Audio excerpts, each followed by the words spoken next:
Starting now? Starting soon. Starting. Starting?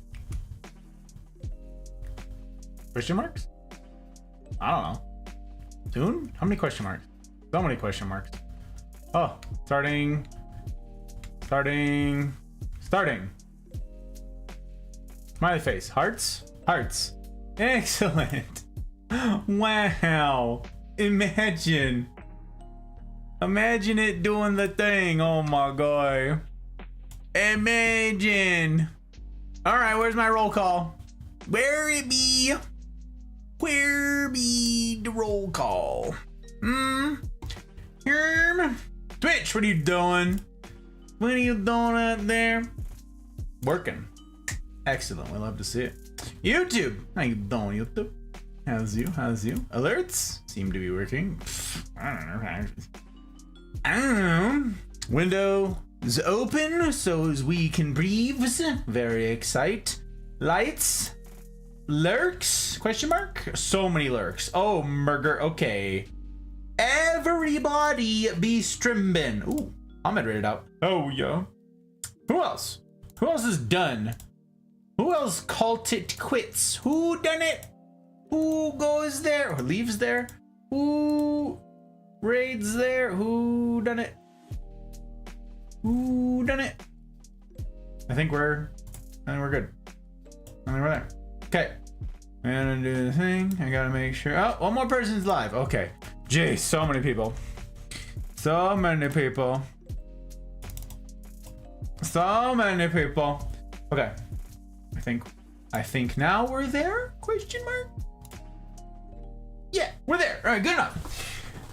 Good enough for government work, which has a really dark connotation these days. All right. Greetings, salutations, all. How you guys doing? It's very good to see you guys. Very good to see you indeed. I'm right here with this band with Leanne. I appreciate you, my friends. It's so good, oh God. My DIL. Just as bad as my sister when it comes to me talking and DIL. Daughter-in-law. Whew, it took me that long. Thump, good to see. Good to see you indeed, Pep. Good to see you as well, my friend. I see you've raided out. Hope you have had a good stream. Rana, hello, Rana. Guts, good to see you. Good to see you indeed. Oi. Cat, hello, Cat. Welcome back. It's very good to have you. Very good to have you back, Cat. How you doing? How you doing? Disappointment pack for Guts. All right. Let me grab that. Let me make sure we got them on the books. Make sure we got the tallies on the books. No khakis. Indeed not. Indeed not, Leanne. The khakis were while you were traveling. That's right. Accidentally capped the eye. I don't know. It's okay. We'll live with years of expensive therapy, my guy. Years of expensive therapy. Mel, how you doing, Mel? Hello, very good to have you. So many pretty greens. One day I'll be a proper plant mom. I'm doing my best to be a proper plant dad. More like plant pot guru. So many pots. You do need pots, it's true. But there's tricks to that, especially if you're doing anything like I am with the moss poles. Then you can save yourself a whole heckin' lot of misery. I'm just saying. Instagram targets me those. Wrong audience. Sam, can't stick around. I'm at the movies. I appreciate you popping in while you're at the movies. That's so stinking sweet. That's so sweet. Thank you, Sam. I appreciate it. Recently got an Arcane series. Oh yeah, Arcane's amazing. Arcane is incredible. Before I go, I'll leave you with one thought. AMC Theater Pizza is fire. Oh, today I learned. I don't think I would ever spend money at a movie theater on principle. I don't really go to a movie theater, so I don't know. Gus in his natural habitat. In his natural habitat. In the understory. Down underneath where the sun don't reach. It's very good. Pre! Hello, Pre! Welcome, my friend. Welcome indeed. Good to see you. Good to see you. Camera can handle the pinstripes in this lighting. Yeah, it's true. It's true. Plus, these pinstripes are less aggressive. They're much more mild than that other suit. The contrast is what kills it. So this one ain't so bad. There's the Dapper Marine on my screen. Hi, Thump. Hello. Hello.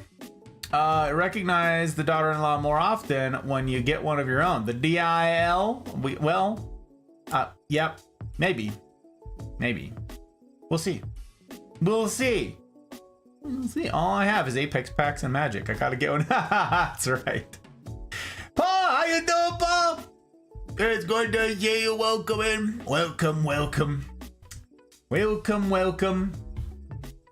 Hope everybody's recovering from the dentist okay over on your end.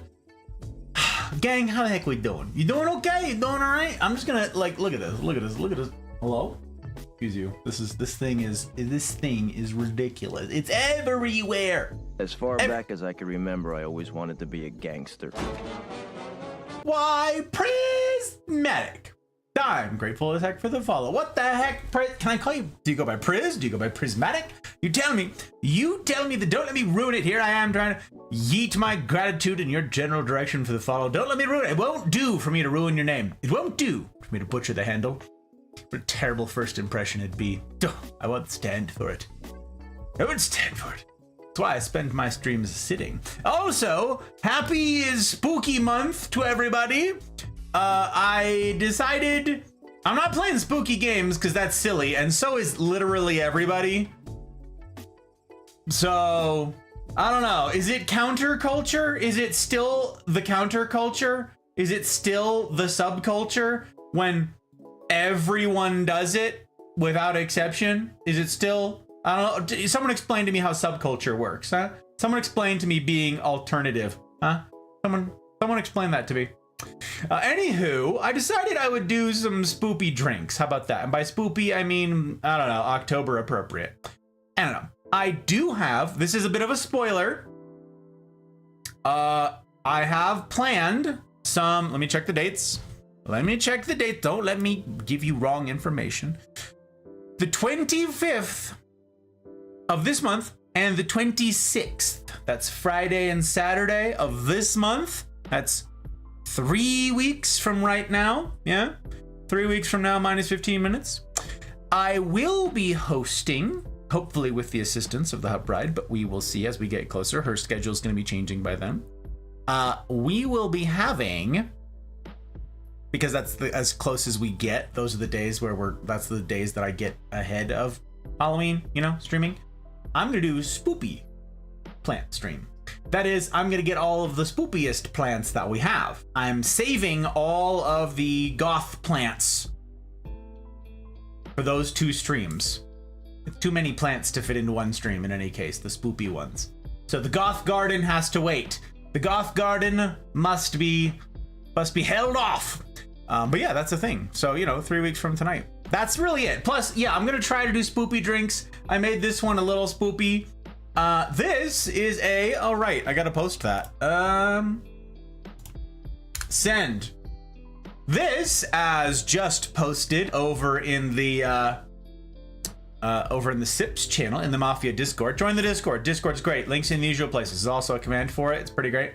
It's over in the Sips. This is under sours because this is indeed a sour style cocktail. This is a Corpse Reviver number 2. Now, most Halloween-y drinks are just kind of gimmicky. They just add syrups or flavors or stuff that are kind of fall-y. Or you might get some fun colors and stuff like that. And they all come up with fun names for those drinks. But this one is actually not a spooky drink. The Corpse Reviver number 2 is actually over 100 years old. I believe this came out in the 1800s. And the idea was this was medicinal. Okay. It's got absinthe in it and lemon juice. It's got the citrus in there. An orange liqueur, gin, get a dry gin.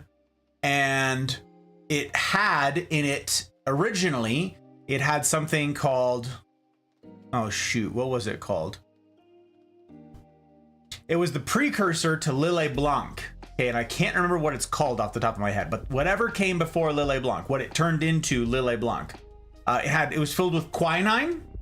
That's what it primarily was, quinine. So it's very medicine. And then they stripped out most of the quinine and rebranded it as Lillet Blanc. So that's what this is. The recipe calls for a Coqui Americano because that has more bitterness like the quinine.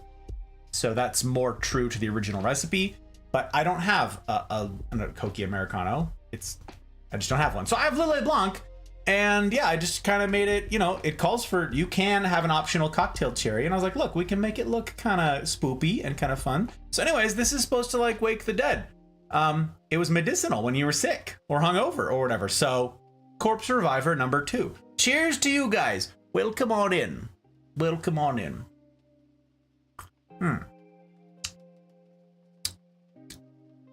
Boy, that is tart.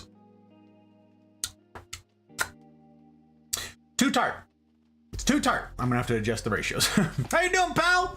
It's good to see you. Welcome, welcome. Hello, hello. Yes, queen. Indeed, Leanne. Indeed. Doing good? Yes, Jason needs to go Monday and get 16th pulled. 4 wisdom on top of the one bothering him. Oh, other one hoping his dad gets off his high horse. Take him since they will cancel appointment if he takes Uber. Huh. Yeah, because you're supposed to have a ride back, and they don't allow you to take an Uber? Interesting. That's odd, Pa. It's a lot of teeth. Ask Suki. Suki just went through all of the wisdom teeth pulling. She's the resident expert. Where you at? There you go. Just gonna there's Suki. Ah, yeah, tooth pulling club indeed. Saving monies for the goth garden. I gotta say, Leanne, that's a good collection. It's a good collection. Oi. I appreciate the lurk, pal, very much indeed. Ferret! Hello, Ferret. Not responsible for or trustworthy ride. That's fair. That is fair. How are you, Ferret? How you doing?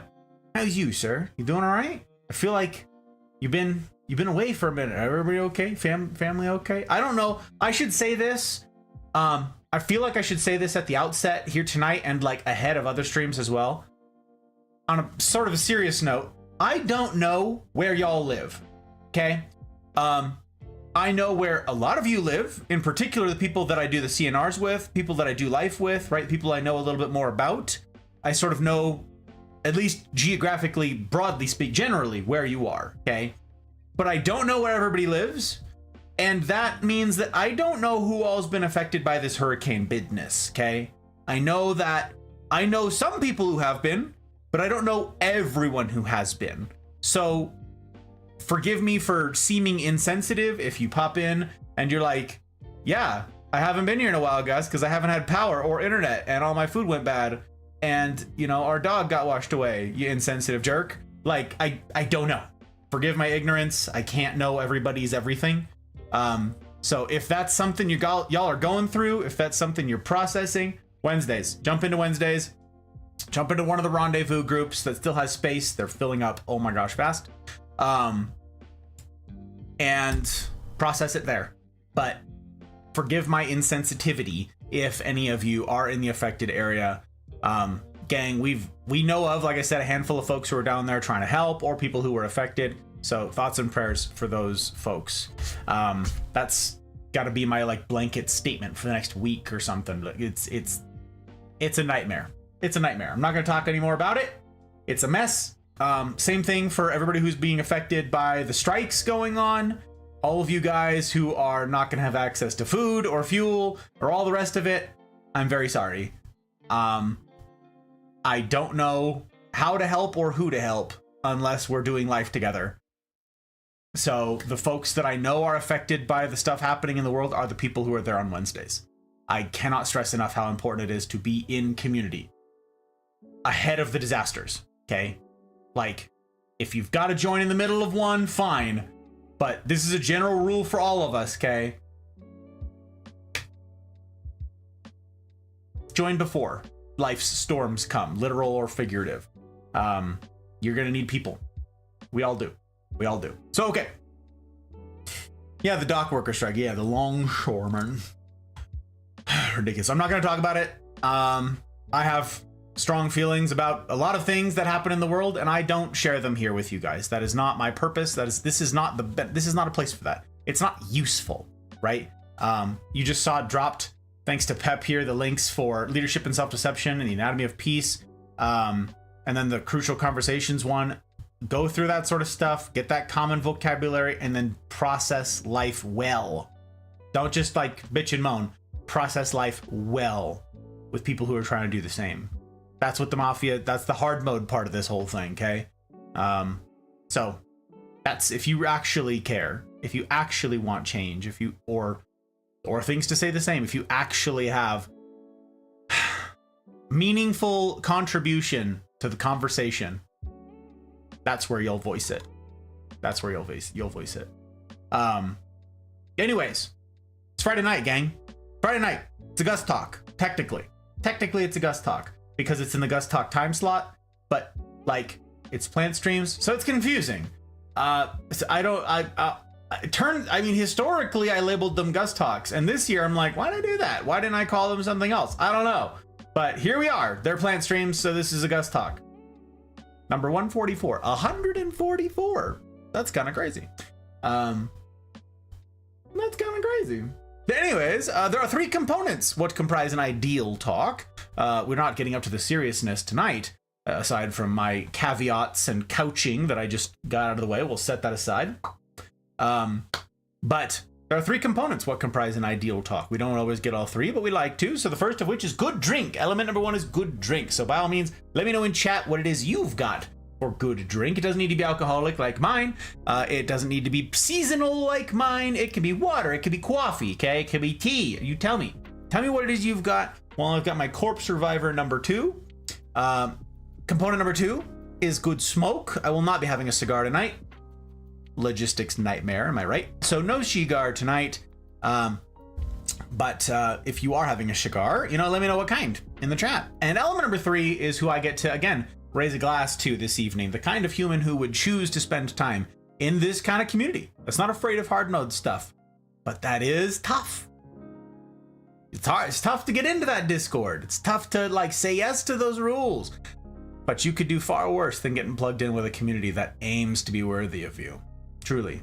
It's a remarkable thing, and I'm enamored of it anew each day. And I'm grateful to each of you who kept the lights on in my absence, who've been an encouragement to others, fielding questions, doing life together, and then blowing the place up. I come back and I'm like, I can't, how am I going to catch up on all the stuff that there's so much being typed? It's crazy. So cheers to you, the remarkable caliber of human who makes the wheels on this thing turn. Thank you.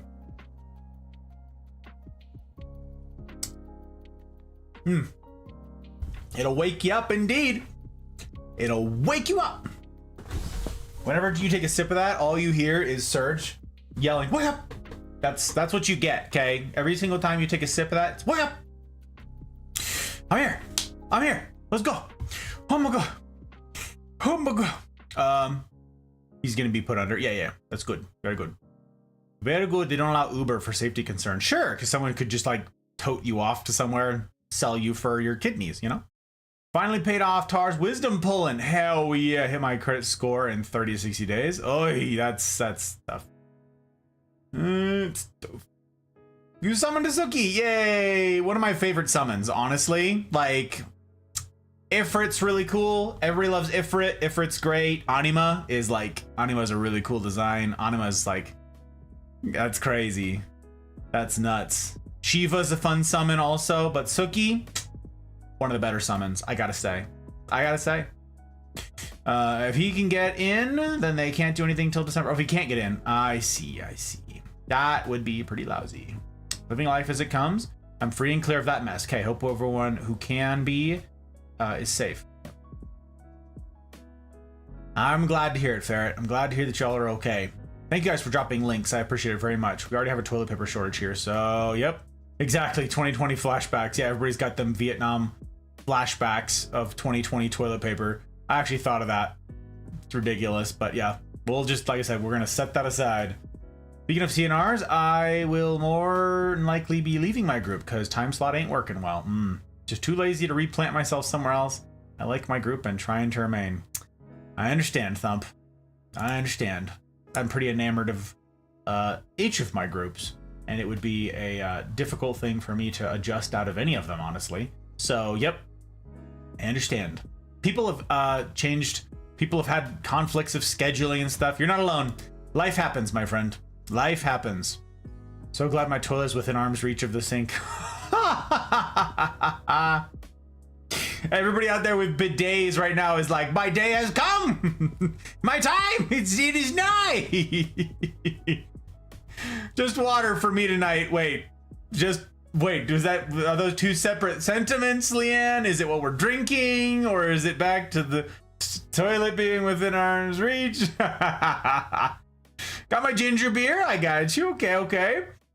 It's funny, Suki. There's a cocktail that I was going to make that's in the vein of like a corpse reviver, you know, trying to go with the spoopy, like sounding. That's funny. There's a drink called a zombie, right? But it's a tiki drink.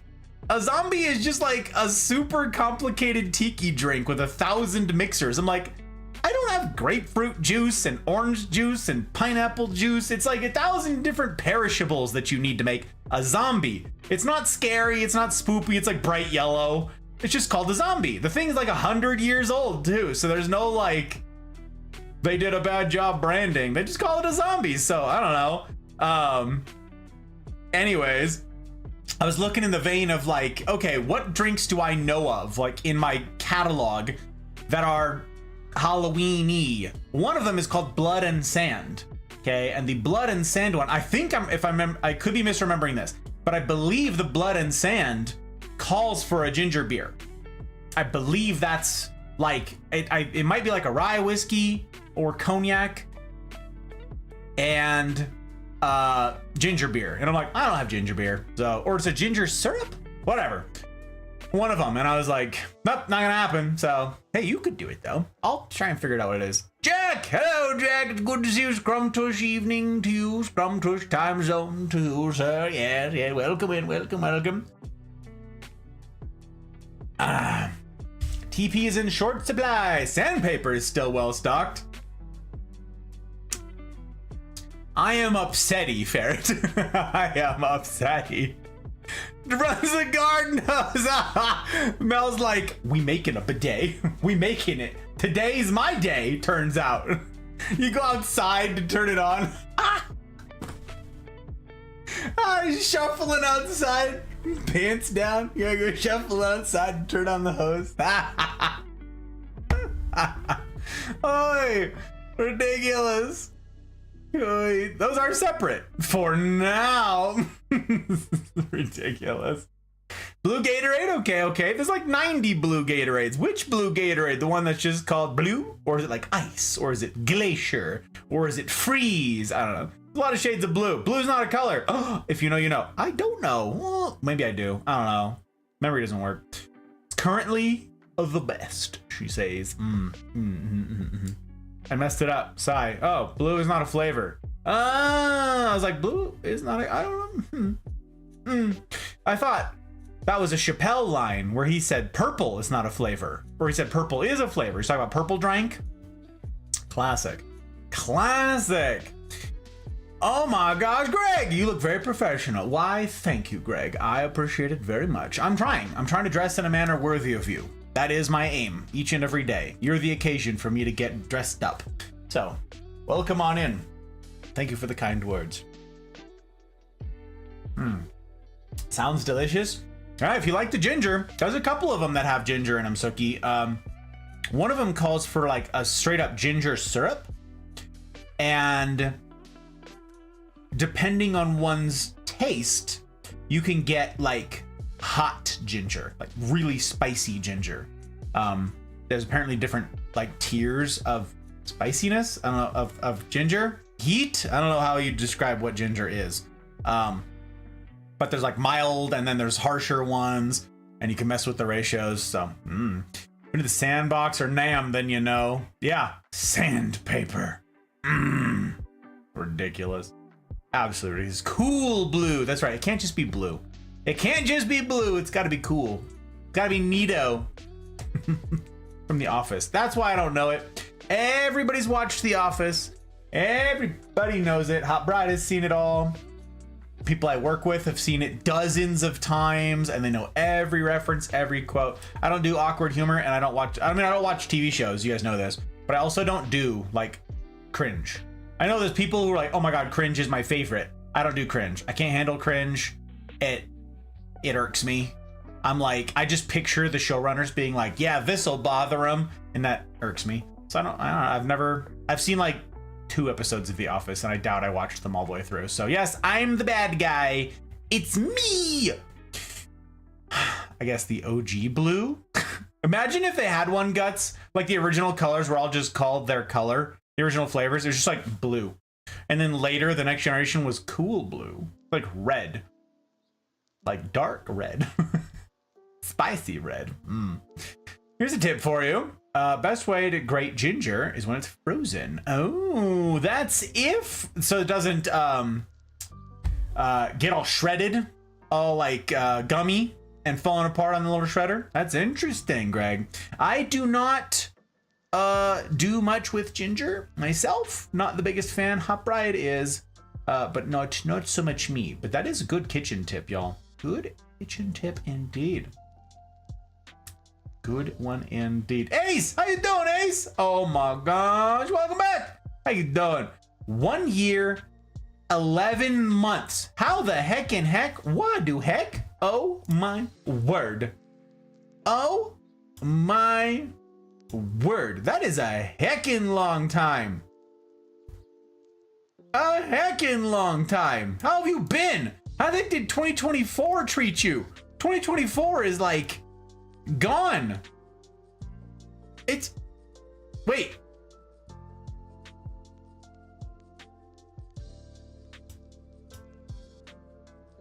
Yeah, how'd 2024 treat you, Ace? My goodness. My goodness gracious. Former Navyman like me?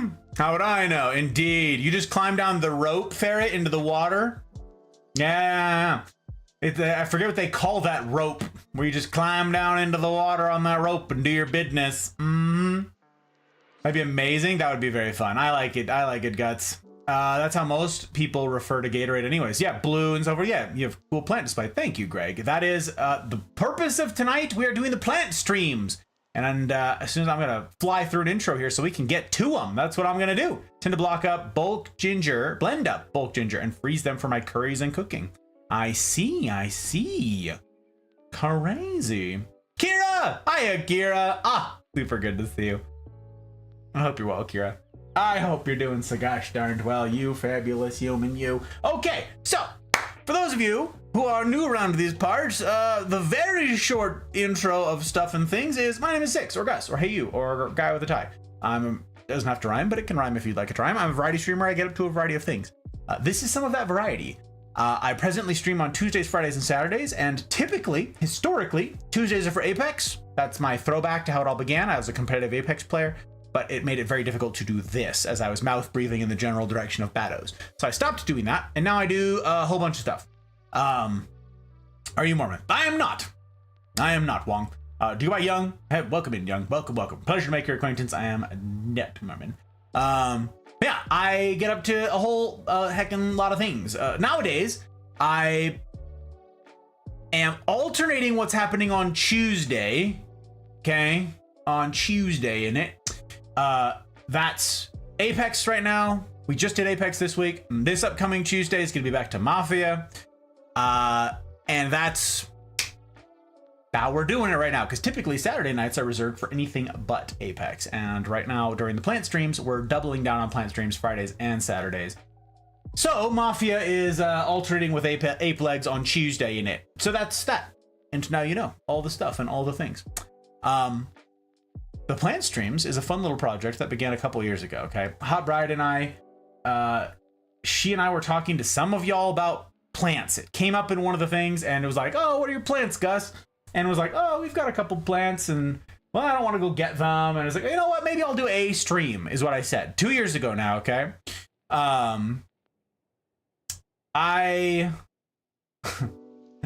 Young,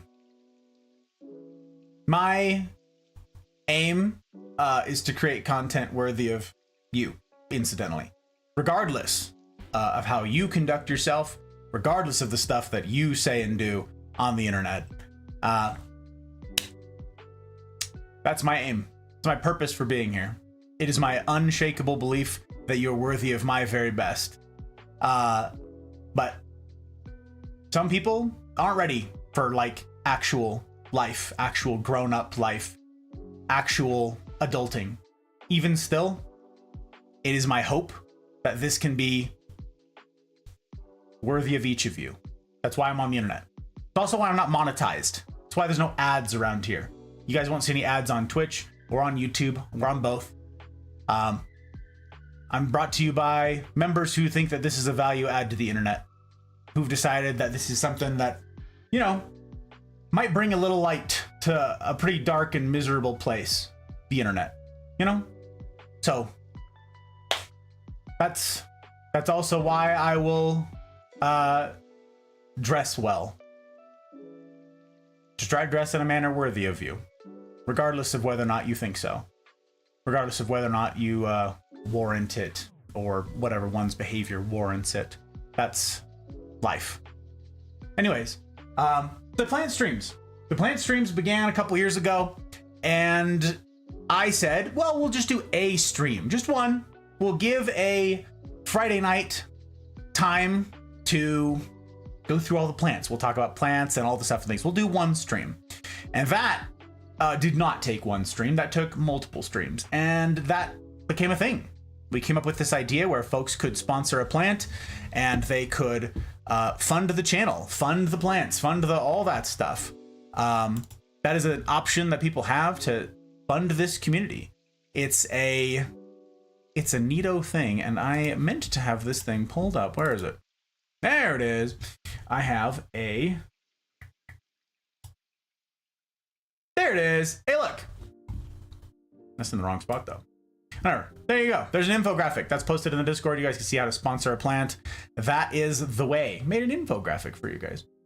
So this is a way that we can fund all of this, keep the lights on and so forth, by sponsoring plants. And you get to pick a name, and everybody liked it. And so now we've done it for a couple years. So this is the third round of plant streams. It's kind of crazy. And tonight is night 3 of this year. Tomorrow, hopefully I will have the hot bride back. She's buried in nursing school stuff right now. So we'll see how she's doing tomorrow. We'll see how much homework she gets done today and tomorrow. So she might be able to join us. She might be able to. She might be able to.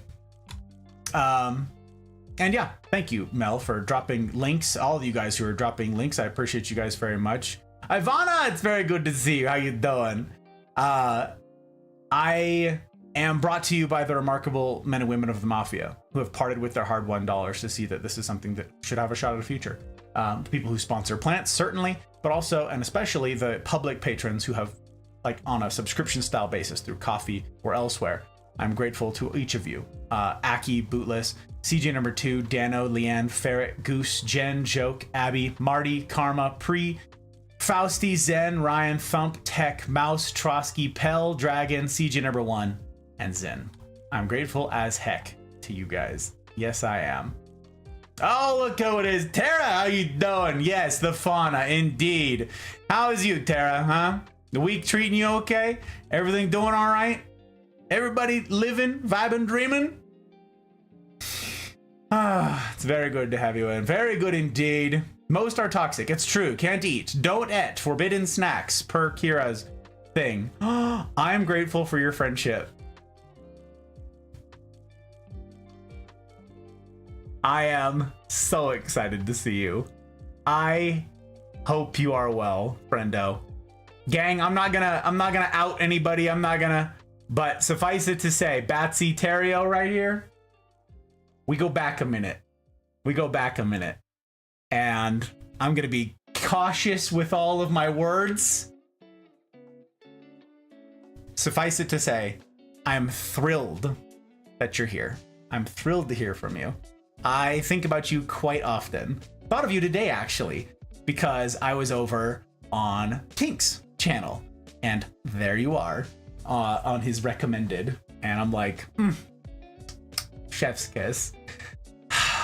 Man, can you believe this is the 3rd annual plant streams? Absolutely crazy. Absolutely crazy. Bioshock Beauty did. Dang. Did you see those edits, by the way, my friend? Did you see those YouTube edits? Because they feature you. Those YouTube edits from the first BioShock game. It was my express intent to capture the moment that I got to meet the likes of you and yours. So you're in there. I think you've seen them, but I don't remember. Can't remember. Anyways, so many new folks. Papa Bezos slipping in recommended. I mean, honestly, Jack, we've been here dissing this man's for how long now? And we're just, we're still getting recommended. It's kind of nutty. It's kind of nutty. Am I grateful for you? I am grateful for you, Young. I am grateful for all manner of folk. No matter where they're at in life, no matter what they're doing, I am grateful to have people in here. I am grateful to have perspective that is offered by the motley crew that I find myself privileged to be around. Watering my plants while watching Plant Stream. How apropos, Soki.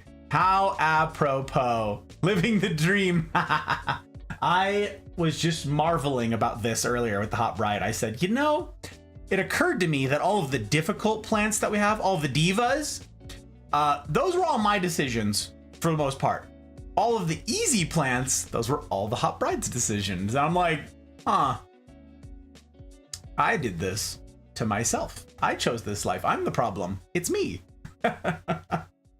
Week's been treating me pretty badly, actually. Back is still hurting like hell. Today I stood on a pin barefoot. You're supposed to spread load all the pins, Tara.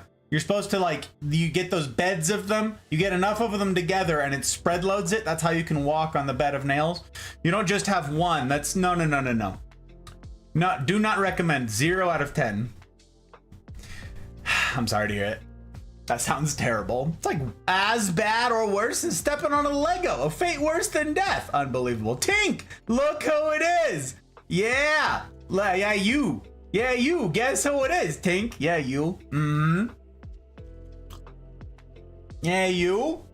I'm sorry, Jack. The link, I forgot.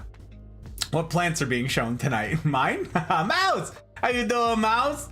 No. Yes? No. Nope. She's like, I'm out. I'm so gone on the days of YouTube, but Tink sent it to me. Hell yeah. Hell yeah. If I recall, I made sure I shared them. Ah, very good. I don't make it here often, but when I do, I make it grand. Ah. Make it grand. That's so funny. Grand. I learned that word. Incidentally, I learned that word in Ireland. Batsy. Do you go by Batsy or Terrio now? What do you want me to call you? You tell me. Don't let me ruin it, okay? You tell me.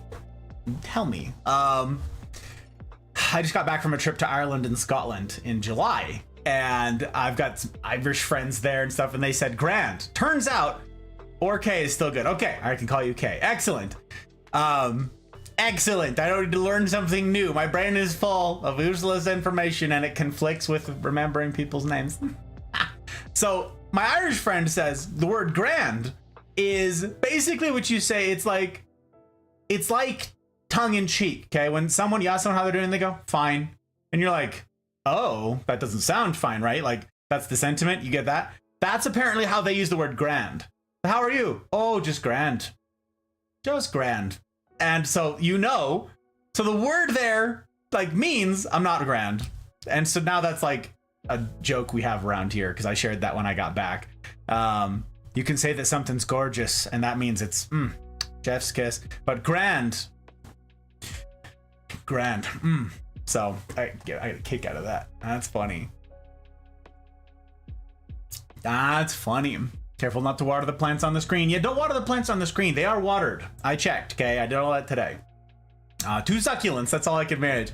We've got some succulents. I don't know that I have any succulents on display here tonight, actually. I don't know. Suki, are Hoyas? Hoyas aren't considered succulents. They're like waxy, but they're not succulents, right? I don't think they are.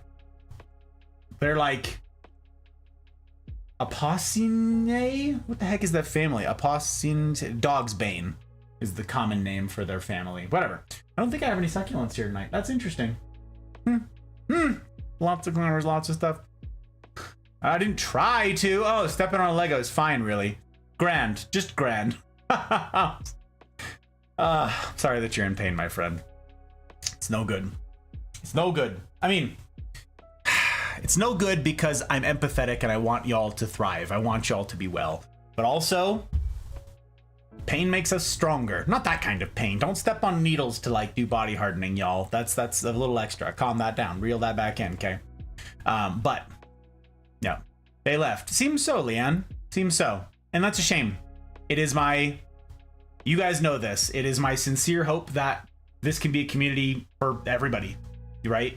Screw ups like me, disappointments like me. Shame. Splinter today barefoot. I have similar pain. Why are y'all walking around barefoot? What's going on? Huh? Shoes not good enough for you? I love your way with bad players. Me? I don't think of them as bad players. Well, no, they're bad. They're bad counterparts in a relationship, yes. So in that sense, they're bad players. Bad actors. I know what you mean. I know the sentiment. But I think of how many people in this community started as trolls, and now they're some of my dearest friends. And I think about how shitty I've behaved in my life at various points, and yet I'm still here somehow. I was given a second chance. I was accepted into communities that I didn't deserve, and I needed that second chance. I think we all do. So, Bandit! Hello, Bandit! Welcome in. How the heck you doing? You doing all right? Your week treating you okay? You doing okay? Grand and living the dream go hand in hand. Yeah. Exactly. I feel bad being named Grant. Feels bad being named Grant. I'd call them succulents. Okay. See, that's what I'm thinking, Soki. They're waxy like it. They've got all the characteristics. They get the same pests. Stupid. This one actually, no problem with pests, but that would drive me nuts. We just met.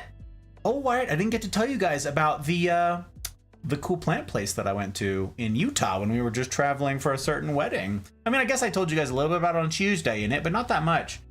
Not that much. The way you moves feet onto the couch. Exactly. The floor is lava. The floor is lava. It's danger. Look, there's needles. There's paint does lots of things, you know? Yeah. Okay. When you quilt, you have to deal with the stepping on pins. No, don't. Oh, bollocks, I say. Bollocks indeed. My goodness. Plays! I can't do change. Just a girl at that place. Wow. Just the girl at that place. How you doing, place? Good to see you. You got a new place. Congratulations, Bandit. Very excite. Very excite. We got a new neighbor who's moving in. She's 70-something years old. Another gal who I get to shovel the snow of. Don't tell her. Nobody tell her. Okay, it's gonna be very secret. I'm gonna shovel her snow when it comes. I'm looking forward to it. Vorg! How you doing, Vorg? It's very good to have you back, my friend. Very good, sir. Very good. To answer your question in chat, because it's too long of a story, I don't typically talk about the company that I ran because it was a proprietary product that's very specific. And so if I talk about the manufacturing company that I ran, you'd be able to look it up. And I don't want to dox myself or the people who work there or any of that stuff. So I can't talk about the specifics of that company that I ran. I didn't have the time to type all that out last night, but there you go, Vorg. Now you know. I'm doing well, Bandit. I'm doing well. It's been a heckin' busy week. I'm playing catch up from our trip back from out of state. Got all this set up, ready to do plant streams. Am excite. Crotch goblins leave many things. The worst is when they leave doll shoes. Doll shoes? Are doll shoes rigid? I'm picturing them being like some lousy little fabric that just folds under the slightest pressure. I don't know this, Kay. I don't know the best girl, whatever place she is. Puppy's looking on the screen. He wants his with the treats. Yeah, with the treats. Yeah, I don't give treats fast enough, apparently. Exactly. Not anymore. Ruined now. I blame Mouse. Probably heard you, but it's after 8. She's probably sleeping and hard of hearing, hard of feeling, respectfully, of course. Yeah, no, she didn't hear. Actually, I don't know if she's living in there yet. They had moving trucks out there this morning, but I don't know if she's like moved in as in sleeping there yet. She's this old widow. As far as I know, her like niece was helping her, several moving trucks. And I'm like, I want to be over there helping with stuff and things, but I did get to meet them. Her and her niece, they're very sweet. Very sweet. I'll offset the cords of the HOA president's house so I avoid both your home and hers. I appreciate that. I appreciate that, Ferret. When the day comes. Oi. Oi. That's okay. Comprehensible. I appreciate it, Forg. Should be an insult. I'm going to shovel their snow. That's right. That's right. Oh, they better watch out. I'm going to shovel their snow. It sounds like a Midwest thing to say. Oh, you betcha. Oh, that's right. You've crossed a line there, buddy. You made a mistake. You won't soon forget it when I come over and shovel your snow. That's right, your whole driveway. Oh, it's gonna be clear from top to bottom. Oh, you'll rue the day. You'll rue the day that I get my snow shovel out. That's Canadian. No, it's not. No, it's not. It's perfect. It's perfect. That can be seen as a threat. I have to agree, it is. Coming from the resident Canadian. Listen, there's a similar accent in Minnesota and Wisconsin and the the Great White North right above, okay? Mighty to leave churro with you and Hot Bride, so I blame me too. Could have left him upstairs. Could have put him upstairs in his little space. I don't wear heels, and that's bad enough mental pain. It's like walking around on pins and needles. Because who knows where we'll pile the snow. It's true. Danger. Could be all over the place. Mix of Canadian and Boston. Yeah, it's generic Midwest. Yeah, Minnesota, indeed. It's Minnesotan. Kay knows things. Kay's got them smoots. She knows. How is it live in the US? Because I'm trying to get someone I love. Even made it a song about them. Trying to someone I love. I feel like I'm missing an operative word in there, Bandit. But how is living in the US? The thing about the US is it is incredibly varied.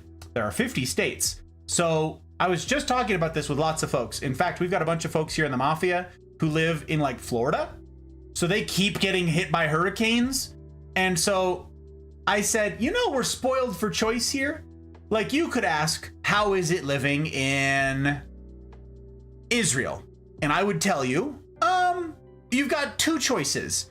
Humid and hot as hell, or dry and hot as hell in sand dunes. But it's a tiny little place and you kind of get those two. Those are your options. There ain't anything else, okay? Like it's dirt. There aren't really forests. There ain't snow. Like there's none of that. In the States, there's everything, okay? You don't like hurricanes? Don't live where there are hurricanes. You don't like tornadoes? Don't live where there are tornadoes, okay? You don't like rain? Don't live in Washington State or Oregon.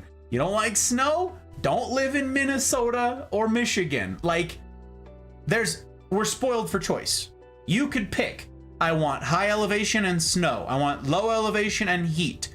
If you're old people like get cold easier. They get cold in their bones. So they live in Arizona, where it's hot, the surface of the sun, dry and hot. I like dry and cold. So I live in Reno, Nevada at 5,000 feet.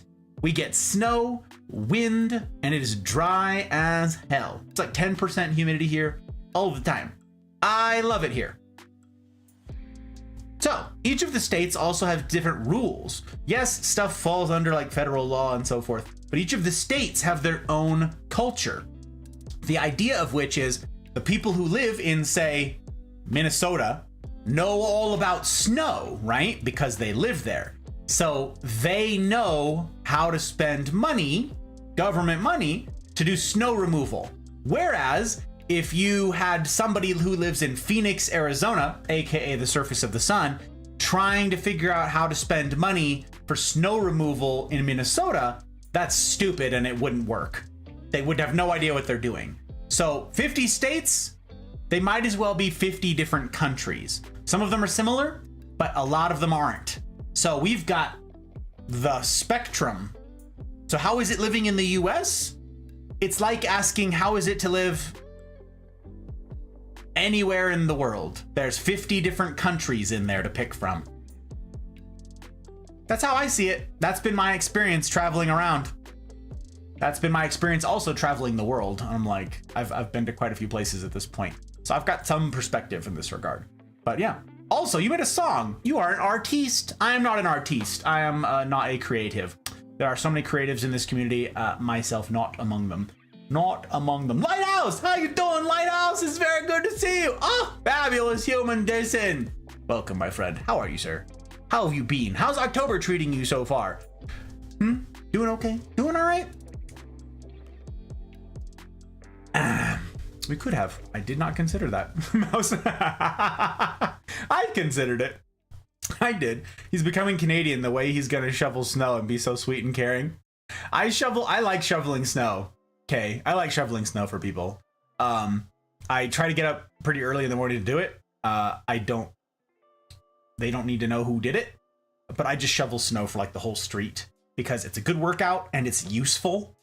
So I get to skip my workout by doing that instead, and it's useful, right? And there's people with kids. We don't have kids, not yet, at any rate. So like they're busy, like young kids, like kids who can't shovel snow on their own, you know? Otherwise I'd like put them to work. But some of them are old and retired and got creaky bones and they don't like the cold, right? So like, let me do it. Let's go. Let's go. Come on. Let's go. 50 states, 4 or 5 territories. Yeah, we got the stretch of all the things. You don't like the fires? Don't live in Cali or Nevada. Exactly. Baird's exactly right. Snow, wind, and smoke. Indeed. Gus is the mountain king. Me? I suppose. Yeah, we are up on the mountain. I like it. I like it being on the side of the mountain. We get the crazy wind. We get the snow. It's very nice. It'd be nice to have a little more rain here, but that's life. That's life. Forgot the word get. The place is Oklahoma. Oh, Oklahoma. Well, Leanne, what do you think about that? Leanne might be able to weigh in on Oklahoma a little bit better than me, as she is near there. Not in there, but near there. Oklahoma, from my understanding of it, is it can be very windy.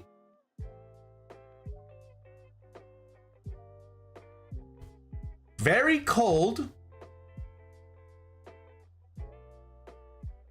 And tornadoes. Hence the wind. Tornadoes.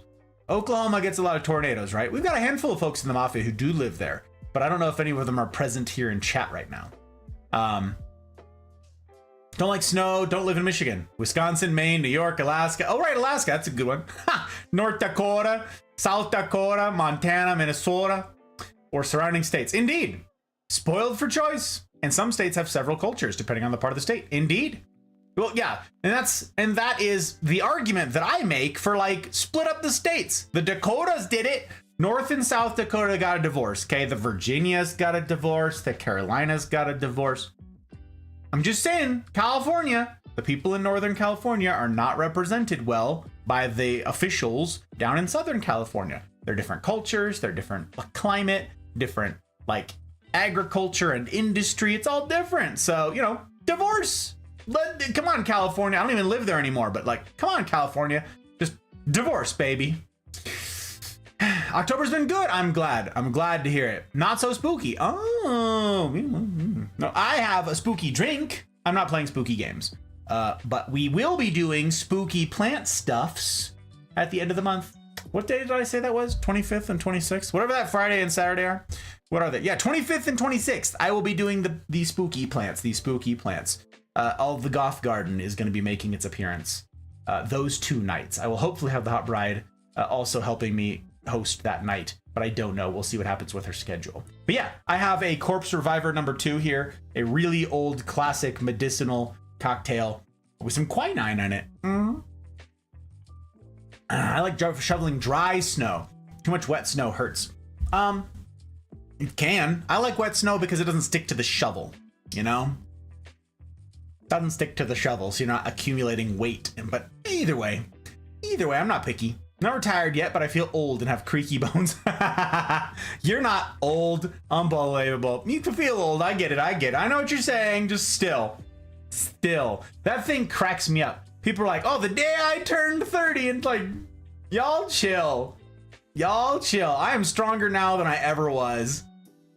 Stronger now on this side of 30 than I ever was on the other side. Crazy. What snow's good for building forts? Creaky bones are normal. Hot flashes are a bugger. Leanne. Oh, it spit into a strong wind and hit Oklahoma. It's true. Also, it's got okay in the name. It's just okay. Oh, the best barbecue I ever had. Oh, there you go. Okay, Jack knows things. Oi. Okay, off to bed. Got lots to do tomorrow. Happy plans, Trim. Thanks, Blaze. Take care of yourself. We'll see you soon. That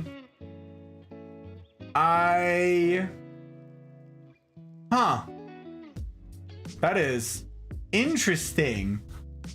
That is an interesting choice to have in there, Pigeon. An interesting thing. Welcome in. Pleasure to have you. Pleasure to have you indeed. I know the waving wheat sure can smell sweet, and the wind comes right after the rain. Oh my gosh, Mel is getting poetic. She's waxing poetic, y'all. Oh my god. Night doggo mama, hilarious. Well, the place I live is cold, windy, rainy, and never sunny. Well, I just got back from the UK, Bandit. Just got back. I was in Ireland, well, the Republic, and in Northern Ireland, in Belfast, and in Scotland in particular. In Scotland, and on Islay, specifically Islay, for the Islay Scotches, which normally when this isn't all plant stream type stuff, when this isn't a canopy, I've got my dry bar back here and you can see all the Islay Scotches because big fan. I like the rain. Some people love the rain. Hot Bride loves the rain. So she's never been to the UK. I have to take her back at some point. But I think she'll love it. Yeah. We're spoiled for choice here because if I want rain, I literally just go to Oregon or Washington State. They're right above Nevada here. Just drive a couple hours and voila.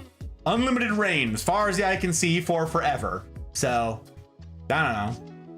I appreciate you. I have missed you. I must away to the lurks. Okay, you fabulous human. I'm like, don't move. No sudden moves. No sudden moves. There's an amazing thing happening right now. Pinch me. Okay. Thank you for being here. For being you. For being so fabulous. I miss you like crazy. I hope to see more of you. And if you are indeed leaving a lurk, thank you for the bandwidth. It means a heck of a lot. You know, you've heard me say it for literally years. I hope to earn it. Cheers. Should have made more drink. I didn't expect so many fabulous people. Okay, so we're gonna get into this stuff, you guys. I look forward to using my snow thrower. Oh my god, that's cheating. No, it's smart. I know it's smart, but still. Promise me don't go to Liverpool. It sucks. Does it? Okay. Never been. Don't know, Bandit. I've got so many places to visit, so much stuff to do. I don't feel like I spent enough time anywhere where we were, in between Dublin and Cork and Belfast. Actually, this tie is from Belfast. Actually, I forgot about that. I forgot I was wearing that. Yeah, I picked this one up in Northern Ireland from Suter of Belfast, and it's made in Northern Ireland to boot. So I like this tie. It's a keeper. Thought that was Manchester. Oh, picking fights, Leanne. We might get bottle asthma. I mean, maybe if I have to go fetch something and pour. Maybe, Mel. All right, gang. We're gonna get to it. So, plant streams. Again, if you are unfamiliar with these things, boop, there's a thing. Look, it's right there. Can you see it? Yeah, look, it's right there. That's how you sponsor a plant. That's not helpful. Oh my gosh. How am I gonna break things like that? How am I gonna be doing such a bad job? How am I gonna do that? Anyways, that's how you sponsor a plant. That infographic is dropped in the Discord. It is in the announcement channel, in the Hear Ye channel. It is also in the going live. Okay, it's in the self-promo ostentation channel. And I'm also going to drop it right now in the Full Metal Botanist channel. There it is. Okay, you can find the stuff in there. You can reference it. If someone's got questions, you can maybe point them to it. I would appreciate you. And we've got the gallery. Very excited to show you guys the gallery. Where is the gallery? Oh, there it is. Oh, hey, wait. Who put that up there? Who did that? I forgot to put the scrolling banner text over here now that we're begun. My goodness. Okay, that's the gallery. We're going to be getting to it. And I'm very excited. Very excited. So much to show you guys. Okay, let's see what we can do. I'm going to miss some chat. I apologize in advance. If you guys wouldn't mind fielding chat, welcoming in the new joins, answering questions that you have answers to, I'd be really grateful. Grateful indeed as we jump into this. But testify! Look who it is. Testify, fabulous human. Yeah, I've been better, no kidding. Currently in my hotel room, I'm contemplating my life. You're doing good things, Testify. Contemplating one's life is an important thing. It's an important part of life. But what you're doing, it's the heart that matters. And your heart was, I want to help people. I want to serve people. I want to improve the lot of the lovelies. That's what matters. Not other people's response to that in your particular circumstances. And I'm not going to talk too much about it. There's too much icky. There's too much politicking, I'm afraid, in what Testify is going through right now, you guys.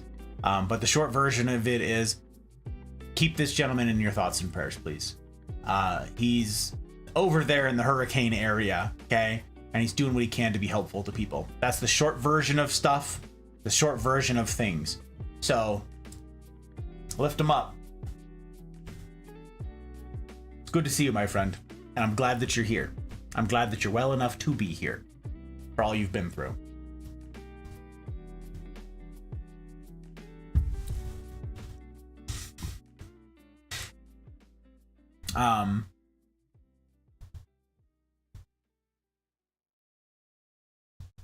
Yeah, want to help too. Very far away. Not a lot of financing, but I'm going to try anyways. Binge, it's good to see you. Welcome in, my friend. Welcome. Testify has been trying to help in very tangible ways, given that he's right there. Very, tangible ways. And if you guys want to, I'll say this. If you want to discuss this, if you want to discuss the disaster relief efforts and all of that jazz and the goings on, join the CNRs. Join the rendezvous on Wednesdays. That's where we get to do life together. That's a forum where we can have serious discussions about serious things in a way that we simply can't here with this medium between us. Being on chat and all that jazz. And with his blessing, I don't know. I'll have to ask him. Maybe I can talk about some of the specifics that people like Testify are up against. I don't know. But I'll keep you guys posted on that. If you're curious, you can ask about it on Wednesday and we can have some discussion about all that. Downey, my goodness gracious. With 19 people, holy cannoli, Downey, Jaeger, fabulous humans these. Oh my gosh. And Binge, I hope you're well, my friend. It's good to have you. Good to have you, sir. My goodness gracious. Thank you for welcoming in the Raiders Bell. I appreciate you very much. We came to show the plants while we get the sleeps. Raid and run and all the love to Gus and Hot Bride. Okay, gang. They've got to raid and run. They don't have time to do all the self-promo and stuff and things, okay? So, who is this down there? Who goes there? Who doing that? Who the heck does he think he is, huh, Silver? Huh? Who's this fella? Who's he? What the heck is he getting up to? Shout out at.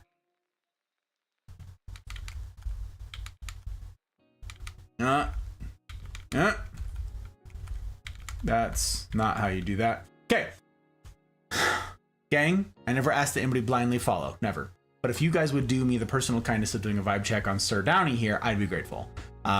This is not the first kindness he's done me, and if I know anything about him, and as long as I don't screw it up, it won't be the last. I am floored by this gentleman's commitment to his craft and his community. He's one of the good ones. He's one of the people that I can say he's got my stamp of approval. He has my vote of confidence. I follow him. I lurk him. He has my bandwidth all the time. I know this man's heart, and he's a good one. He's one of the keepers. So I gotta go reclaim my bandwidth. Oh, this person's done. Excellent. We get to reclaim multiple tabs of bandwidth. I'm still going. What is this one? Crashed? Oh, our stream crashed. Okay, we're back. Gotta refresh the page. It's good to know. Okay. Lurks are current. Downey's a keeper. So is his hot bride Jaeger. They both stream. They were doing a joint stream tonight. Go give them a look-see. I don't think you'd be disappointed. They're swell. Swell and a half. My sales pitch for them is they get up to a whole bunch of silly things. They do streams together sometimes. They do spoopy games. They do adventure games. They do, you name it. They get up to all sorts of things. Excellent humans. Stamp of approval. There's the sales pitch. Now you know. Now you know. And regular schedule. So not like this haphazard, I stream when I feel like it sort of thing. Regular schedule. You can count on that. I appreciate you, Downey. You and you, Jaeger. I appreciate you guys for the raid. I appreciate the bandwidth. I appreciate the vote of confidence that comes with your entrusting your platform and your people to little old me. I will attempt to steward it as well as I'm able. Raiders, welcome in. Silver, how the heck are you doing? Huh? Silver's also doing spoopy stuff on her stream. It's crazy. It's crazy. Sabrina! How you doing, Sabrina? Welcome in. Welcome, welcome. Sorry I was so delayed in all the corresponding last night. I was trying very hard to catch up on DMs and stuff and all the different channels, and I was a fool to think that I could strike up a conversation in Confabulating and have it not get away from me. But even still, I'm glad that I did. I thank you for taking the time to indulge me in my questions. It's very good to have you, madam. Very good to have you indeed. I'm been a tough week IRL, but I'm holding the fort down. You got this, Silver. You're tough as nails. I believe. I believe. For now, I will say it is my goal to maintain a high level of functioning, regardless of the unfortunate happenings. Indeed. Love you guys. Likewise. The sentiment is mutual, my friend. You're gonna be okay. And you know why. This too shall pass. And I'm proud of the work you're doing, proud of the heart that you have going into it. You got this, Testify. You got this. Plants, yes, plants. Thank you, Testify. We gotta get into the plants. Okay, you're exactly right. Gang, I've got some plants to show you. I don't know exactly what order to do all this in. Much of them I can't even move, okay? There's like... These are some biggins. These are some biggins. I think I'm gonna start with something innocuous, though. We'll start with the one that I've already mentioned, that Suki and I were yammering about, very secret, very squirrel. We're gonna talk about this guy right here in front. This thing, this one right here. This is a plant that Joke adopted, that Joke sponsored a while back. So Joke has already paid in advance to reclaim, to re-sponsor the plants that he adopted previously. So this is a Joke sponsorship right here. I don't know if he's here tonight or if he's working. I mean, I know he's working, but I don't know if how much he's working, how buried in work he is. But he has already claimed renaming this plant. This, let me see if I can pull this over here. I don't know if you can see the name.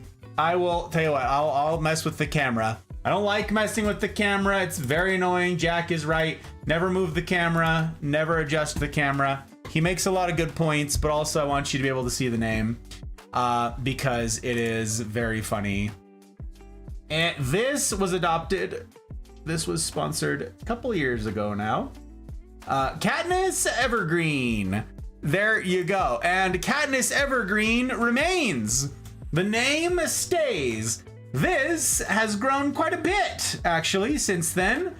Suki tells me that this is a Hoya carnosa, or the common name is a wax plant, which isn't useful because there's 1,000 things that you would call a wax plant. But this, you did not miss. You did not, Leanne. No, you didn't. I'm not certain, but it is my hope to maybe have him tomorrow. Maybe. So this is a Hoya carnosa. It's funny, the first time I showed this, Suki actually corrected what it was. Suki's like, you said it was I think I said it was a Billy Bota, and she was like, no, those leaves are a little bit smaller, a little fuzzier. You've got a Hoya carnosa. I know, because I have one. So, there you go. This is this. I'll show you guys over here. We're gonna go over to the gallery. Okay. Into the gallery we go. Now I gotta find my little cheat sheet. Where are you at, cheat sheet? Where you at? Hoya carnosa. The wax plant. Number 33. Okay. These are the plants that we've revealed so far. For those of you guys who are new around here and you don't know how the plant streams are going, this represents all of my plants.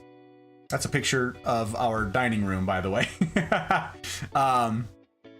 That's our dining room. And we are going through the lineup. This is all the stuff that we own. And we are going to unveil each of these in turn in the plant streams. We've only had 2 plant streams so far. Yeah, we also have a wish list down here. That's a short list.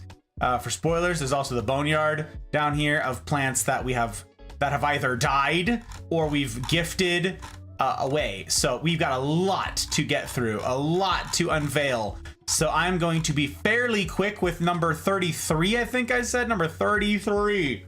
There you go. Let's make sure. Yep, Katniss Evergreen indeed. Okay, we get to delete the question mark here. Very exciting. There you go. This is what you can expect from this plant. You'll see there's little like white dots on the leaves. That's like a characteristic of this thing. Some people are like, oh, it's variegated. No, that's just normal. That's just normal for this plant. Variegated ones will have much bigger white streaks on them.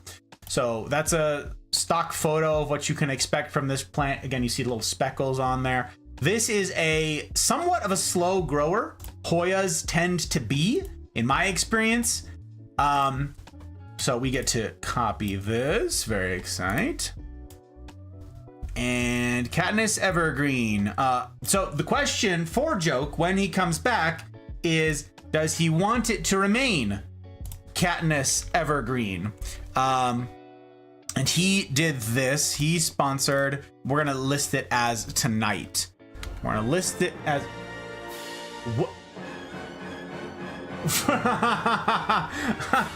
I thought, for care of Aerith and Calypso, I thought you were waiting. I thought you had to wait like a month or weeks. I thought you needed to wait, Mouse, because weddings are expensive, I believe were your words. Unbelievable. Good, you actually did the discount thing. Thank you. You guys, per the infographic, where's the infographic? Per the infographic, okay, if you previously sponsored a plant, historically, years prior, okay, you get a discount on re-sponsoring them. You get first dibs and a discount. So there you go. Thank you, Mouse. Thank you. I appreciate you for doing the thing. Other people were like, heck your discount. Boo, boo, I say. Thank you for using the thing. Okay, 10:04, boom. Okay, I don't know if Joke is readopting this. I will have to make a note over here. Thank you, Mouse, and thank you, Rod, because you twos are in it together. Okay, Mouse. 2 times.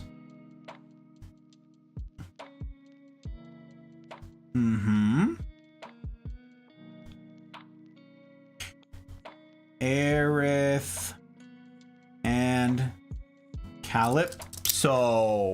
Almost had Calypso in the lineup this last week, or the last stream, but it got lost. It was too busy. It was too busy of a set. It got lost in there. So Took the extra $10 and sent it southeast. Hell yeah. There you go. I like it. I like it.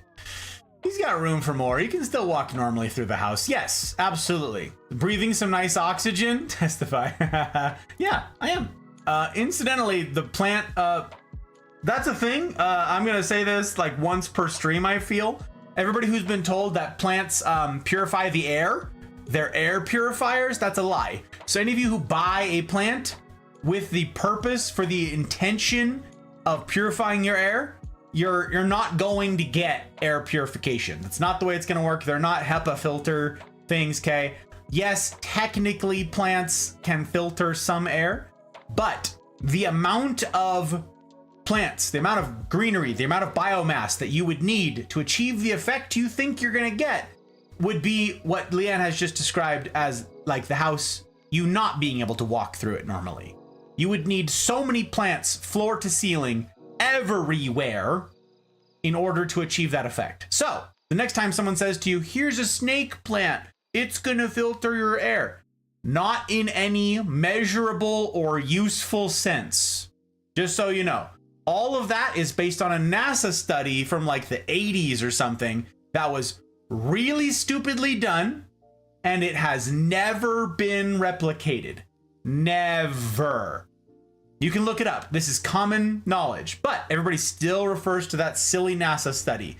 You can see how they did the experiment, and you're like, in what world would I have like a fan and have the air cycle through the root system and the soil media of the plant? That's a good question. You never would.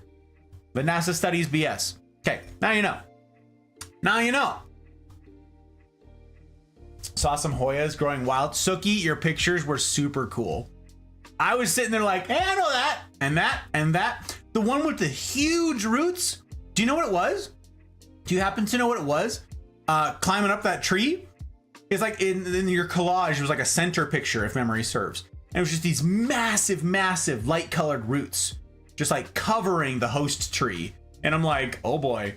Do you know what species it was or anything? It was really cool to see your pictures. I didn't even get to respond properly to all of that. So that was really cool. I'm glad you took pictures and I'm glad you shared them. Wow. Autocorrect, I'm over you. Mel. Okay, let me see. Doug! Hello, Doug. It's very good to see you. Welcome in. How the heck are you, sir? You doing all right? Doing okay? Are you guys done streaming over there? No, you're still going, right? Still going. Good, good. Good. Make sure we're putting friends before frames. Make sure we're lurking our boy Sam. Doug, how are you, my guy? How's your week treating you? How's October treating you so far? Import discount. I know, I was trying to do a thing, Mel. Oh, golly. Extra tired after work today. Oh, but I'm not sleeping. I have streams to say hi to. Hell yeah, Doug. Here you are, being an actual gentleman. Actual gentleman. We're glad to have you, but also get sleep. It's very important. Air filter for ants. Exactly. Unbelievable. Unbelievable. Gardening Australia aired an episode the other day and it spread that misinformation. Really, Suki? See, it's perpetuated. It's perpetuated forever. So here I am doing my part. Now you guys can tell your friends that air purification nonsense is indeed nonsense. Okay? Snake plants filter the air. Boo! No, they don't. I yelled at my TV. Boo! Boo! Hit him with that boo! I believe Jack or someone here pointed out there's a YouTube video that actually relatively recently they just put out the part 2 of, like maybe a week ago, maybe 2 weeks ago. Some gentleman, I don't know who it is. He's got a big following, so he did an experiment where he took that and was like, oh, snake plants make oxygen. They filter your air, blah, blah, blah, right? So he did an experiment called like, how many plants does it take to breathe? Because part of that NASA study was like, if we put plants in space, they'll generate oxygen so you can live. So like say the oxygen systems fail, the plants can pick up the slack. So he's like, oh, awesome. So he put a bunch of snake plants in an enclosed area and tried it. And he's like, yeah, this literally did nothing. It's totally useless. It's a long video, but it's worth going through. It's well edited, very clean. And it's very entertaining and very educational. And he just launched part 2, which I have not yet got to watch. The first one answered the question, will the snake plants keep you alive? And the answer is an absolutely no.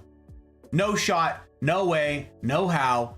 But there may be a way to make it all work. It's just really complicated and completely impractical. So I'm looking forward to watching part 2 when I have I think it's like a half an hour video or 25 minutes or something. It's long. So anyways, I don't know. Creeping ficus? Oh, interesting. That giant one was a ficus? That's crazy, Suki. Holy cannoli. My question is, does it kill the host tree? Some of them do. The epiphytes, Mel, are the ones who climb on trees. Epiphytes and semi-epiphytes, they climb. Bromeliads and stuff, these epiphytic plants, what they do is like air plants, they grow on the tops of trees so that they can get the light, right? They're not big enough themselves to get out light underneath the canopy, so they grow on top of existing trees. Yeah, they're stealing light. The light that would otherwise hit the host tree, they're hitting them instead. So the plant isn't like draining the life force like a vampire from the tree that it's perched on. That's not what they're doing. It's not like a parasite in that way, but it is stealing the light. It's possible also that they could introduce pests if the pests like the epiphytic plant. But yeah, mainly what they're doing is they're stealing light. It's possible that they can also crush the host tree. If it's vines and stuff like that, it's possible that they could distort the growth of it, stunt the structural integrity of it. But more often than that, actually, they will reinforce the structural integrity of it because now there's this crazy vine thing and the stump of the regular tree. It depends on the species. It depends on the climate. But yeah, epiphytic plants, of which many of these are epiphytes. They need to live symbiotically, but they do steal light. They do steal light. The ones that were trees swallowing other trees were creeping ficus. Oh my gosh, that's crazy. I'm very excited for spooky month. Hell yeah, Doug. Hell yeah. I've got spooky plants. I'm not doing spooky month like everybody else. I'm not playing spooky games. Everybody's doing it. It's not. Listen, y'all, everybody who's like, oh my God, I'm so edgy, I'm going to play spooky games every single day of the month. You guys have fun with your spooky games. I don't do spooky games. Have fun. I'll sit over here and drink my Halloween sort of themed drinks, okay? I've got the Corpse Reviver number 2 here. It's as close as we're going to get. Tomorrow I've got a fun one lined up. We'll give it a shot. Yeah, the 25th and 26th, I'm going to have my my goth garden in here. All the spoopy plants. Or like spoopy adjacent. Because I don't have enough like legit like goth plants. There are a handful out there. Like you can make a legit goth garden. I don't have all of those. I don't have them all. I have some. So anyway, some of them are like, you'll get why. But like every one of them has a purpose. You'll pick it. You're smart. You're smart people. You'll pick it up. They are parasitic. They do kill the host. Oh, wow. Okay. The creeping ficus. Interesting. Pictures Ryan Reynolds throwing noodles at the TV. Don't throw noodles. No. Oh. My goodness gracious. I'm so bad at keeping houseplants. I think I mentioned it before, but I can kill an air plant. Killing an air plant's actually not that hard, Ivana. A lot of people are like, oh, I'll fertilize it. I'll do this. I'll do that. Well, they need moisture. Some people overwater them. They need very little water, but they do need to be spritzed from time to time. Some people soak them. Some people over soak them. Some people try to fertilize them and the plant doesn't want it. Air plants can be somewhat fickle. Like once you figure out how they work, they're not. But for someone who's never had plants before or who isn't super well versed in plants, you're not the only one. You're not the only one who's messed them up. One of our plants was not doing well for a while. It's better now, but it wasn't doing okay. We needed to learn. I'm gonna go say hi to more people. Take care, Doug. If you're leaving your bandwidth here, I appreciate it, and I will attempt to steward it well. Okay.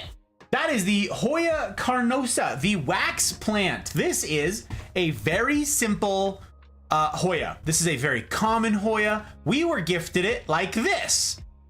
This is a gal in our Tuesday mentor group, okay, our business leaders group on Tuesdays that I meet with IRL here in Reno. Her name is, oh my gosh, it's Ronnie! Ronnie! Oh, fabulous, Ronnie! 16 heckin' humans! Oh my God! Right, Ron Bonds coming at you. Oh my God. Okay, listen. Fabulous humans, these. I swear. do I do to deserve such quality humans? What do I deserve? What do I do to get such quality company? I wag my finger at you, etc. Yeah, this is my consternation as far back phase. as I can remember, I always wanted to be a gangster. Listen. Luke, do you go by Luke? Do you go by Winters? Tell me. Don't let me ruin it, all right? Don't let me ruin it. Here I am trying to yeet my gratitude in your general direction for doing me the kindness of a follow, and I won't stand for me butchering your handle. You tell me, Luke. Thank you, Luke. I appreciate it very much. You've done me a kindness by breaking it down Barney style, making it marine proof. Thank you.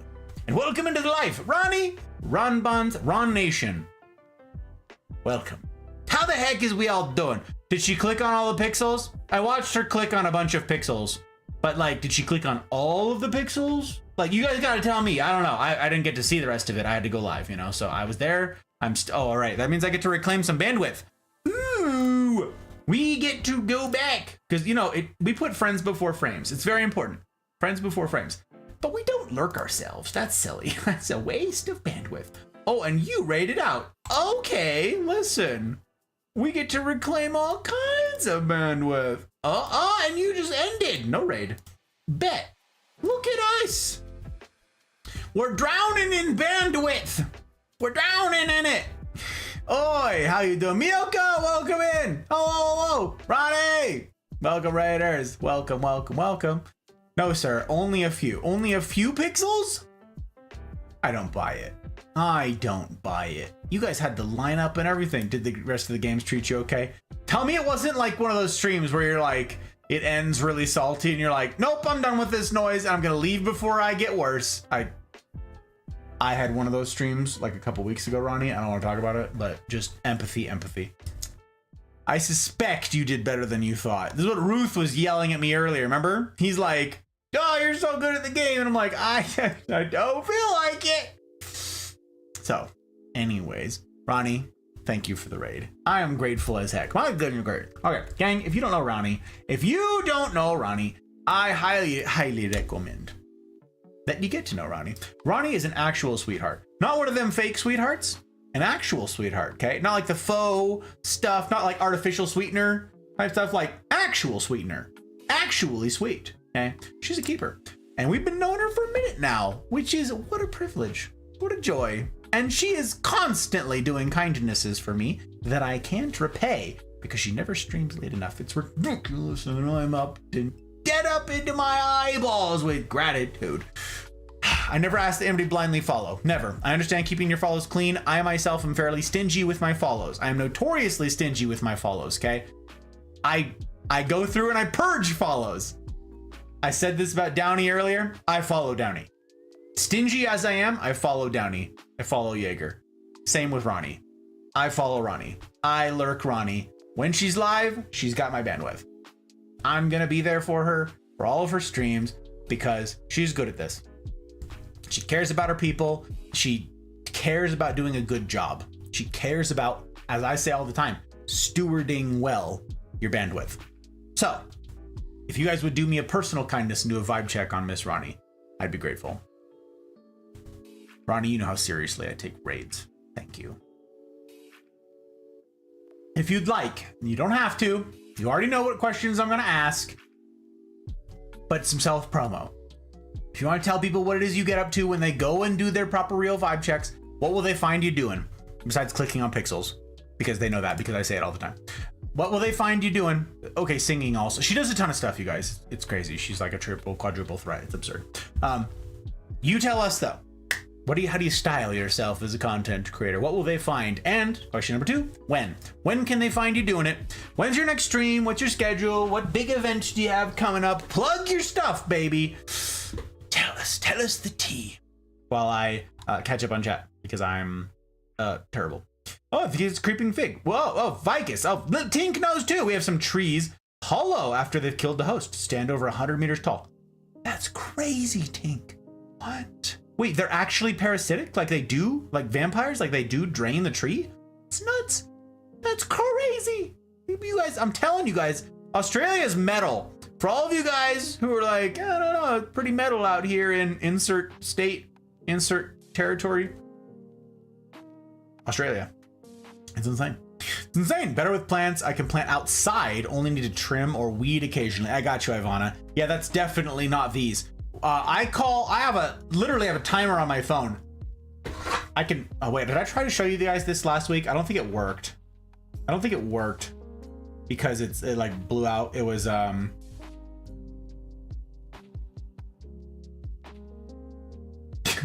don't think, oh, you can see it. Okay, check it out.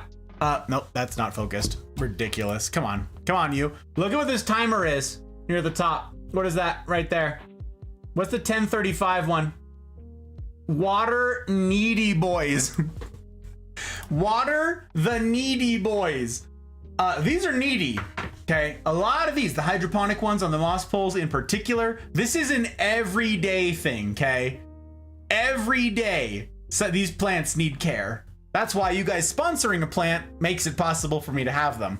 So, needy boys. Outside plants? Okay, this is really funny, actually, Ronnie, since you're here. Ronbon is presently sitting outside.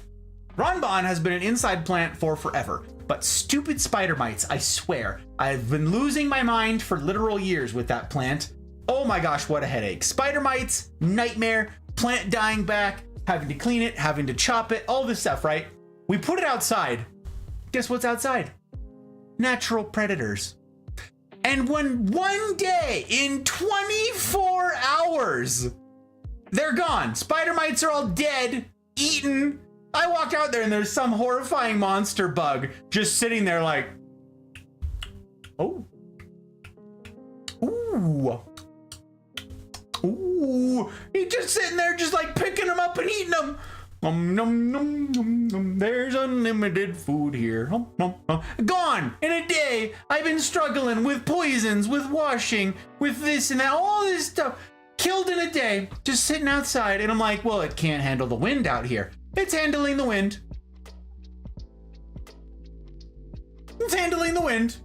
It's growing new leaves. I'm like, well, it can't handle the humidity.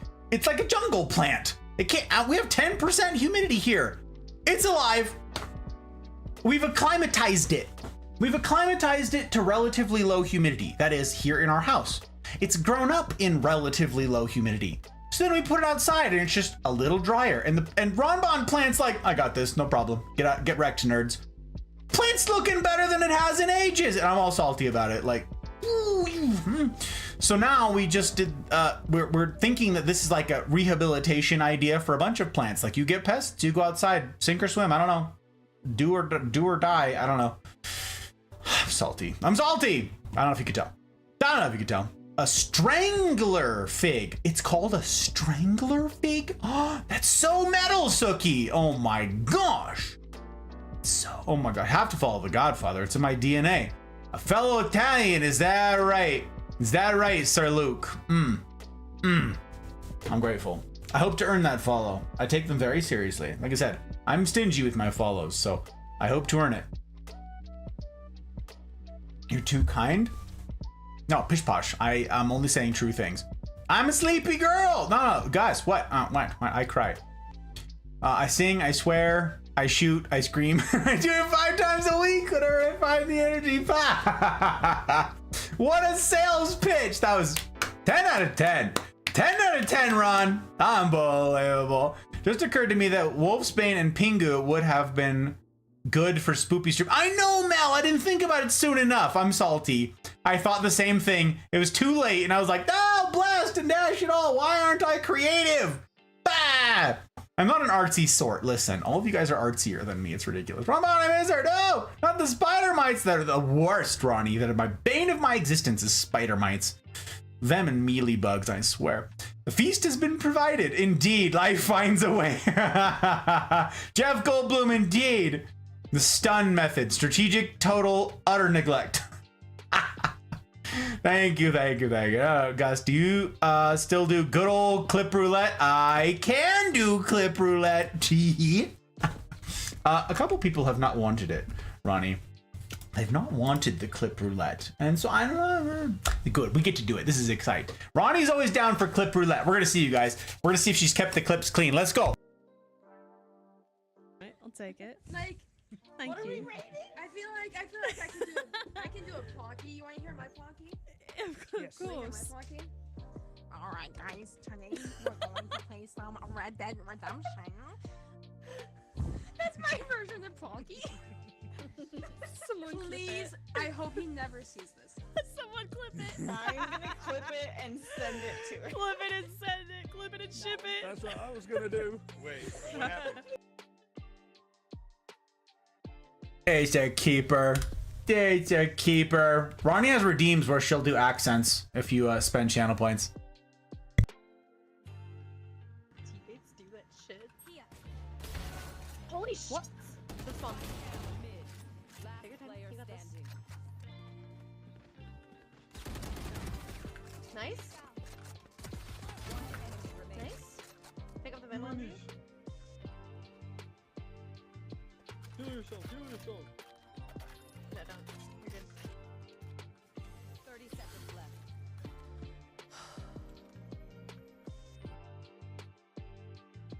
It got cut off because of my thing, but I suspect she aced it. I suspect she, well, I don't know if it's acing. I suspect she clutched it. I suspect I did ace, and there it is. She aced it. See, what I tell you guys about her clicking on pixels? I told you. Did I fib, or was I truth telling? Was I truth telling or what? She clicks on pixels. It's kind of her thing. It's intimidating as heck. I wish I could click on pixels. Ron embraces the likelihood of incriminating herself via Twitch clip. Indeed, testify. She's fearless. That's another thing. Quadruple threat plus fearless. It's insane. Randoms were backseating so hard. Oh my gosh. Every single time I've watched you do that and the randoms are like talking to you and you're like, could y'all just shut up? Makes me laugh. I'm like, I have secondhand frustration. Blood pressure is up. Oh my.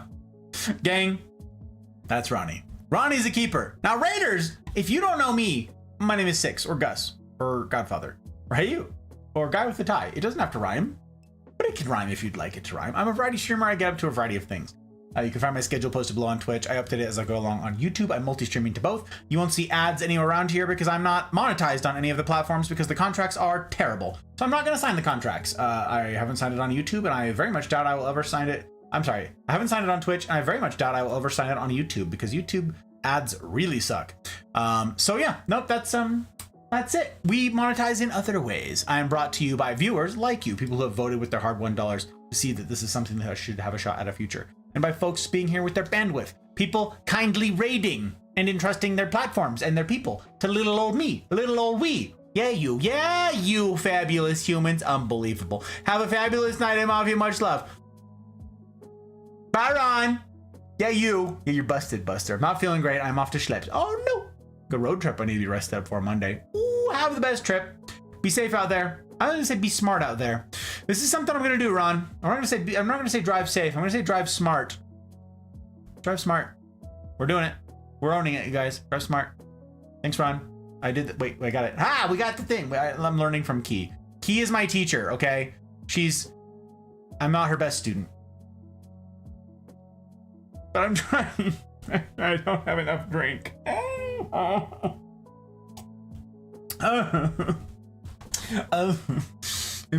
Okay. Gang, what we're doing tonight is plant streams. If y'all are new around here and you haven't heard the stuff of the things, plant streams. This is something I get to do once a year. We're gonna make Drive Smart happen. It's gonna be a thing.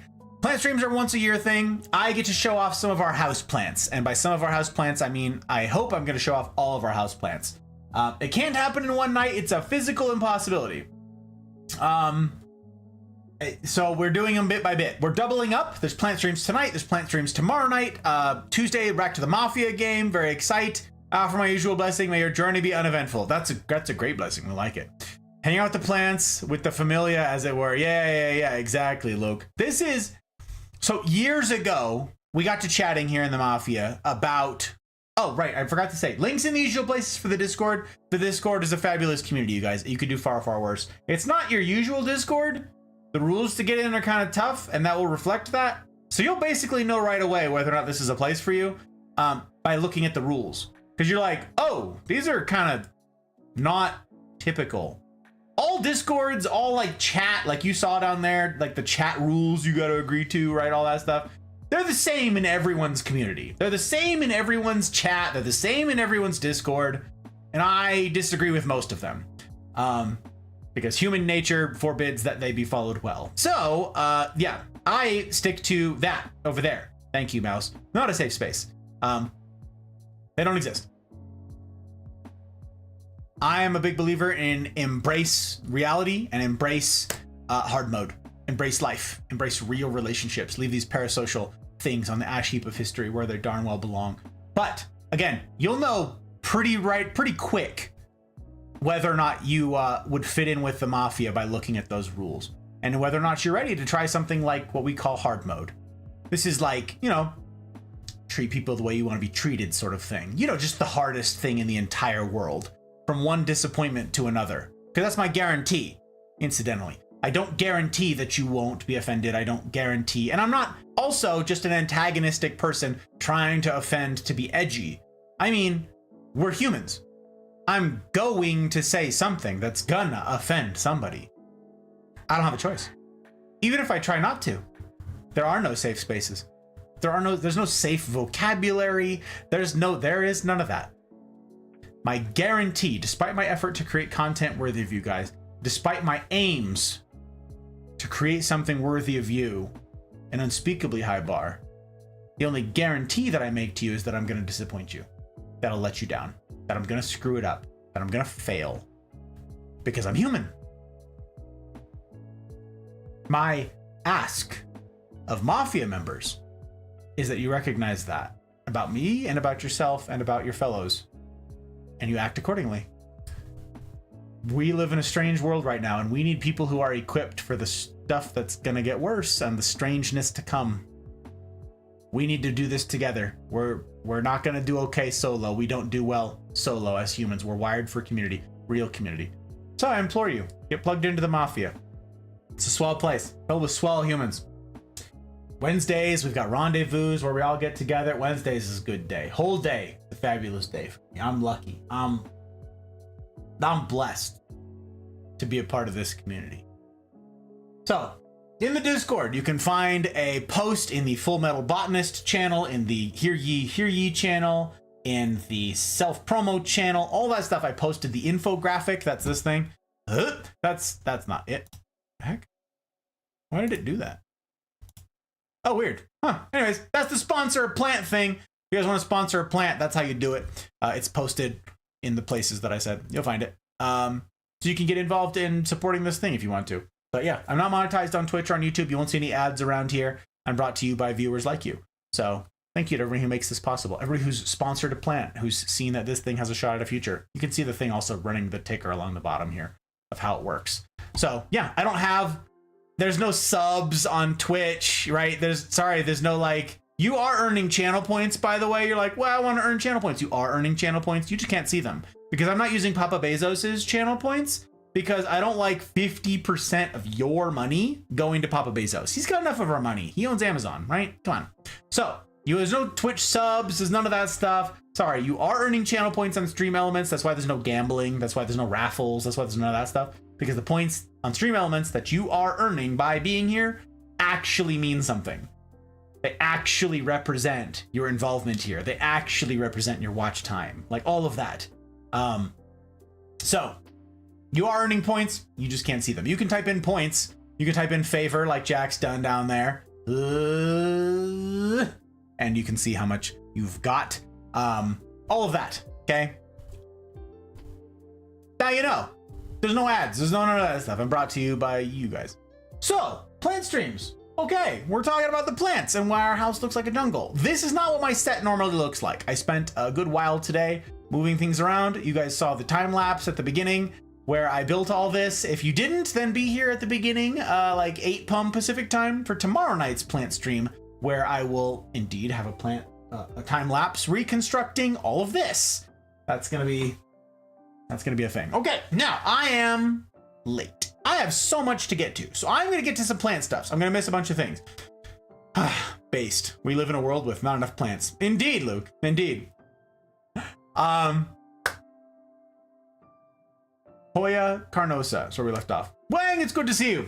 All is well over here. And I'm glad to hear that you guys are well over there. Thank you for the update, sir.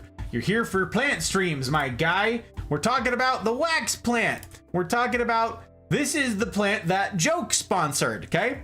It's called Katniss Evergreen. We got to hear from Joke. He has already re-sponsored the plant, but I don't know if he wants to keep the name. I suspect he wants to keep the name. I could be wrong. So we got this plant from a friend, and then we promptly killed it because we did not know how to care for it. We were brand new to plants, and she was like, oh, you guys like plants? That's so exciting. Here's a plant. She gave it to us. We had no idea what to do with it, and we killed it so fast. We put it in direct sunlight, and didn't water it properly, and it fried and died in like, wow, like instant, okay? Like instant death. Yeah, it was very sad, very embarrassed. Yeah. So then we kept it alive. We put a capybara in the pot with it. By the way, this is a pothos. Pothos are for some reason considered the capybara of plants. Something they do helps other plants grow. It's endearing and hilarious. So we put a capybara in the pot and rehabbed back there Katniss Evergreen. And yep, the plant came back to life. Slowly, very slowly, one leaf at a time. Yeah, the capybara of plants. Indeed, Luke. Indeed. Capybaras are like incredible critters. If you ever see like a zoo, you ever go to like a zoo or something like that that has like a baby tiger cub where like the mama tiger died in childbirth or something like that? That's a pretty dramatic example, but that's a literal thing that happens. Mama tiger dies, they save the baby. They will put a capybara in the enclosure to raise the baby tiger. A capybara. Because they're like the best moms ever. And so they like will take in any animal and just raise them. So like Mowgli was raised by wolves. Nope, raised by capybaras would be more appropriate. So yeah, the capybara of plants. Yeah, it's crazy. Capybaras are nuts, Luke. Absolutely nuts. So pothos, and that's what this is back here, incidentally. This is a pothos. Over there, way over on this side, that's another pothos. This is a pothos we're gonna get to. They do something with the soil. They do something with the water. They do something where like they put out like a growth hormone. Like this could be apocryphal, but a lot of plant people swear by it. So we tried it. We had cuttings of pothos and we're like, why not? So we stuck it in the pot. It grew a little bit and so did the Hoya. Eventually we had to disentangle the two and we separated them, but did it survive because of the capybara plant? I don't know. So there it is. It came back to life. It's crazy. Like we had literally one leaf on this thing and it came back to life slowly, very, very slowly. So it eventually grew till this point. We pulled out the capybara here. We separated them. There's the healthy roots of the thing and we repotted it and voila, look, it started growing and growing. And it started getting like slightly better light. You can see Katniss Evergreen. And now it's pretty darned long. It's just been running away. Now, what a lot of people do with Hoyas is they'll put like a ring that sticks in the pot, that sticks up, and this will grow in a circle around that ring. They will train their Hoya, okay, to like grow in a circle, or they'll do a heart shape or whatever it is. There you go. There's the Katniss Evergreen. Yep. So we've never had ours flower, but then again, you saw what it used to look like, aka absolutely toast and dead. So maybe it'll flower when we get it happy enough. We'll see. We'll see. I'm gonna miss the time lapses. Aw, I'm glad you like them, Mel. The chillest critters. They're even cool with the crocs. Like they're cool with every animal. It's insane. Everybody loves the capybaras. It's nuts. It's nuts. Rose, oi! How you doing, Rose? Very good to have you. Romulus and Remus weren't raised by a she-wolf. They were raised by a she-capybara. I feel like this plant has a better comeback story than I do. I'm slightly envious. Silly, how you doing, Silly? It's good to see you. Welcome in. A slightly better comeback story. Listen, maybe, just maybe, your comeback story is not complete. It's good to see you. Welcome in. I hope Friday's treating you okay. Saturday, in your case. Living over in the future. You can train a plant. Oh yeah. All sorts of good stuff. I made bacon, mac and cheese. I may have overdone it. Full food coma. That sounds fabulous, Rose. Chef's kiss. Name is still on point as well. The Katniss Evergreen, solid one. Joke had a lot of good puns in there, Jack. A lot of them. I'm curious how my story will be classified by people who read about it afterwards. I might say, perhaps we all ought to try to live in a fashion such that those who do observe our life during or after the fact go, I want to live like that. I want people to remember me that way. I want people to say, I want to be like that guy, that gal. I want to live my life in such a way as to be envied by others. I think that's something we ought to ascribe to today. Not in a virtue signally, empty, like freaking blowhard kind of way. No, I mean like in a real way. Where people say, I want peace. I want to be wise. I want to be discerning. I want to navigate life well. I want to be a kind of person who goes, I don't know what to do in this situation. I'll ask. Because they know that you are wise. Or at least have some wisdom. I think we all ought to aspire to that. I think that's a worthy thing. Develop character. It takes community, by the way. Get plugged into the mafia. Plugged in. Joke! There he is! Oh my god. Wait, we were talking about you. Wait, are your ears ringing? We've been talking about you for however long. Oh, he said grr. Uh-oh. Is work treating you? Is work lousy? Oh my god. Oh, grr because anti-tilt. I see. We were talking about you. My guy, look. We're Katniss Evergreen. We were just finishing up Katniss Evergreen. My question to you was, you already re-sponsored Katniss here. The question is, do you want to keep the name? You can change the name. But if you want to keep Katniss Evergreen, you can. Hi, I'm home now. Welcome back, Sam. Welcome back. I hope your movie was a good one. Oh, used the last of what was originally 3 pounds of bacon bits. Ended up cooked to go with onion buns to make sure bacon sandwiches. Oh god, it's done. So, Rose, I swear, heckin' good. Oh, jeez. I'm 100% certain people don't aspire to live their life like me or to live my life. But I do live in a way where if they experience what I did and do, then they would emulate my behavior to some degree in order to live a better life. That in that sense, though, silly. Each of us are in a spot where we could or want to do better, right? And the act of moving from point A to point B, that's a thing that can be aspirational. That's a thing that can be motivational.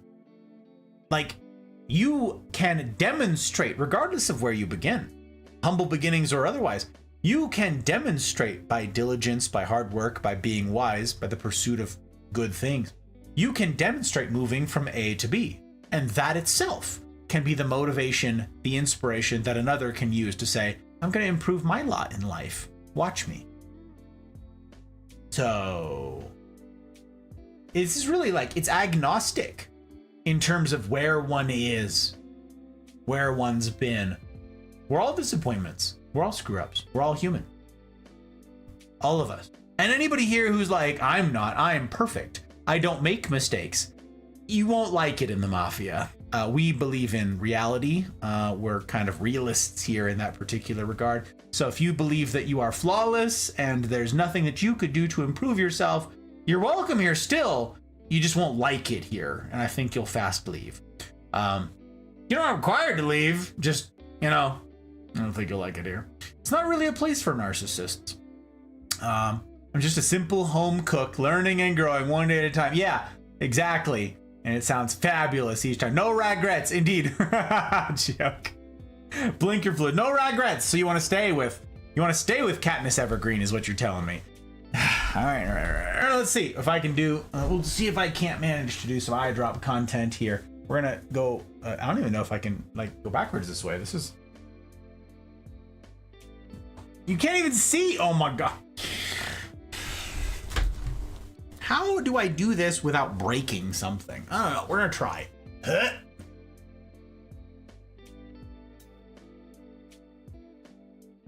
Ooh. Wow, that actually worked out really well. Whew, that actually worked out really well. That was some of the cleanest eye drops I ever done did. You guys got your eye drop content. There you go. There you go. We get the peepers peeping. We gotta keep the new mechanical eyeballs spinning and whirring so I can keep gazing upon the visage of the hot bride. It is to be hoped that that's something that gets to continue. Work treating you okay, my guy? You can't beat the perfection that was my naming convention. That's what we said before you got here. That's what Jack said. Jack's like, damn, that name holds up. And he right. And he right. I wonder if I would see me moving from point A to A, B. Okay. I mostly see it as suffering and grace. That too is a valuable thing, silly. That too is a valuable thing. People who, there's countless people, way more people who don't know how to suffer gracefully. Suffering is part of life. It takes wisdom to know how to navigate suffering. You can't talk me out of this. Like, this is stuff I talk about all the time, silly. All this, Kay. Silence or violence. Yeah. There's a bunch of language that Mel is alluding to in several books that we went together earlier this year. Yeah. Though I do not have the energy to actually inflict the violence. So it'd be like silent spite instead of effective violence. You ain't getting rid of me. You stuck with me. Oh my god, we've got Ivana, a fellow disappointment. I keep her this one. We don't celebrate. That's a common misconception. People are like, oh, we're all just a bunch of degens, fist bumps, baby. No, we don't celebrate our screw ups. We don't celebrate the fact that we are all missing the mark. We recognize it, and it's a source of humility for us to, you know, champion well the causes of others, to love others, to serve others, because we're not holier than thou, we're not mightier than thou, we're not higher than thou. We're all screw ups, and we're all in the same boat, we're all in this together. So we don't celebrate it, but we do recognize it. Mero! Oh my gosh, Mero. Hello, welcome in. Just coming to say hi. Gonna wash up before bed, post pics of what I had for dinner tonight in the server. Oh my, you and Rose, I swear, just out here to make me hungry. Thank you for sharing it, Mero. Thank you for sharing it. It's good to have you. And if you're leaving your bandwidth here, you have my assurance as ever that I will steward it as well as I'm able. We celebrate trying. We sure do. For once, I'm awake during a plant stream. How's it working this year? Anywhere I can see the list of claimable ones? Oh my god, Rana. Rana's asking the real questions. There will always be bad people, bad feeling, bad things that happen. It's how one deals with these obstacles. Shows their humility and their morals. Indeed. There's some great sushi. Oh, sounds fabulous. My goodness gracious. Okay, so Joke is keeping Katniss evergreen. And Rana's asking, what is here? Tink, are you here, by the way? Are you here, Tink? Because you have, Tink, first dibs. You don't have to, okay? You don't have to, but you claimed this Jacaranda a while back, and you get first dibs, Tink. You don't want it? That's okay. No pressure whatsoever. So this one is still up for naming. This is the list, Rana and everybody else. That's our house, by the way. It's our dining room. That's just our dining room. This is the list. This is what we've gone over. If they have been adopted, you'll see the names right here. Okay. So this is the dwarf corpse flower here is adopted. That's also Spido Might Hilarious has been sponsored. Kira, Pearl Trotsky sponsored that one. Kira with Gumdrop, the carnivorous plants. Joke has responsored this one. Katniss Evergreen, the Jacarandas. We've still got Tinks here. House looks fancy. We try, Rana. We're trying to make it fancy. Semper Kitty. This one right here. Thump picked this up for Kitty and Jar. Very cool. We've got the Basils that pre-picked up. Very fun. Forbidden Snack, still Kira's name remains. The pings, both the carnivorous plants, have also been named. I believe this might be the only one. The peace lily and the jacaranda have not been named, but we're about to get into a couple that haven't been named. That's what we're doing. We're going into them right now. So the peace lily, which is just, it's a peace lily, so that's why it hasn't been named, because it's a peace lily. Peace lilies are great. They're really simple plants. We showed it the last couple plant streams. They're really simple, really easy care. But you know, it's a peace lily. So, okay, the next plant, we got to Katniss Evergreen. The next plant is a new one. We're getting to a new plant. We have new to us this year. It's not been sponsored by anybody. Okay, going all the way back. We're gonna figure it out. Obstacles should be burned with the cleansing fire. Cleansing fire indeed, silly. You want to see how the mac and cheese turned out? Pick for it. I want to see it. But Rose, if I look at all the food stuff, I'm never going to get stuff done. Now I'm going to have to see it tomorrow. All the food stuff that you guys are posting in the Discord, I can't look at it. I got to look away. I got so much ground to cover. Oh my God, I'm dying out here. Oh, but do they offer peace? That's a good question, Luke. That's a good question. I mean, peace insofar as ours have never had pests. Their watering regimen is super simple. They don't care. High humidity, low humidity. They don't give a rip. Yeah, peace in that regard. There's a bunch of these needy boys. Peace lily is super peaceful. One could use that language. True. Also, Suki, we've been cracking up, Hot Bride and I, because we were talking about the plants, like which plants are like exotic and so forth. And we're like, ooh, the peace lily. Let's put the peace lily out there. Suki's like, don't you come at me with that peace lily. Don't you dare. So stinking funny. Plant number 2. Oh God, I'm sorry, Mel. Mysterious as the dark side of the moon. Indeed. Okay. The next plant. And for the first time being shown here on stream. It's new to us this year. I have not perfected how to care for it. It is in a great environment, but moving it from what it grew up in, pretty abrupt. The piranha! Peace lily sounds fine to me. Just name it Bob. Rana, thank you. You're so stinking funny, my guy. What the heck? Rana just wants peace. Rana just wants peace. Oh my goodness gracious. This actual gentleman. Bob. Oi. Thank you, sir. Making this whole thing possible with your fabulous and clever naming scheme. Yeah, that's not how you. No, that's not. That's 10:04. 04. Oh my goodness gracious, Bob! Look at this. Wait, look at Bob. Look at Bob. Look at that cool plant. This is the flowers. When it gets enough light, by the way, the flowers are white. They make a big mess with all their pollen. That's what this is, by the way. If you look at, see all the white powder? That's the pollen from the flowers. That's not a pesticide. Some people ask, do you have like a powdered pesticide on there? No, it's never had pests. No need. But these flowers are messy. Yep, that's the peace lily. The Spathiphyllum wallisii. Again, for those of you guys who are unfamiliar with plants, you're going to see this a lot right here. The double I at the end. Spathiphyllum, that's the genus. And the specific plant, it would be this one here. So that's the wallisii. And you're going to see this on everything. And that is the correct pronunciation for the end. It's EI, which is just so funny. It's so common in the scientific naming conventions. So you'll see it more. Wallisii. The peace lily. Thank you, Rana. Ridiculous. I actually don't even know when we got this. I mean, I know the month. I don't know the specific day. But yep, there it sits. Pretty great. We know what light. It needs very little light. It needs somewhat frequent watering, especially if it's getting enough light. It is an aroid. It is from the family Ericaceae, so it does have that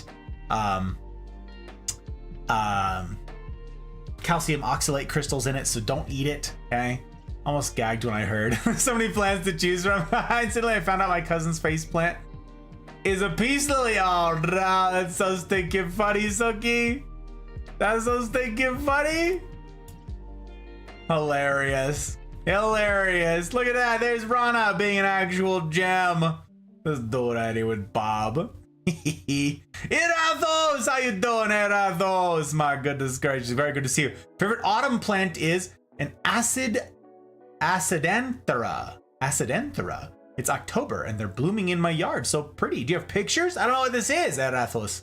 I don't know what it is, Erathos. Just want to spread the name Bob. Or spread peace. I see. Now I want to name a plant Oboe. Great. We're gonna have Oboe. We're gonna have Ob or Oob. It's gonna be Oob. My goodness gracious. We need to name a plant Frank. Exactly, Luke. We're just gonna get all the old school names in here. We're just gonna get a bunch of classy old gentleman names. What is there? There's Rich and Bob.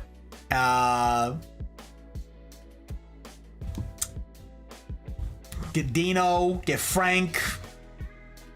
Sammy. Oh yeah, we're gonna get all the Rat Pack names in here. It's gonna be something. Get Paulie in there. Smell like a blueberry pumpkin pie. Oh my gosh, Sam, that's crazy. A blueberry pumpkin pie. Do those mix? I don't even know. I've never even heard those two together. My goodness. My goodness gracious. There's so many plants to choose from. I know, Soki. We were joking about the favorite is a peace lily. Really? Huh. That's something. I almost gagged. That's so stinking funny, Soki, I swear. You cracked me up. One named Billy Jeff, yeah. What do you call a man with no arms or legs swimming in the ocean? Bob. Bob. Oh, I swear. Ding, ding, ding, indeed. Lucky? Oh, kidding, Bob.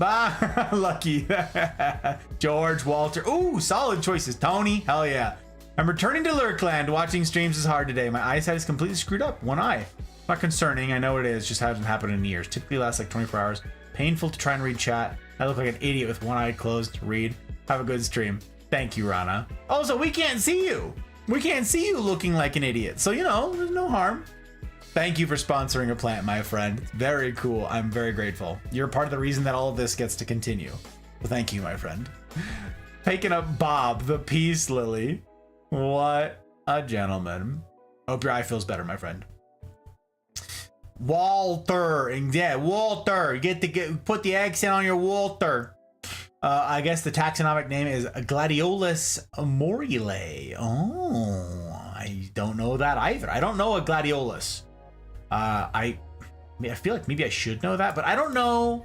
You said they're blooming, so I suspect this is a generically outdoor plant or generally outdoor plant. I know everybody, Suki and others are like, there's no such thing as an indoor plant. Yes, all plants are outdoor plants, but it's not typically a plant that would be kept in of doors in our modernity is what I mean to say more precisely. So, okay, I'm gonna get to the next plant. The next plant, seen for the first time here. I've never got to share it with you guys. We've got pictures. Where's Hop Ride? Hop Ride is doing nursing school homework. She's buried, my friend. Hopefully she'll be here tomorrow night, but we don't know. We'll see how much work she gets done tonight and tomorrow. So, next plant. I'm gonna miss chat. Sorry, guys. I'm gonna miss chat. I gotta do it. We got ground to cover. I'm moving too slow. My fault, I know, but okay. I'm gonna move Katniss here. I'm gonna move Katniss Evergreen really fast because I gotta show you guys.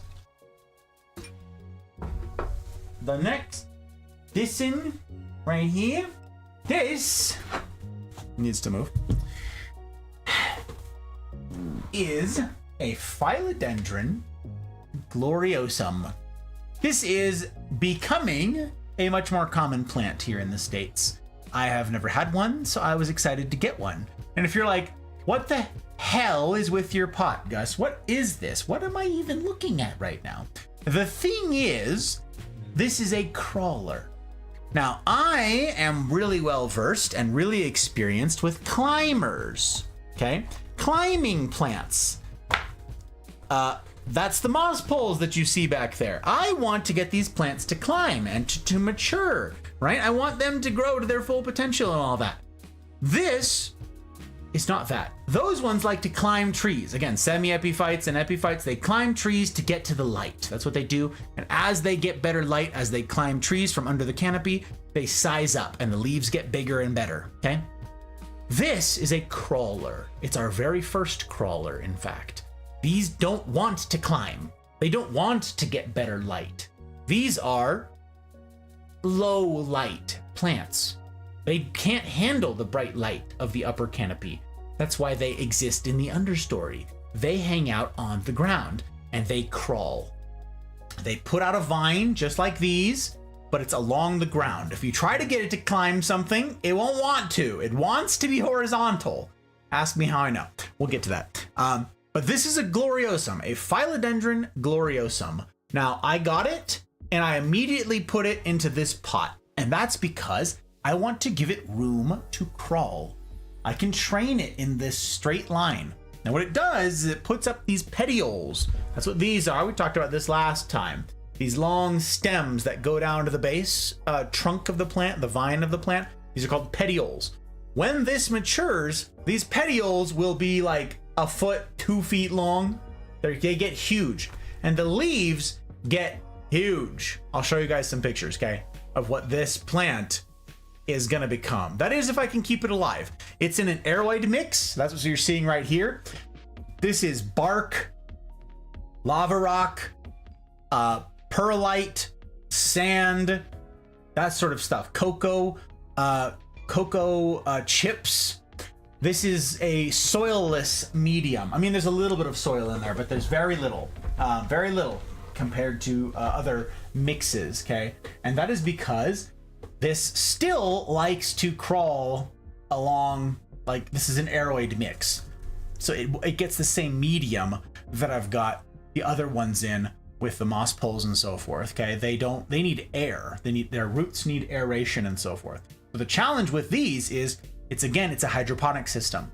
This medium that it's growing in doesn't have nutrients in it, or hardly any. So it can't derive much from that. Instead, I have to fertilize this. I have a liquid fertilizer that every time I water the plant, I water it really weak dilution of a liquid fertilizer, and that goes into here and the roots can pull from it, but it doesn't get any nutrients from its medium. It depends on me, hence it being a needy plant. I've mentioned before the needy plants. This is one of them. All right, let's see where it is. This is a Philodendron gloriosum number 55. 55, right there. Oh, right. I have these little stars, by the way. I forgot I did that. I have these little stars on all of the new plants. New this year. Plants that I did not own for the last set of plant streams. So number 55, the Philodendron gloriosum. We get to get rid of that. There you have it. That's what this thing does. Okay, that's actually a fairly small one. This is a juvenile version. You can see a little bit of chonky root right there. And it puts up these stems. Here is what they do just out in the wild where, like Suki lives. That's how they do. They don't want to climb. They want to spread along the ground. And they put up those long old petioles with these big old leaves, okay? So these leaves can be like multiple feet long. Depending on the growing conditions and the light and the so forth, these leaves can be like 2 feet long and like 1.5 feet wide. Big, giant monster leaves. And so there you go. A Philodendron gloriosum. That's what it's called right there. So now I get to, forgot I gotta do this. I forgot, I didn't do this with the other ones, my bad. I gotta go change that with this one. Oh geez, I forgot how to do this already. Maybe we get rid of that, we do that. The Hoya carnosa. Okay, there we go, okay, that's correct. So there you go, the Philodendron gloriosum. Here's how we got it. In a haul, little baby plant right there. Then we've got the little baby. Look at him in a little baby 4-inch pot. Very neato. And then let's see, is this repotting day? Yep, That's what it looked like. Repotting day was just a couple roots. It was healthy roots, but this was mostly peat moss.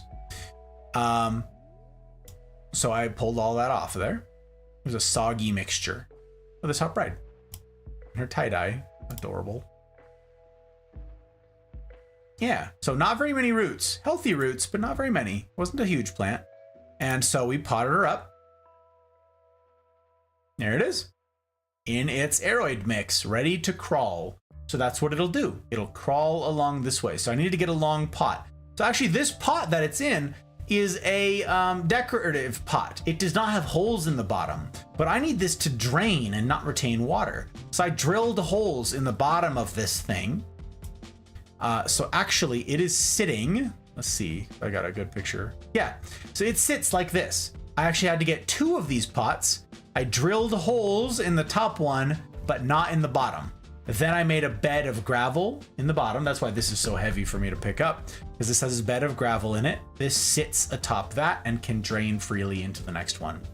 So there it is. It's getting east facing light right now. And yeah, we'll see. I don't know. This is my first time doing a crawler. I don't know exactly how much light to give it. It looks a little sun stressed, which worries me because it's getting very little light. It, I know, hasn't yet adjusted to the growth medium. It's not super comfortable where it's at, but it's moving along. It's moving along. Oh, it's just taking a minute. That's all. Taking a minute. Anyways, that one is. Stand this back up on there. Hello? Sit right there. Good. Yeah, first crawler. We'll see how it goes. Now, the reason I show you that plant first is because I want to show you a plant that is the parent of one of the most incredible things about these aeroids. This can be anthuriums or philodendrons and so forth, is that you can hybridize them. You can pollinate them with one another and you can create these hybrid plants. So I want to show you this next plant that is indeed a hybrid of it. Why are you moving so slow? I'm dying, joke. Oh God. Oh geez. I'm blown. A Phil love them when they worked at Home Depot garden. A Phil love. Mac is put into containers to cool before putting in the fridge. Pot soaking so I can run the dishwasher soonest. Yep, gotta soak the pot. Very important. Give it like 4 days. Gonna creep everywhere. My interesting fact: sharks have existed on Earth longer than trees have. Crazy. Sharks are cool. Suki. Oi. Take over the ground. Looks like a good hiding spot for pixies. I see. Remind me of that solar panel farm in Spain. A solar panel farm? Oh, we drove past like 3 of those on the way over to Utah last weekend. It was crazy. Black stem taros. Pups look like they're running away. Indeed. You ever seen a pepperoni Hoya? Do you mean a peperomia? I don't know about a pepperoni Hoya, but I do know about peperomias, which I don't think could really easily be mistaken with a Hoya, but I don't know. They are solar panels. That's true. Suki's right. Oh my gosh, plants are solar panels. Gloriosum sounds like a magic spell from Ari. Indeed, Erathos. Indeed. It does sound like that. Like he's chilling in a bathtub. Yeah, kinda. It's just kind of vibing, you know, legs out. I like it. It's good. Slightly worried about overwatering in such a large pot. Well, because it's just aeroid mix, Suki, the water goes straight through. None of this retains water. So it's basically in a dry medium all of the time. So I check for moisture for the roots and stuff like that. A moisture meter is useless in this application. I need to check the gravel beneath it to see if it's still moist down there. And then I kind of need to eyeball it. But this does not retain water at all. Besides that, I don't water the whole thing. I just water where it is right now. I give a splash to where the plant is established so far. This over here on the other end has not gotten water at all since I repotted it. So I seem to struggle with philodendron more than other plants because I find they rot so easy. They're so sensitive to weather changes. They are, Suki. I'm the problem. It's me. I have chosen all of the difficult plants. Phylos are my favorites. they're the most challenging and therefore, in my opinion, the most rewarding. For instance, the peace lily is really easy and therefore it's not super rewarding. However, this next plant, very rewarding. Somewhat difficult, somewhat fickle, somewhat danger, but very rewarding. Oh, thought of a plant that grows pepperoni sounds delicious. Maybe the name of a specific, remember the name of a specific Hoya? It's been a few months since I was working there. I don't know, Rose. I don't know. I know a bunch of plants, but knowing a bunch of plants actually isn't that helpful in the grand scheme of all plants. It's just not. So, that is the next plant. I can't move it, okay? I have pictures, but it's danger for me to move. Maybe I can move it. I really want to move it. It's danger for me to move, but I really want to move it. I'm gonna move it. Okay. Gang, allow me to introduce to you one of the newest additions to my collection, and one that I've been looking for a year and a half, I think, before I finally got this. The Philodendron glorious, in quotes, okay? The gloriosum is the scientific name of this plant. The glorious is a designer plant. That is, someone hybridized a couple plants and they get to name or nickname the offspring. This one was nicknamed Glorious. Philodendron glorious. Let's see it. Come here, you. I don't know how to get this over here intelligently, actually, but I'm gonna try. I can't do this with other plants, but I'm gonna do it with this one. I think it'll be okay. It's gonna be okay. We just keep telling ourselves, we repeat to ourselves, it's gonna be okay. Okay, come here, you. Don't fall. Okay, listen. Normally, I have these plants tethered to a wall because they're top heavy. Normally, they're sturdy as hell, tethered to the wall. Right now, it is not tethered to the wall. So, danger. Danger. This, allow me to introduce a new plant. Unnamed, up for sponsorship if someone wants to give it a name. I am so excited for this plant. One of the most exciting plants in my collection. And if you can see that sheen as the light turns, this is a velvet. This is a velvety plant. The texture is just like velvet.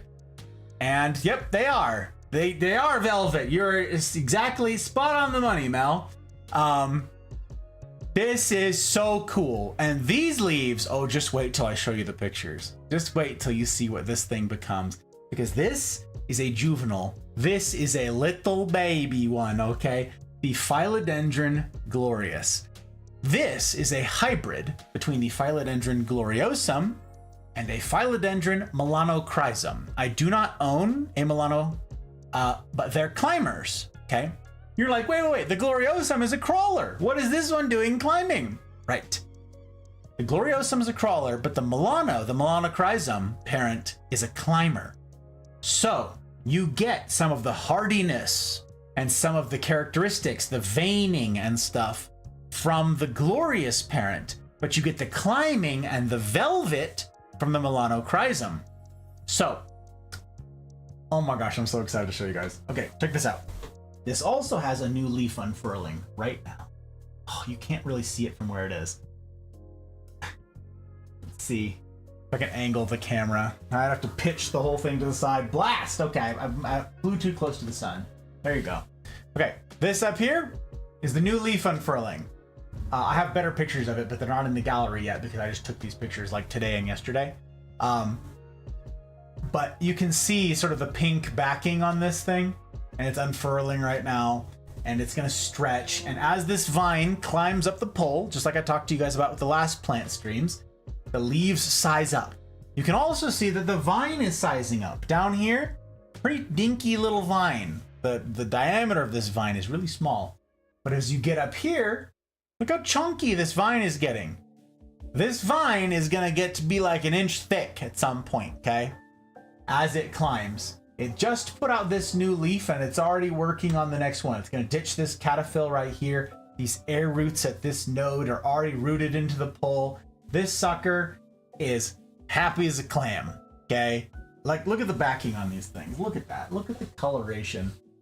Very fun. You get this bronze, like, sexual good thing. Now,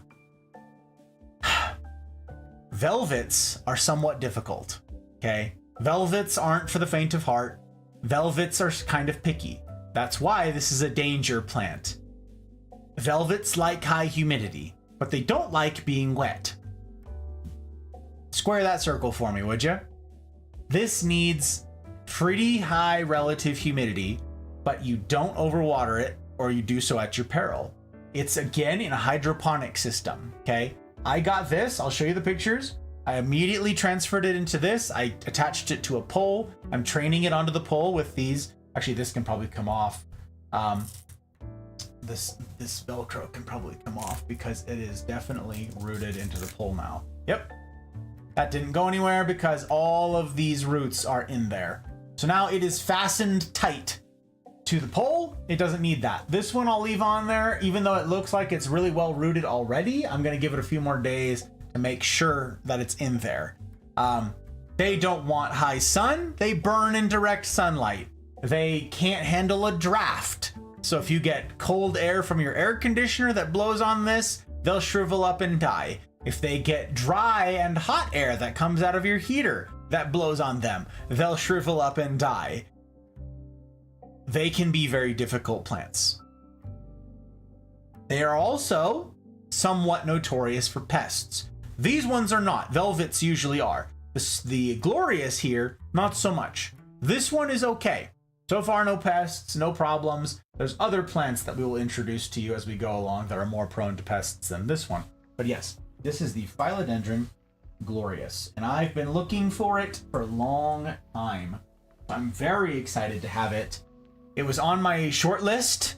If you saw my wish list at all during the year in the 2023 gallery that I had posted until we started these, it's all secret now, then you will have seen that this was on my short list, and I'm thrilled to have it. So let me show you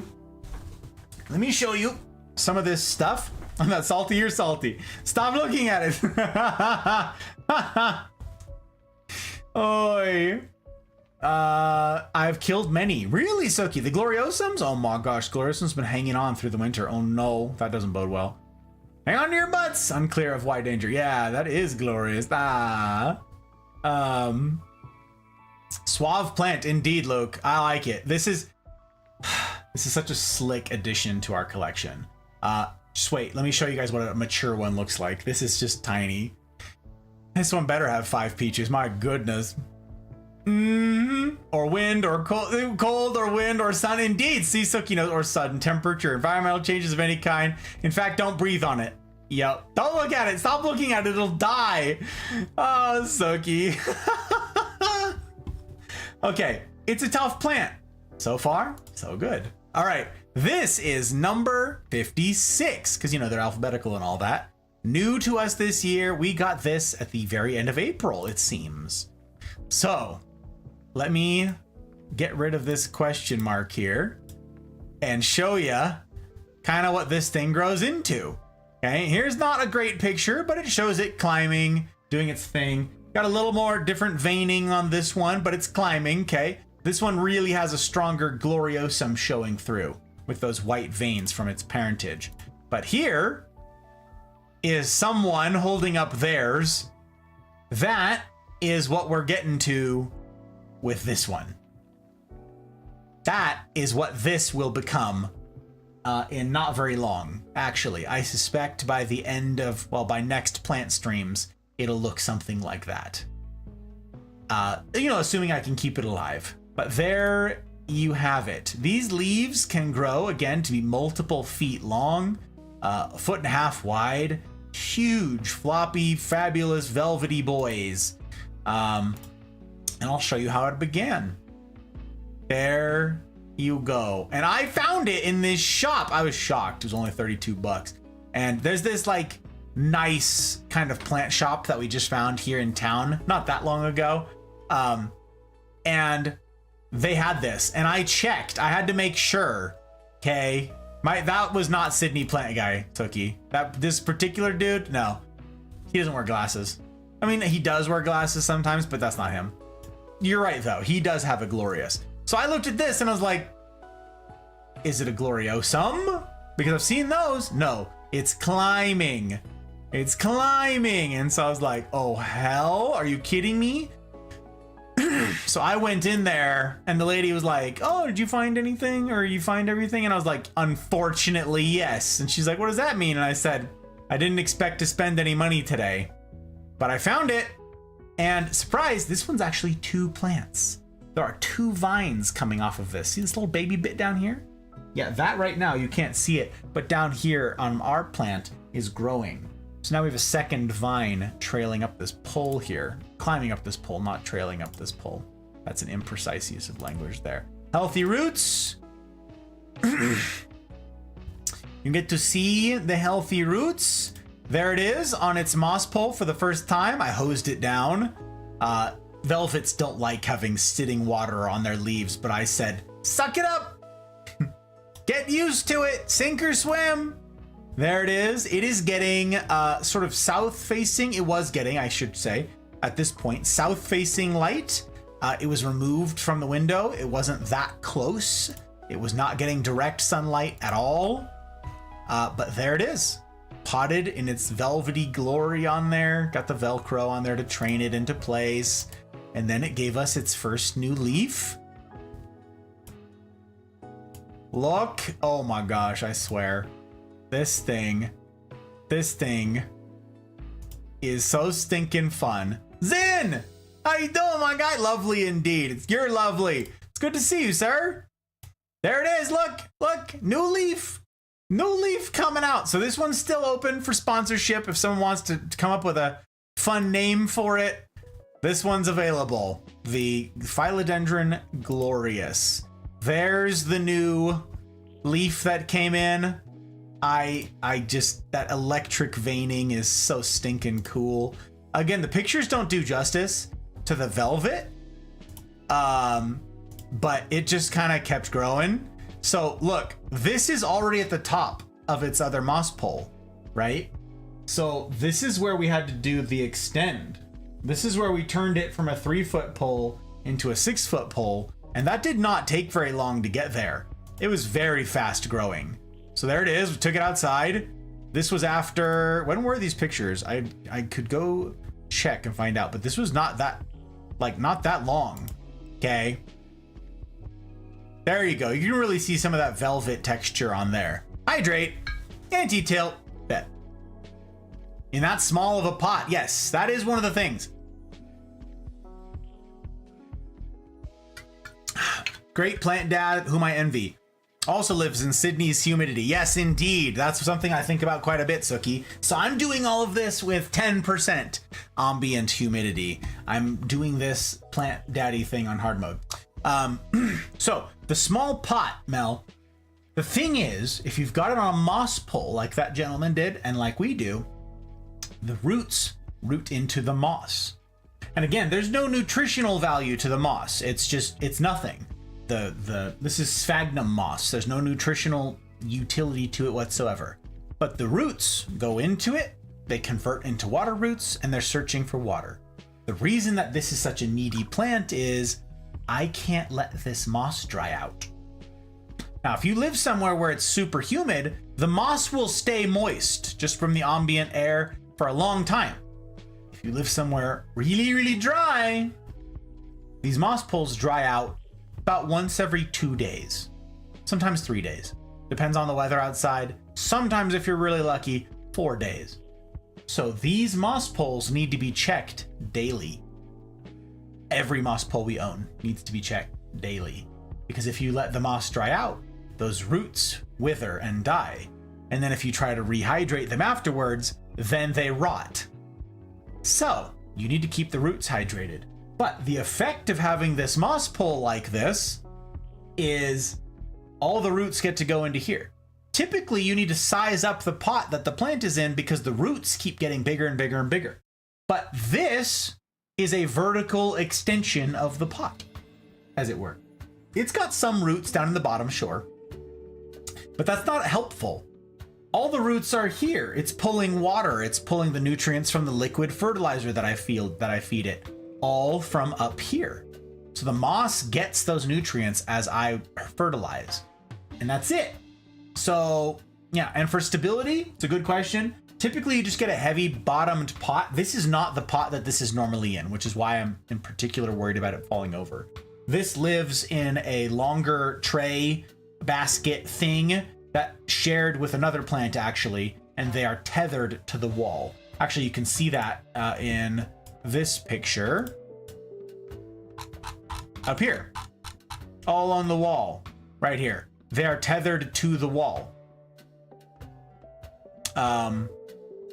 And yeah, they share pots along the bottom. So they don't need to, I don't need to worry about them falling over.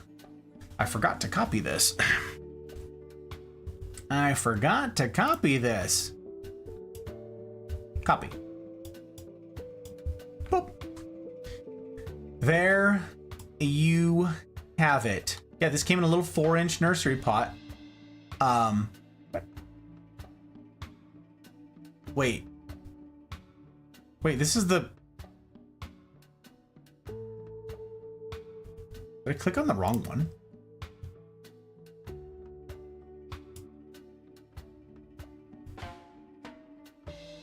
That is not where I got that. Hello? That is incorrect. I got that at Sierra Water Gardens. The heck? Huh. Anyways, low light, quote unquote. That's something that's pretty complicated. So, okay, we get to rate this bad boy. Yes, difficulty so far, and I know Suki's not going to agree. I know Suki's not going to be happy about it, but so far, we're going to give it a moderate. And that's just because of the hydroponic setup, okay? Just because of the hydroponics. Just because it's a needy boy that you can't let dry out. Sexiness, 5 out of 5 peaches, okay?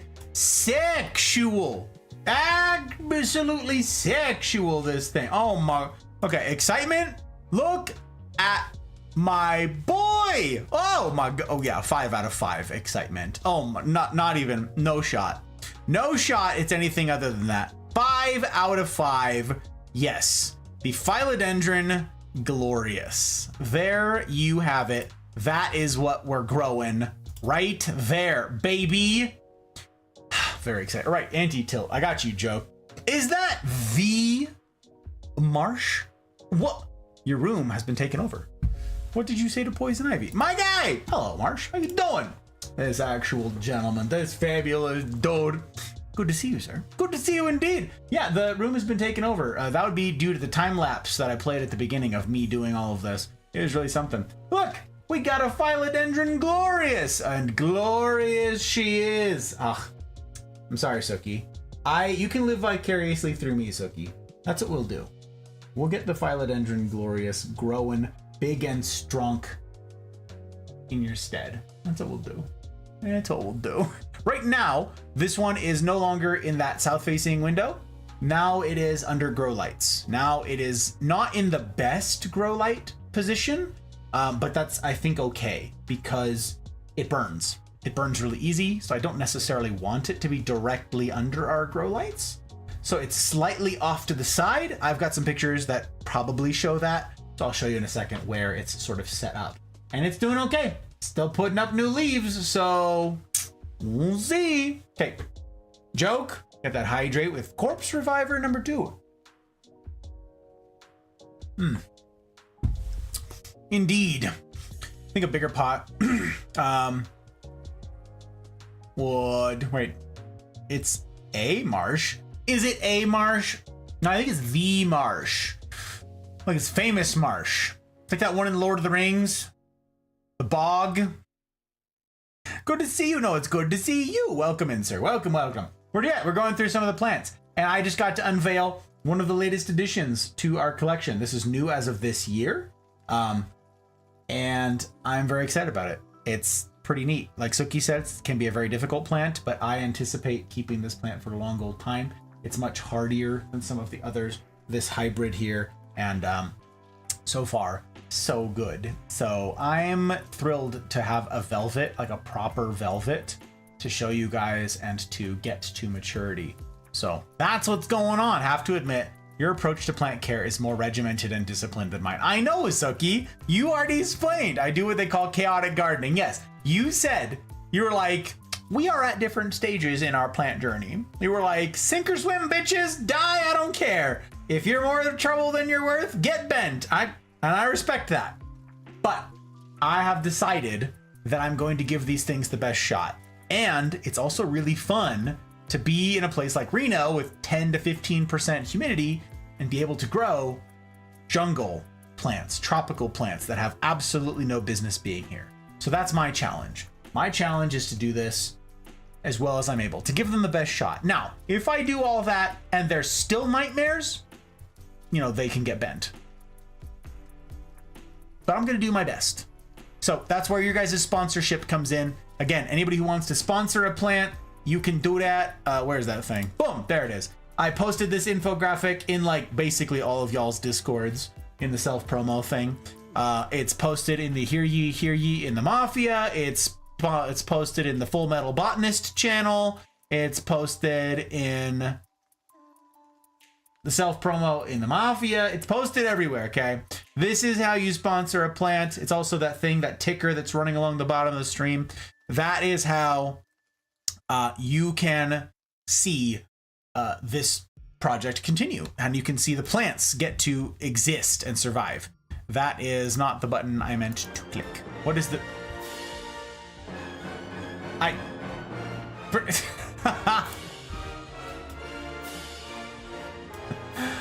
Joke!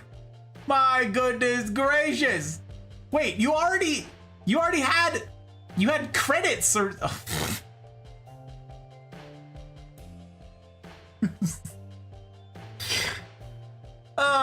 Joke. You gentlemen, you. I swear. Excuse me? What is a corpse reviver? A corpse reviver number 2. Yeah, Marsh. It's a 130-year-old cocktail. I posted the recipe for it in the Discord. Go to the Discord. Find the section in there called Pick Your Poison. Find Sips. It's under sours because it's a sour style drink. It's a gin-based cocktail. This is a gin and a Coqui Americano or a Lillet Blanc with an orange liqueur, like a triple sec, or a you could use something richer if you want, like a Curacao or a Cointreau, and then it has lemon juice and an absinthe rinse. So, and an optional cocktail cherry. So, yep, Corpse Survivor number 2. Very good. Very good. Thank you, Joke. Actual gentleman, I swear. Okay. So, now, the Philodendron Glorious has a name. A glorious name. Prince Phil Odendron. Jokers wanted. 2024 10/04. Boom. Look at that. Sponsored. We get to keep this plant alive for a whole nother year because of this gentleman. That is dude. Very excited. Thank you, my friend. I appreciate you. Muffin! How you doing, Muffin? It's good to see you. Hello, hello. I hope you're well. Hope the time zones are treating you okay.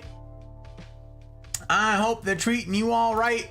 There it is. Look, we added a 3-foot pole. Credits are for people that wanted to adopt but can't. Joke. What a gentleman. I swear. I swear. I did the math, by the way. I did the counting and then I forgot. That was like a whole week ago. Just not Bride's like holding like, don't fall. Don't fall, because it did fall. It did fall once and it was very annoying while I was doing this. So we added a 3-foot extension. So there you go. There's her. It was. We added the 3-foot extension. So now it's in a 6-foot pot. Got Golly, look at these things. Look at this. See that velvet texture on this thing? One of the coolest plants we own. I'm so excited. It's one of the rarer plants that we own. They're starting to become more common now, but like this, I've been waiting years. So I'm so excited to show it to you guys. I'm so excited that it has like life now. Yep, there it is on its pole against the wall right there in its shared pot with another plant that's yet to be revealed. So spoilers. Again, 5 out of 5. Sexual plant. Wow. Look how many more question marks we have, you guys. There's so many more plants to reveal. Is that a plane? It is. A loud heckin' plane. That's what that is. That's crazy. It's really.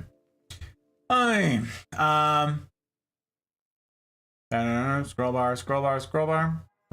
I respect it and will continue to vicariously enjoy the plants that would die in my care. Sucky. Likewise. You do all the garden stuff. We can't keep all that stuff alive. You do the full sun stuff. We'll take it. We'll live vicariously through you. Is that leafy green fern on the desk in the back adopted? That thing right there, Marsh? No. It's not a fern, but it's so funny. We talked about this last time, actually. That is a jacaranda. I will show you what that is. That is, not the corpse flower. It's right here. That is what it grows into. And that is not a color corrected photo. That is exactly what they look like in the wild, Marsh, when they mature. So that is that. We have 3 of them. We started it as a seed. We started it as a little seed pod. This is what they look like on the trees. And we cracked it open and it has all these little baby seeds in it. And we got it growing in a big pot and we separated some of them. And so, yep, now it is growing big and strong and into its full tree-sized form. Oh no, that's Rosie. I clicked on Rosie. This one. I was like, wait, that's not the right one. This one. That's Rosie. That one is adopted. This one's not. So we have 3 jacarandas. This is the smaller one. I put it back there because it looked really good in that space. So I need to explore your Discord more, Marsh. There's lots of good drinks in there, I gotta say. And there's the Full Metal Botanist channel, so everybody posts all their plant goings on in there. Joke said his credits were for existing plant children. Yes, they were for the existing ones that he wanted to re-sponsor, Mel, but he also had a surplus to cover people who wanted to adopt plants but couldn't. And then he now jumped in with a new one here. So yeah, it's great. Crazy. I still don't even know how many I have. I assume none. What, credits? Credits? I think you have like 4 or something. I don't remember. Gorgeous. We got some lamb ears this year. I've never had them. They're so fuzzy. I don't know what a lamb ear is, Muffin. What is it? It sounds fun. I don't know. I don't know plants at all. Hence us doing the plant streams, Marsh. It looks like a fern. You're not wrong. Everybody else last time thought it was a fern, okay? We had someone sponsor the fern looking boys last time. And what's the name? Oh, right. Let's go look. Let's go take a look at that third and final one right here. This is the big giant one that we have. The monster. This is all of them. The rest of them growing out of their pot over here. Yeah, that. Just sprawling and massive, and it took up most of this set behind me during the last plant streams. And this got adopted, named Fern Gully, by #NotAFern. So, not a fern, indeed, not a fern, but sure looks like one. They're very interesting critters. These exist in SoCal. So I'm surprised you would actually, now if you know what to look for, Marsh, down in your neck of the woods, you'll find these all over coastal areas. And they line the streets, and when the flowers bloom like this, they make a carpet of purple under the trees all over the place. Down in Slow, they've got tons of them in Slow.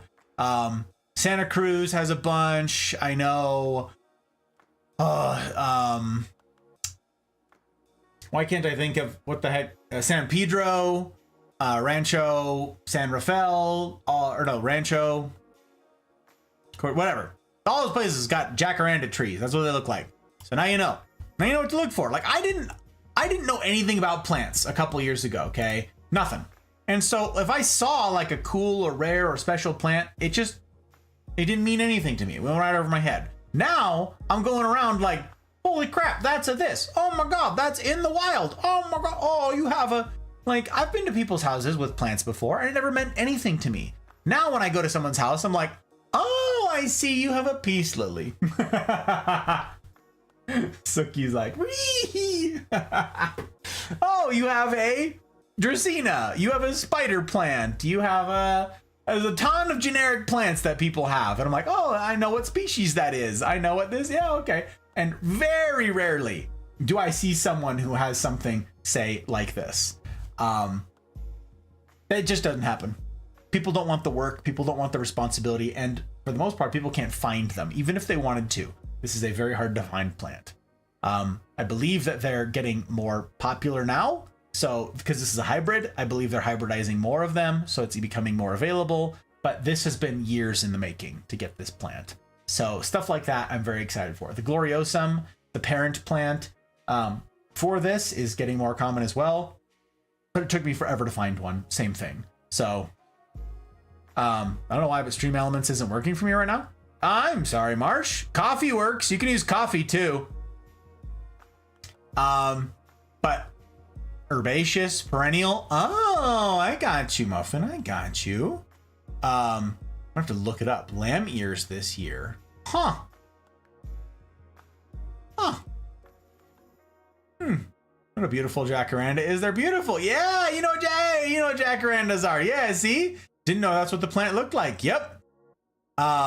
Something about the music just made me think I was sleeping through my alarm and panicked. Oh no. Mel's awake now. Mel's like, I was gonna go to bed, but here I am. Wide-eyed and bushy-tailed. They're pretty common street plants in New South Wales. Wait, what are pretty common street plants? The splendids are, Suki, or jacarandas? Probably jacaranda, right? Probably jacaranda. Probably not this. Maybe though. Aussie land is filled with incredible things. Okay, I'm gonna move this. We're gonna move it back. Try not to make a mess here. Yeah, you troublemaker. Okay. Come in. All right, let's see if I can manage not knock things over. Let's see about that. Let's see about that. Okay, yeah, we did it. Okay. Excellent. All right, on to the next thing. We're gonna do it. We're making progress. This is very exciting. Oh. Wait. He like didn't play the sound. It didn't do the God, coffee is broken, I swear. I swear, for the plants. Oh my gosh, Marsh. What an actual gentleman, this dude. This dude for the plants. All right, so you want to, Marsh, you want to adopt that one? Is that what you want to do? You get to pick a name for the plant. We've got a little embossing label maker name tag thing. Hot Bride is gonna punch out a name tag. You get to slap it on there. Is that the one you want? Because there's others you get to pick. Okay. Tank, there you are, my guy. It's good to see you. Hello. Like to adopt that one. We're calling it Brisket.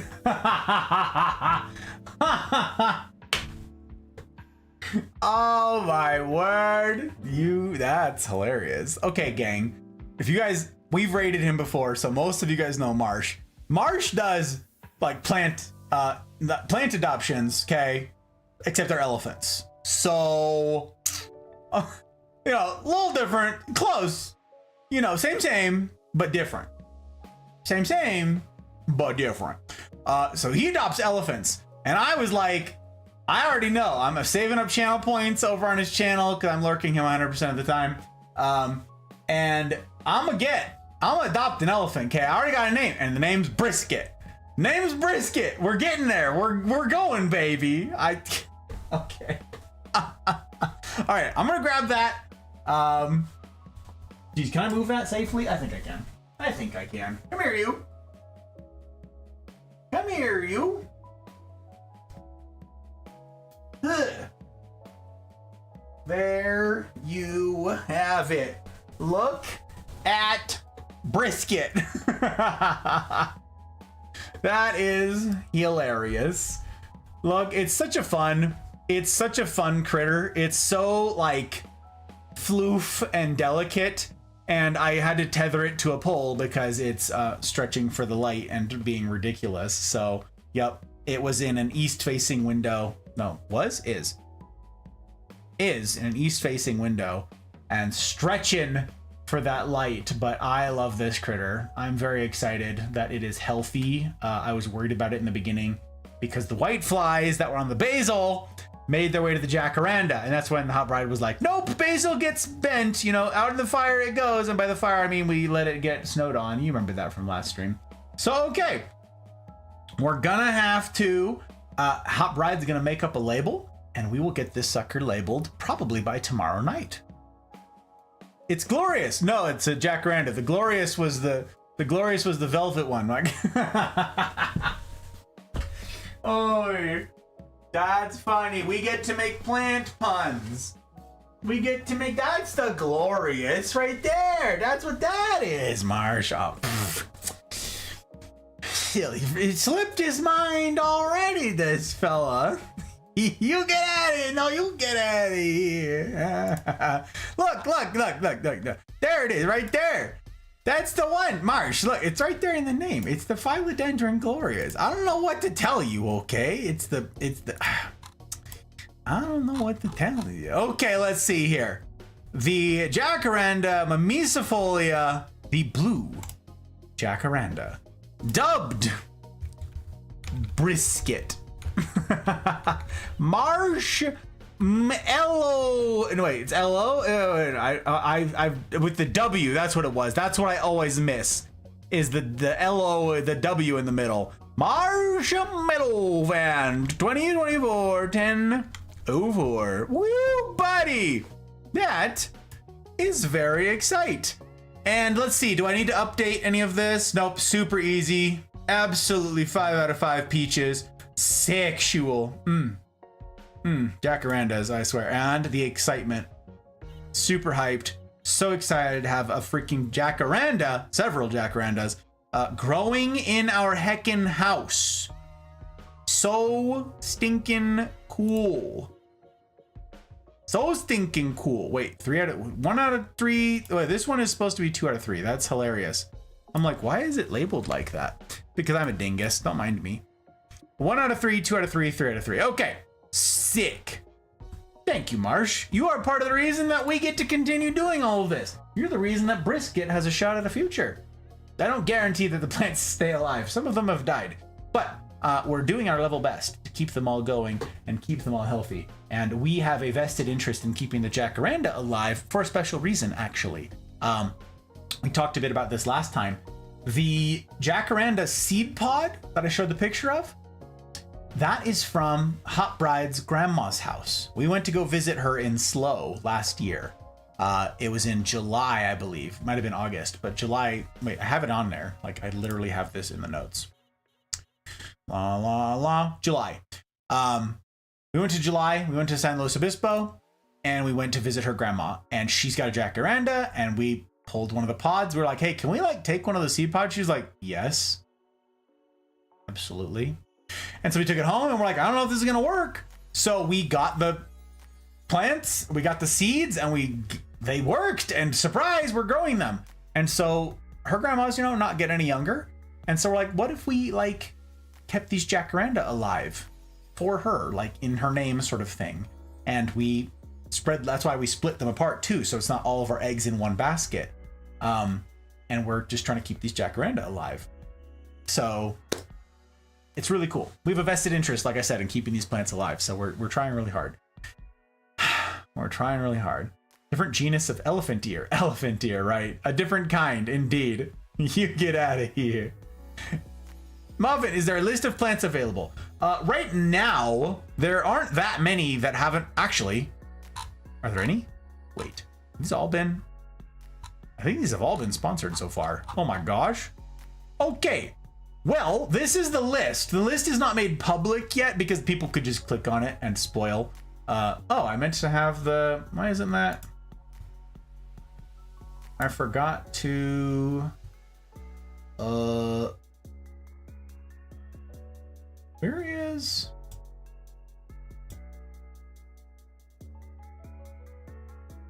Where the heck? Properties, capture cursor, yeah. Huh, weird. Anyways, so I'm unveiling these as we go through the plant streams. All the ones with the little stars on them are ones that are new to us this year. And we're going through them as fast as my slow, dumb, stupid self can. But yes, that's the list so far. We have a ton left to unveil. So I'm trying to go fast, but I'm in fact moving quite slow. So, okay, we'll move on to the next plant. That's what we'll do because I believe all of these have been spoken for. I believe they've been spoken for. So we're going to do it. Here's how we're going to do it. The next plant, actually, I'm going to go, we're going to do the big boy.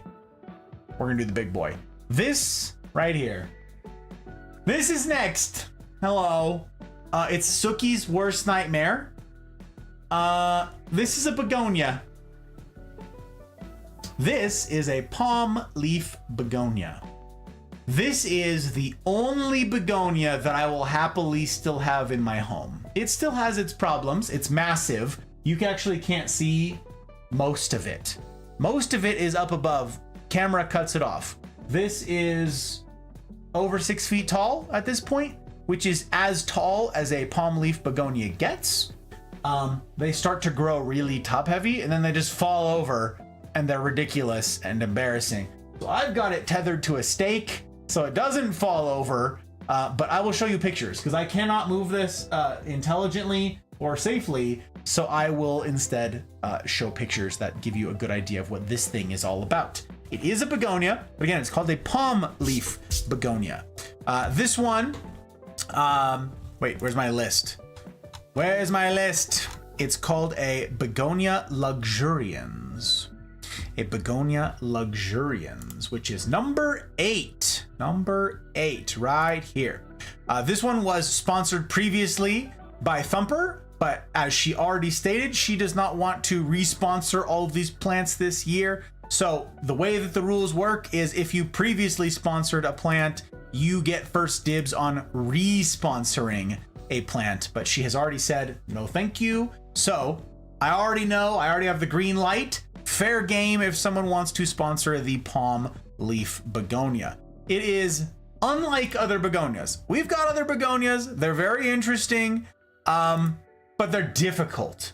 Begonia breeding, this is what we got it like, little baby thing a couple years ago now, back when we had no plants. And then it grew pretty big, pretty quick, and leggy is what it did. Other begonias, they're prone to a bunch of problems, in particular powdery mildew. Begonia, exactly what Suki said. But this begonia has been no trouble whatsoever.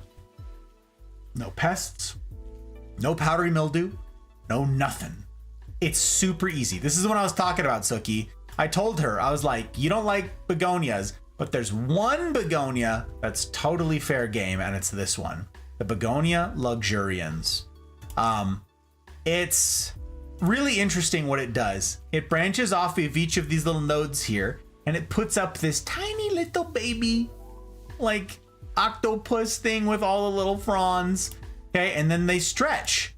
It put up a new shoot, same thing. A new shoot came up, it puts up these little baby ones, and they stretch into, well, these big giant monsters that hang down. So it looks like a palm, right? So they're called a palm leaf begonia. This is a pretty good picture of what these things turn into.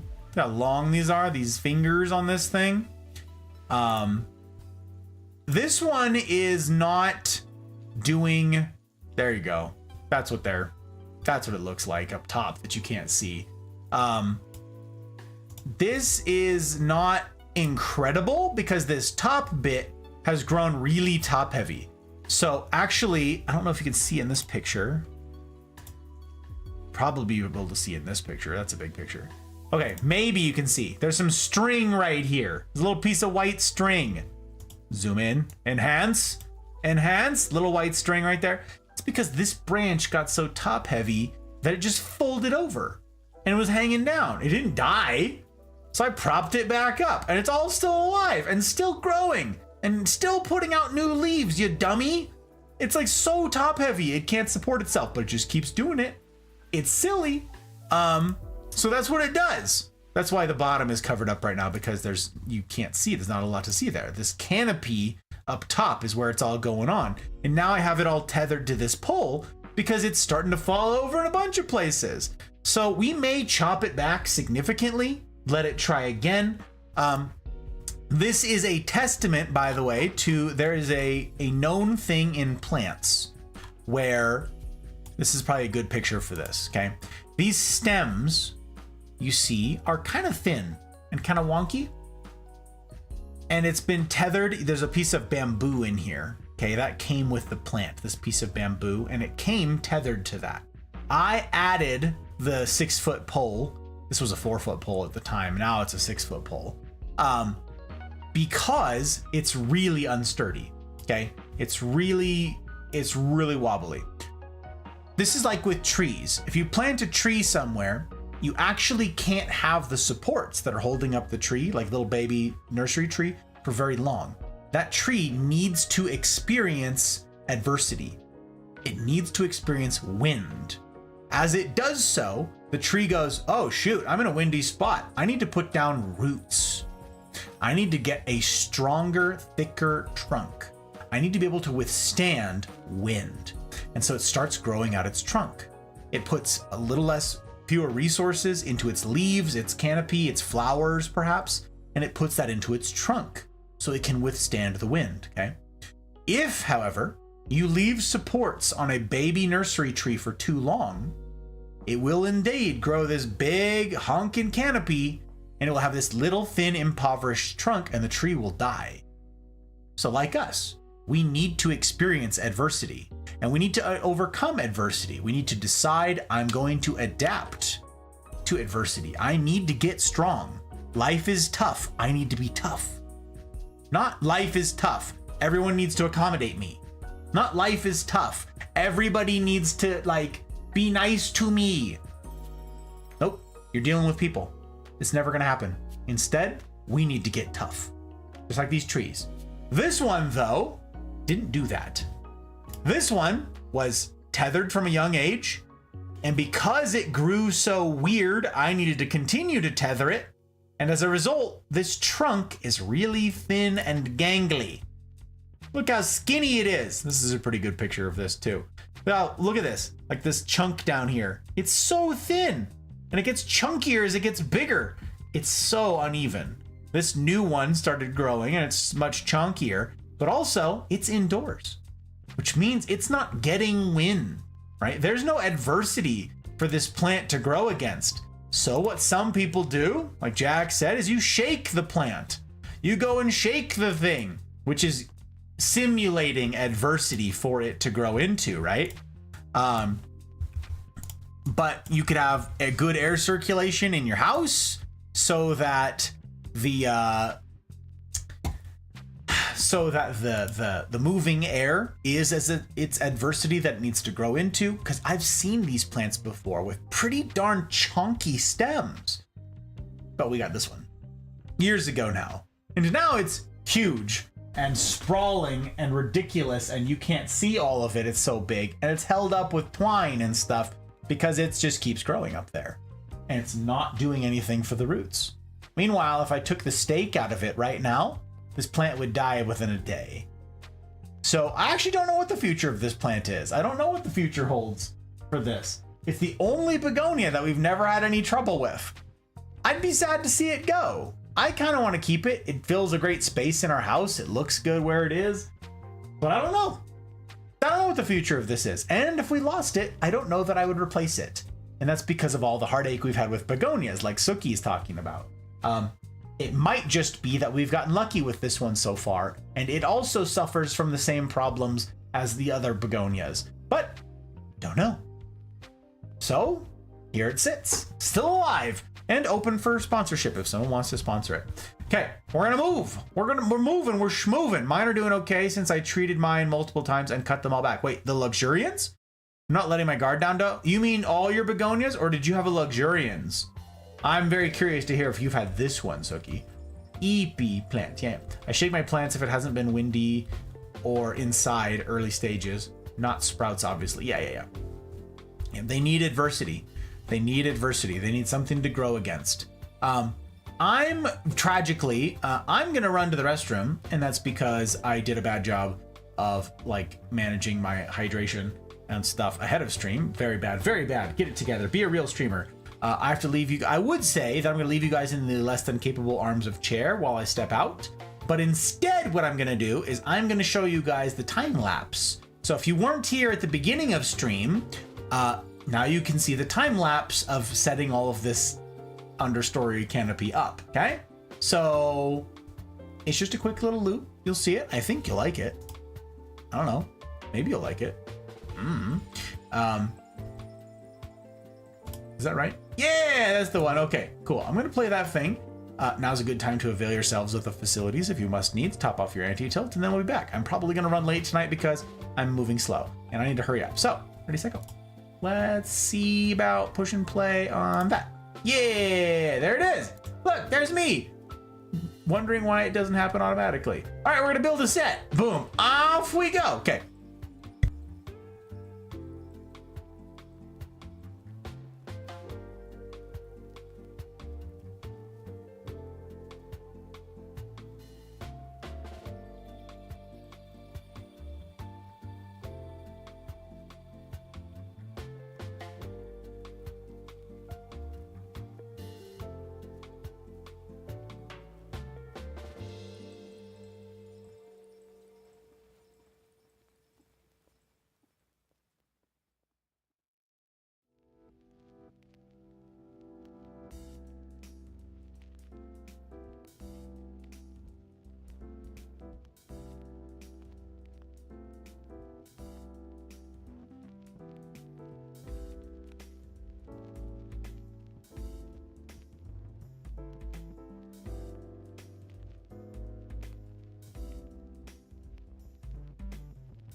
Wait, now where did I put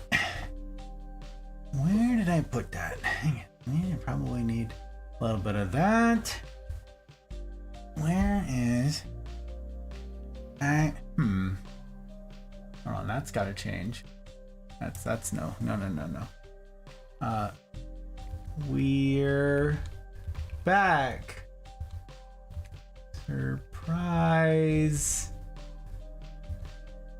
Look, wait, no, that's not nothing. Okay. What if it's stream starting soon. Exclamation point. Wait, no, we're not at the stream starting soon. No, it's all the wrong spot. Hang on. Whose doing is this? No, pause that thing. Ridiculous. Get that thing out of here. Put that thing back where it came from, or so help me. No bottle asthma, I'm afraid. I know we were looking forward to some bottle asthma. I don't. We're gonna go with the B&B. That's what we're gonna do. We're gonna go for a little bit of B&B for funsies. Hot Bride wanted me to pass along my hellos, or her hellos to y'all fabulous humans. And she said, thank you guys for everybody who has sponsored plants and who's here for the stream. She's gonna be making labels tomorrow. So, cheers to you guys.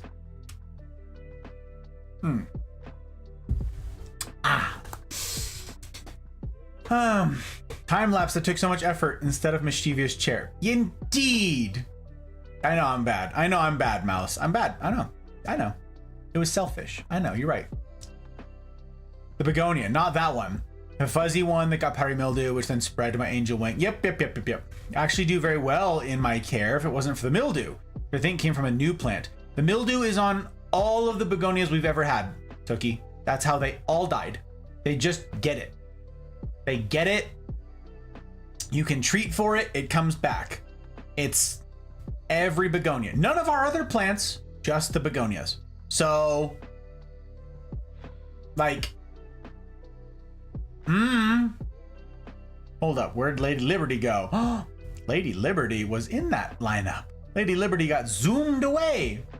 Our favorite label maker. Honestly, Mel, she's certainly my favorite. I can't get enough of that Goyle. She's great. Okay, we're gonna move on to the next thing. I'm gonna do a really quick one because I have a couple others that require more explanation. So next up is the Fiend Finger Ivy. The Fiend Finger Ivy. Let me go see if I can't grab this fella. Okay, this, where are you? Is not doing the best at the moment because I need to repot him. I need to repot this plant. My goodness gracious. It's been in this tiny little pot for so long. It has these delicate little leaves, which is why you probably didn't even see it back there.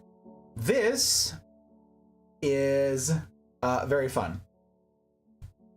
Very fun. I believe that this was also called like the Reaper begonia or what was it called? The Devil's something. Not begonia. Ivy. Something. Because of the little leaves, they look like kind of like sickles. But they are these delicate little things. They're very different than other ivy plants. I picked these up. It was 2 little plants that I got and I potted them up together. I picked this up a couple years ago now, and what we're doing with this, I'm excited to show you. This is the way by which I'm going to introduce you guys to one of our projects. One of our artsy projects in the house is with this ivy. And you're like, okay, it's an ivy. What's the deal? First of all, yeah, it's not getting enough light where it is. Ivies are really resilient. Ivies don't really care what kind of light you give them. They can handle full sun. They can handle full shade. They can handle being inside and getting worse than full shade. Like, they're crazy, okay? They also root into like anything. Check this out. Look at these right here. This is not a good... I gotta focus the camera in order for you to see this, probably. Okay.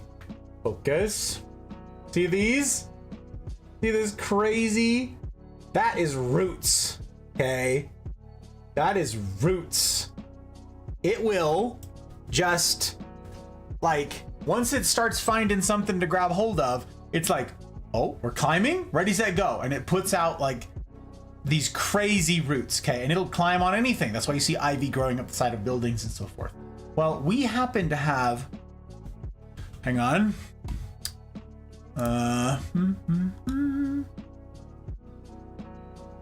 That's what I thought. 4 kinds of ivy.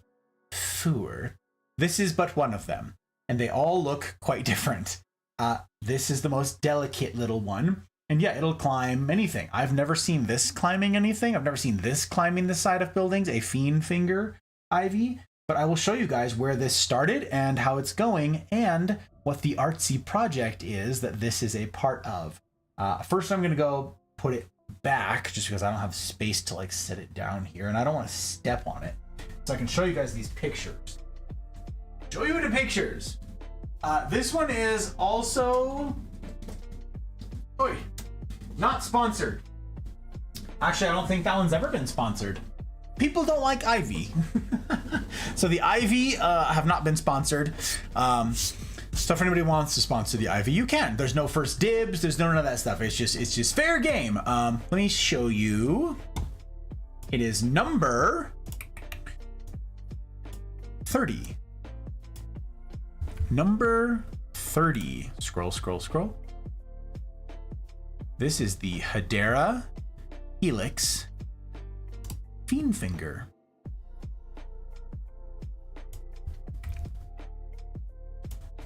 Oh.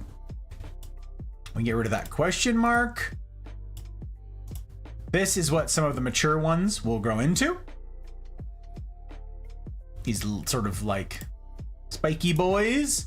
What's funny is it gets these like long leaves. I've got good pictures to show you that I've taken. There are a bunch of ivy out there, and it's very difficult unless you know exactly what you paid for. Unless it's labeled, it's very difficult to know what the heck it is you're getting because a lot of them look similar. Here's like one of the first pictures. We got it in these little baby, that little nursery pot you saw. We potted them both up into here. Then we repotted it into this, which was like too big of a pot for it at the time, which is funny because now it's freaking tiny. But this is what the leaves do as they mature. Then when they're tiny, you see them as delicate little things. Never had the mildew problem until that one. Sorry, Soki. A fate worse than death. Then you got catnip. Good luck getting rid of it because it spreads and returns every year. Oh my gosh. Marrow, you know about powdery mildew? Oh, Marrow knows things. It's the worst. Pissed about it. Ivy will grab onto walls dry too. Yeah, it's crazy. Dry walls, not walls dry, but you get it. I did get it. I knew exactly what you meant, Soki. I wonder if they're considered parasitic as they get larger because at my work, ivy has almost consumed 2 humongous trees. Possibly. I mean, I think the technical designation is definitely epiphytic. But parasitic, I don't know. I don't know that they drain the tree. That's something I couldn't tell you. But here's those roots that I was mentioning. This is when they were fresh and new. You can see them all like white and pliable like that. They were trying to grab hold of a pot nearby. Froze camera and mic?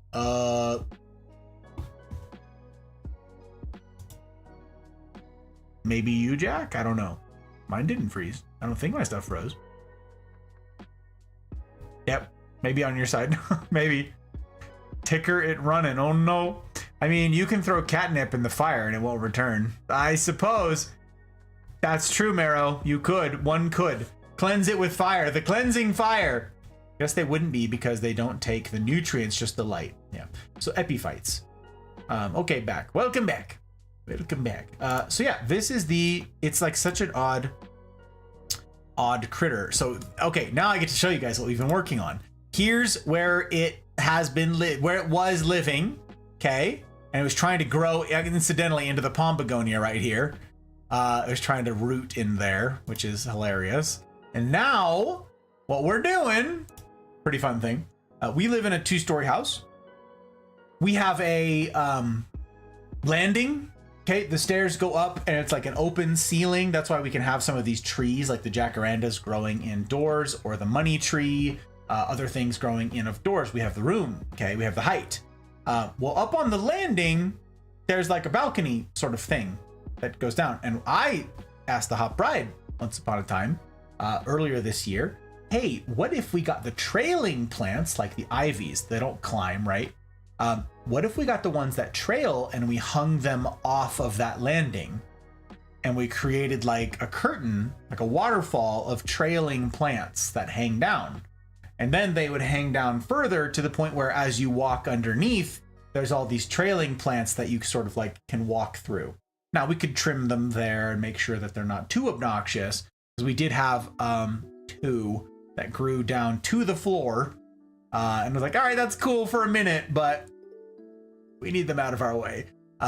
So we created this little wall of all of the trailing plants, and that's where the Fiend Finger lives right now. So now I will show you a picture of some of the early stages of that. Here is the beginning. It's not the best picture in the world, but this is going up the stairs. You can see, there's the one that went down to the ground, some of the trailing plants hanging down on this space right here. This is when they were brand spanking new on that wall. And as you can see it right here, sitting on the ledge with its vines hanging down through the railing. So there it is, hanging down on the wall.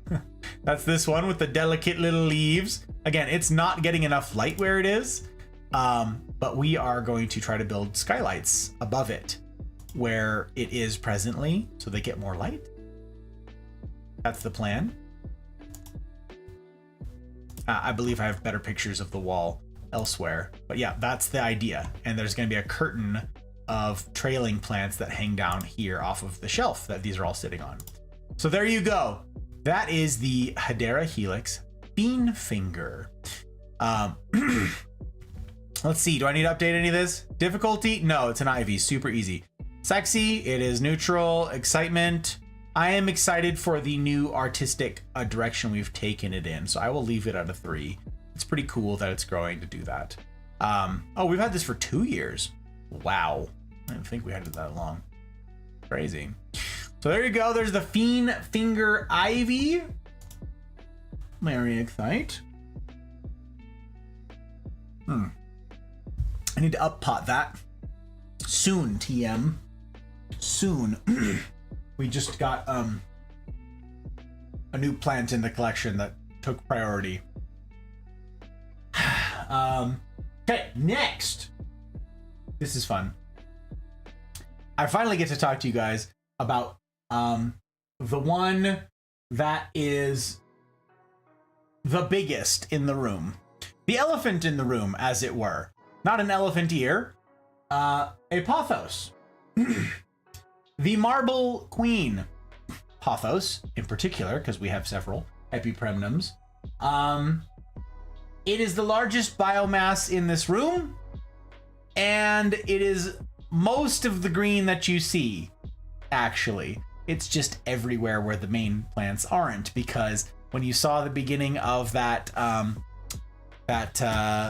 lapse, yeah, we go back to the time lapse over here, and you go back to the beginning, and you see me being ridiculous, sitting there in my chair. Okay, do you see? Where is capture? No, capture my cursor. Capture my cursor. Boop, there we go. Okay, there we are. Imagine. You see this over here? You see this down on the ground? You see these hanging up there above? And this one hanging down here, and this one hanging. You see all of that? That is what I'm talking about. That is the trailing Marble Queen Pothos. It's up there. That's that vine that you see over there, okay? It is one of the biggest plants we have, and it has vines that are over 15 feet long. That's why it's trailing everywhere. That's the one that was hanging in the Hot Bride's face on night 1. We strung it up to the ceiling. It's draping over to the other posts over there. It's running along the floor. It's over here, climbing up the wall. It's actually run from over there, all the way down the 6-foot shelf, all the way along the 6-foot floor, and back along this wall behind me a ways, okay? Marshmallow Fant. Indeed. Indeed. The elephant ears. Elephant ear, it's so funny. Elephant ear is like the most ridiculous, like common name for plants that exist anywhere. All alocasias are just called elephant ears. All colocasias are called just elephant ear. It's like, that's like hundreds of plants. Yes, it's an elephant ear. All of them, they're all just elephant ear. Well, yeah, do you get it? Because they're big, like elephant's ears. Oh no, I got it. You just, all the plants, same name? Yes. All right then. I don't. Could a trailing plant hung above a climber be the support structure? Maybe with the third, sturdier main trunk species be a stake of support, making a triplicate structure of stages? A trailing plant above a climber be the support structure. So the thing is, you could, if you got it established like that, Jack, if it was sturdy enough, that you could get something to climb up it, you could not do them at the same time because the trailing plant will want to turn around and climb. Trailing plants are another way of saying climbing plants in many instances. Like the ivy, it wants to grab hold of things. It'll run along the ground, it'll run along anything, it'll trail, but it also will climb if given the opportunity. That's why they cover buildings. They climb up and over buildings. So you'd need to have a like really established trailing plant and then set something to climb up it. So it'd have to be done in stages. The weight of plants, it would depend on the species. If you had something like a deliciosa climbing it, a deliciosa's trunk will get like inches in diameter. And they're very heavy plants. Really chunky boys. And the weight of them is enormous. And often that will kill trees and host plants as well, as the weight of the epiphyte climbing them, the vines, all that biomass can get really, really heavy. But I don't see why that couldn't work. It would get a bit busy aesthetically, but I think if you did it, you might be, I don't know, I haven't seen it before, Jack. So if you did it, you might be a first. You could be a trendsetter. Name all the things the same thing. Makes it easy. You know what, Mouse? You actually make a lot of good points. Plant. Yes. And this one? What's that one? Oh, plant. And that one back there? Ah, yes, I see you have an eye for these sorts of things. That's also plant. And this one? Plant. Mm-hmm. This one? Plant. Yes. That's what one could do. You're right, Mouse. Nas! Hello, Nas. Peeking in to say hi. Have to run to bed a few hours. Been up for 22 hours straight. No, go to sleep. My goodness. Unbelievable. Nas, it's always good to hear from you. You know this. I hope you've been well. I hope you're doing all right. Besides the not getting enough sleep, go get it. Thank you for checking in. Get that good sleep. And if you're leaving your bandwidth here, you know it is my assurance to you that I will steward it as well as I'm able. Okay, so pictures. Because, actually, well, hang on. Let me see if I can't just grab some of it. Can you? No? That one's not gonna, that one's never gonna give me up. Do I have just, like, is this one tangled? It's tangled. Of course it's tangled.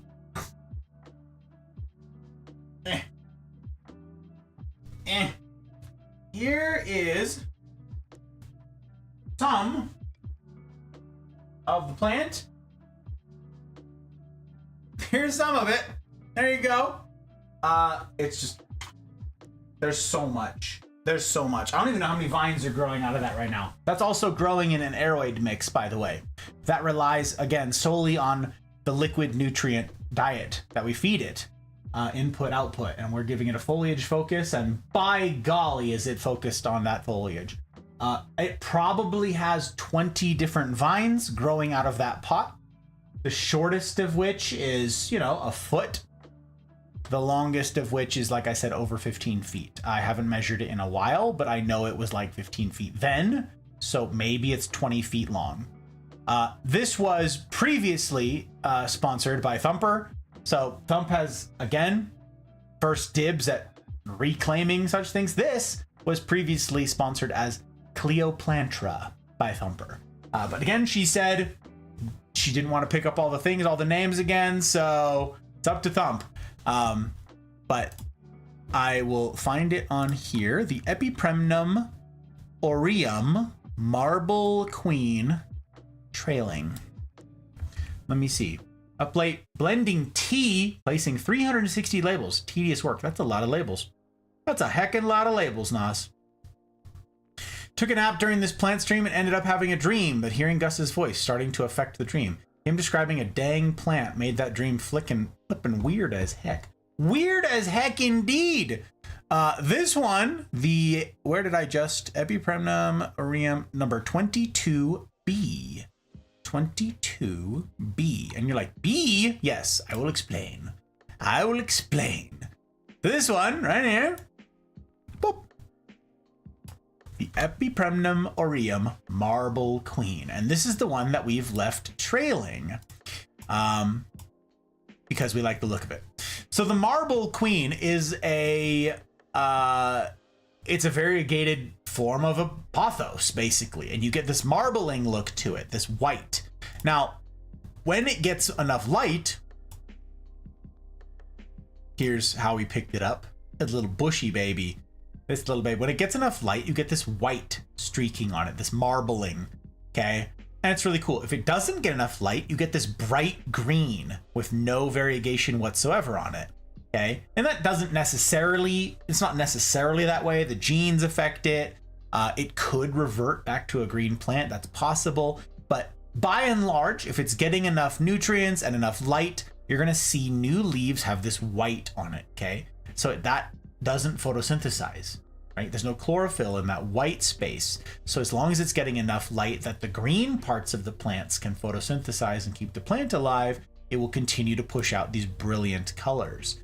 So we immediately put it on a bookshelf for funsies and it started trailing all over the place, right?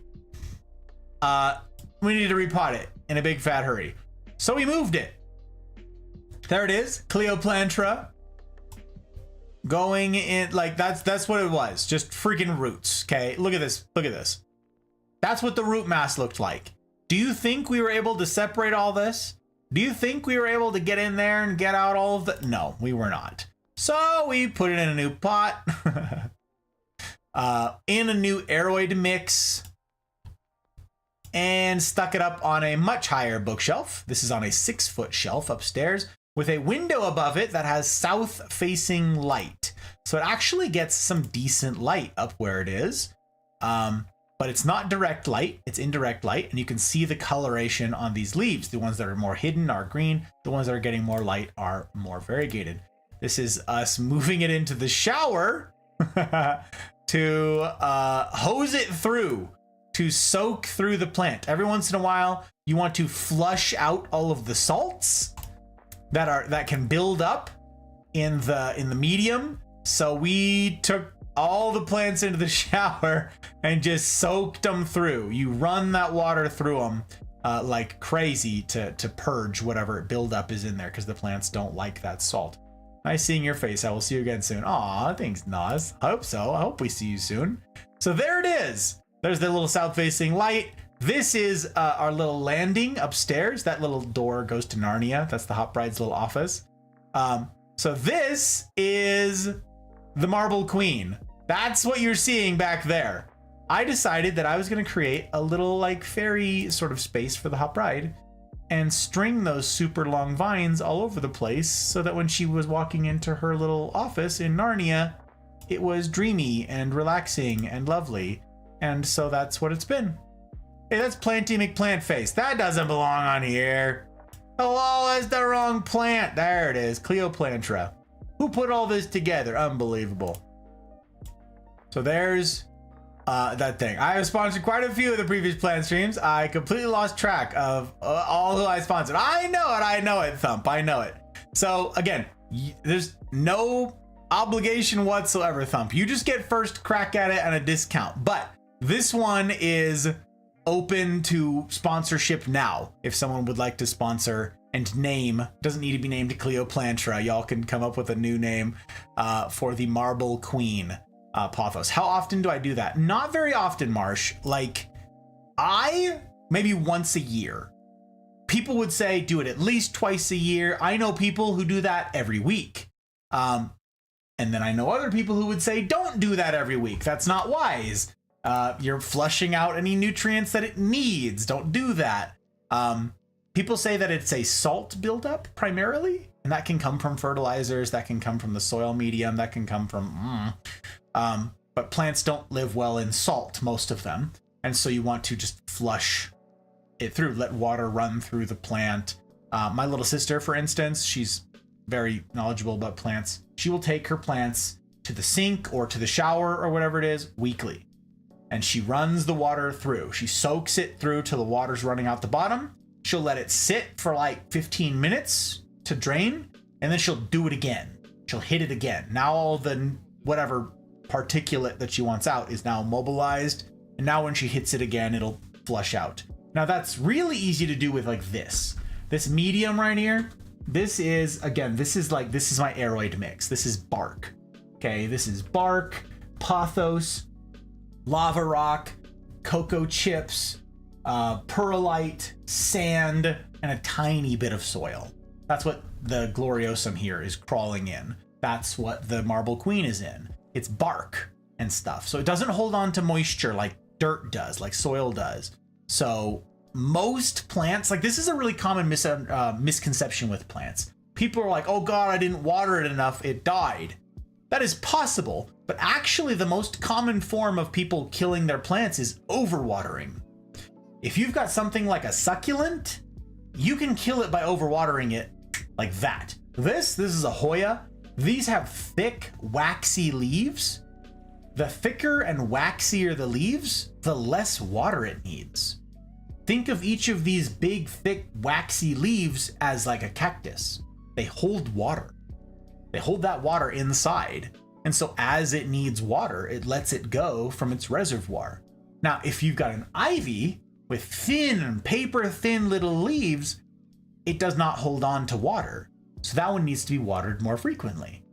That depends on the species. That's why whenever you go on a website and it's like, how often do you water it? And they give you, and you're like, I just want to know, every 2 days, every 3 days. And the website says something like, when the top 2 inches of soil feel dry. And you're like, the what? With the what? Yeah, stick your finger in the soil. And you're like, listen, I just want to know how often to water this plant. The problem is the answer to that question for any plant is it depends. That's why no website can in good faith tell you every 3 days water it. It depends on your humidity. It depends on your temperature. It depends on the time of year. It depends on what kind of light it's getting. It depends on how big of a pot it's in. It depends on the medium that you're growing it in. It depends on the species of plant, and it depends on the specific genes of your version of that plant. It is possible that you could get a Gloriosum strain that needs more water, and you get one that doesn't need as much water. Like, this is why plants are so difficult, because the answer to all of your questions for care is, it depends. All websites are like, what kind of pests does it get? All of them. Like, some are more prone to pests than others, but all plants can get all pests, basically. Yeah, you'll like colocasias and alocasias are the thing that are going to get spider mites more easily. Like, but spider mites could be on any plant. Mealybugs, you could get mealybugs on any plant. They're more likely to be on certain plants than others. Powdery mildew, presumably, could affect any plant. It just happens that in our experience, they affect begonias. It depends. It's a lousy thing. So it's trial and error.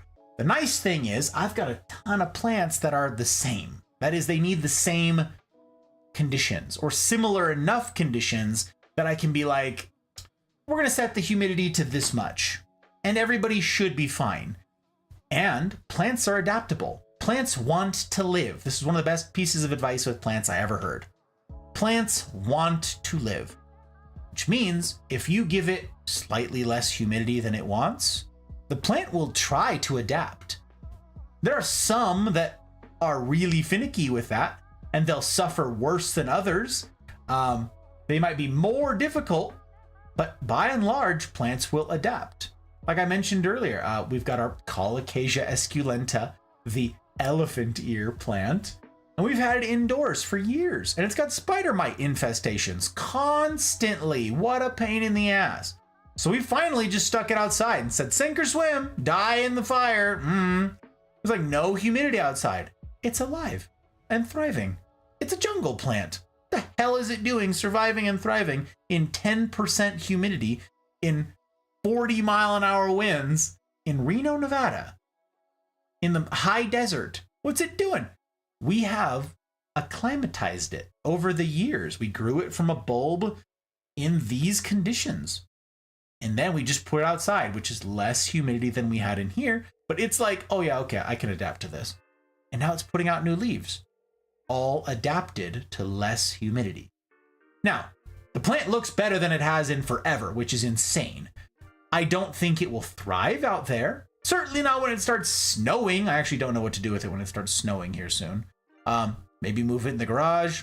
There isn't really light in the garage, so it's a tuber. Maybe it'll come back in the spring. If I just let it die out there in the snow, if I bring it back inside and hope all the spider mites are dead, well, what other pests will I bring inside now that it's been outside for a while? If I bring it inside the house, will I be introducing new pests to the house now? So many questions. But plants adapt. Plants adapt. If you flush your plants all the time, it's possible that they could adapt to that treatment. If you don't flush your plants ever, it's possible that they could adapt to that. Plants are a lot of trial and error. A lot of trial and error. That's trial and error that's specific to you and your conditions and the season of the year and what you're willing to put in. Like Suki mentioned earlier, like I've got these on moss poles and stuff like that, and how I'm caring for them, it's like daily care, daily checking in. Suki's like, nope, no thank you. I have tons of respect for people doing what Suki does. Farming, gardening type stuff. That's tons of work in its own right that I don't do. No thank you. That's not my cup of tea. I'm not going to put in that kind of work. Meanwhile, Suki doesn't want to put in this particular kind of work. We can live vicariously through each other. It's perfect. But we've learned about our care as we tackle plants. This is true of any of us. What it is we're willing to tolerate, right? Hot Bride had this basil plant last year that was very fun and very pretty and bushy and viney. It was just this ridiculous monster. And it got whiteflies. And she was like, oh gosh, well, I like my basil plant. I don't want to kill it. I don't want to poison it. I don't want to, But then those whiteflies spread to the jacaranda. And she went, nope. I said, that's grandma's plant. That's grandma's tree legacy, right? She goes, nope, absolutely not. So we killed all the whiteflies and we put the basil outside to die. And then it snowed. It got snowed on and died like that day. It was like the first snow of the season and it just like dumped snow and it was like, well, dead. I guess they're all dead now. And they were. That was the plant. So we replaced the plant, but there's a certain line that she wasn't willing to cross. What are you willing to tolerate? What are you willing to work with? I tell you, I've learned so much about life from dealing with plants. I know it sounds ridiculous, but like that's a good question. What are you willing to put up with in your life? What sort of abuse? What sort of work? This, to keep our house looking the way it does. So like, look at this, look. Here's this again. Scroll up here. This is our dining room. Okay. That's our dining room. We have tons of plants to show you guys still. This constitutes some spoilers, but it's a small enough picture that I'm not super worried about it, okay? To keep, and this is from months and months ago. It doesn't look like that anymore, incidentally. It does not look like that anymore. Monty! Holy cannoli is Monty, this actual gentleman. The end of that story is we have to do a lot of work. We have to decide what it is we want to, what kind of work we want to put in for the results that we want to see. Monty, how the heck are you doing, my dude? Every time, you guys know Monty. I've raided Monty a couple times.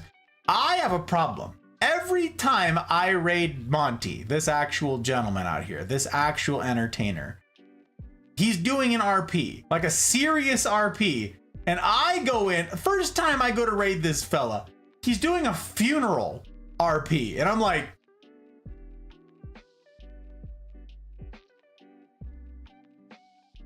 second time I raided, what did you do in the second time?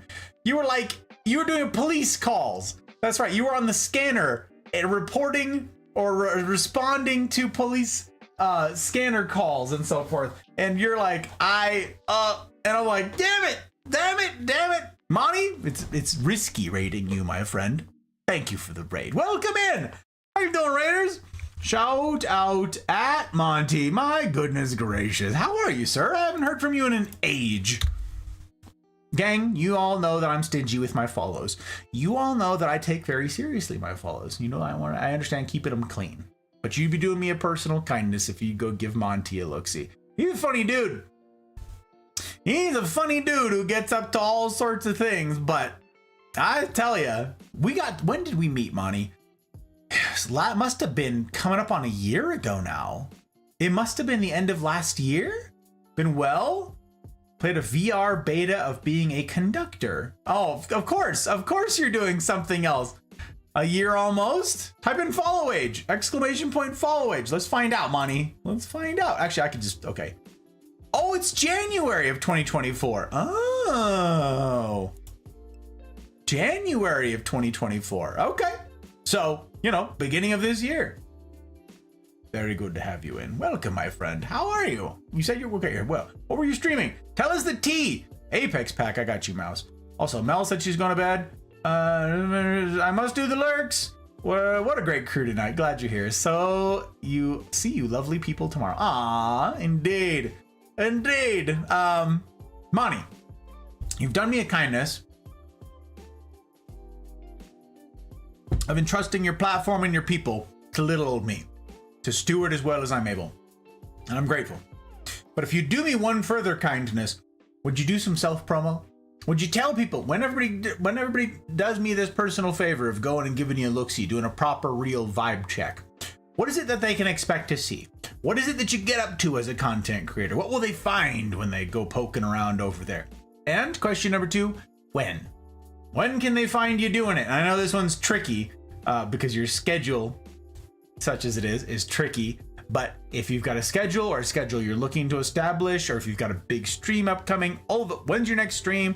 If you've got some streamiversary, birthday, whatever, plug it here. You've done me this kindness. The least I could do is give you the floor for some self-promo, sir. So if you want to, you don't have to, but I'd be grateful. I'd be grateful if you did. Mom had a grapefruit tree that she grew from a seed, put outside in the summer, take inside during the Minnesota winters until it's too big to move. Yep. How big did it get, Mouse? Like how big of a pot was it? Because that's usually the determiner. Hydrating joke. I got you. We're drinking water. We're fighting tilt. Very excited. And a disappointment pack for Mouse. Gotta make sure we get that on there. Don't forget it. Don't forget it. Got it. We've almost had a baby together. Indeed, Monty. We're coming up 10 months. It's great. Did you guys know, by the way, someone pointed out the math to me. I don't know. It must have been 6 months ago, 7 months ago or something. They were like, it's 40 weeks to grow a baby, 40 weeks. And I'm like, yeah. And they're like, that's 10 months. And I'm like, then why does everybody say 9 months? Everybody says 9 months. It's 10. It's 10 months. Like, yeah, sure, a baby is viable at that point. Like, a baby is viable at 4 months. Some of them, 5 months, definitely viable baby, right? With today's technology. But it's 10 months, not 9. My whole life, I'm 9 months. Pregnant for 9 months. It's 10. I don't know, it blows my mind. Testing a beta of a VR game coming out called Maestro was great fun. Oh, very exciting.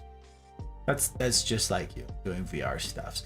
I do a whole bunch of indie games. We've got the pitch, you guys. Okay, whole bunch of indie games, chats, role playing, and lately, heaps of VR. Schedule's a little sporadic due to my work. Yes, indeed. But yeah, always a little weird with me. Always a little weird indeed. But the good kind of weird. The good kind of weird. This gentleman is one of our friends from the future, y'all. So whenever I hear from Monty, I'm excited because I know that the sun rises tomorrow. He's like the canary in the coal mine, like Suki and our other Aussies. We get to know, hey, that's pretty neat. There's a tomorrow. You know, as far as it goes, that's pretty darn great. We've got assurances. And that's pretty cool. It's always good to hear from you for that reason. Always good. I mean, it's good to hear from you for other reasons too, but also the canary in the coal mine thing, 10 out of 10. My guy, welcome in. It's very good to have you. Very good to have you indeed. We're doing plant streams right now.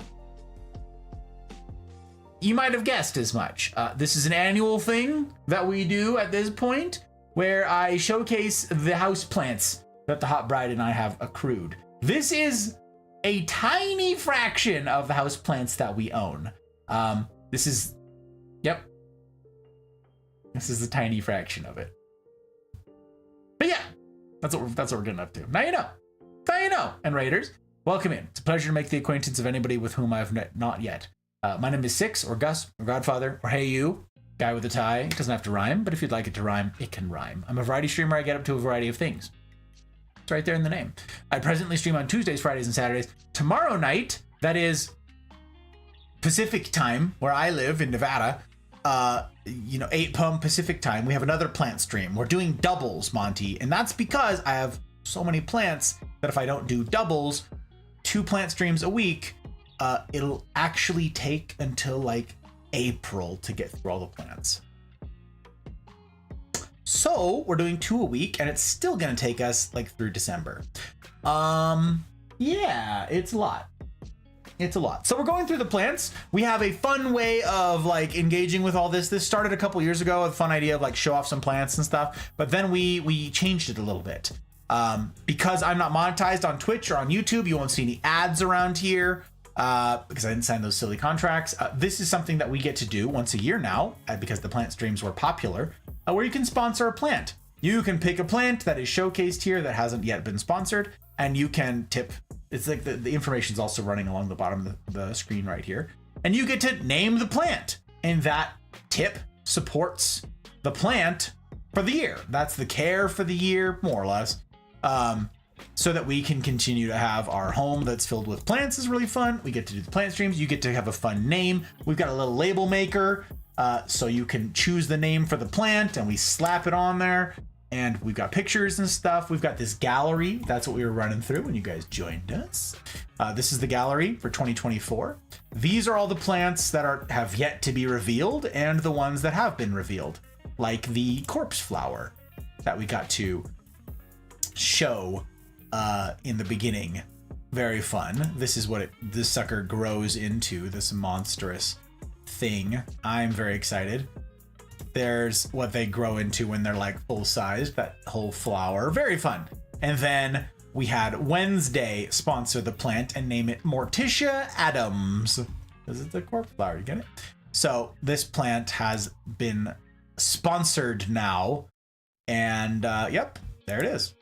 And now we have all the info on here. So as this is all posted, there's all this care information, all this useful information if you've got them and you want to learn about the plants. All of that is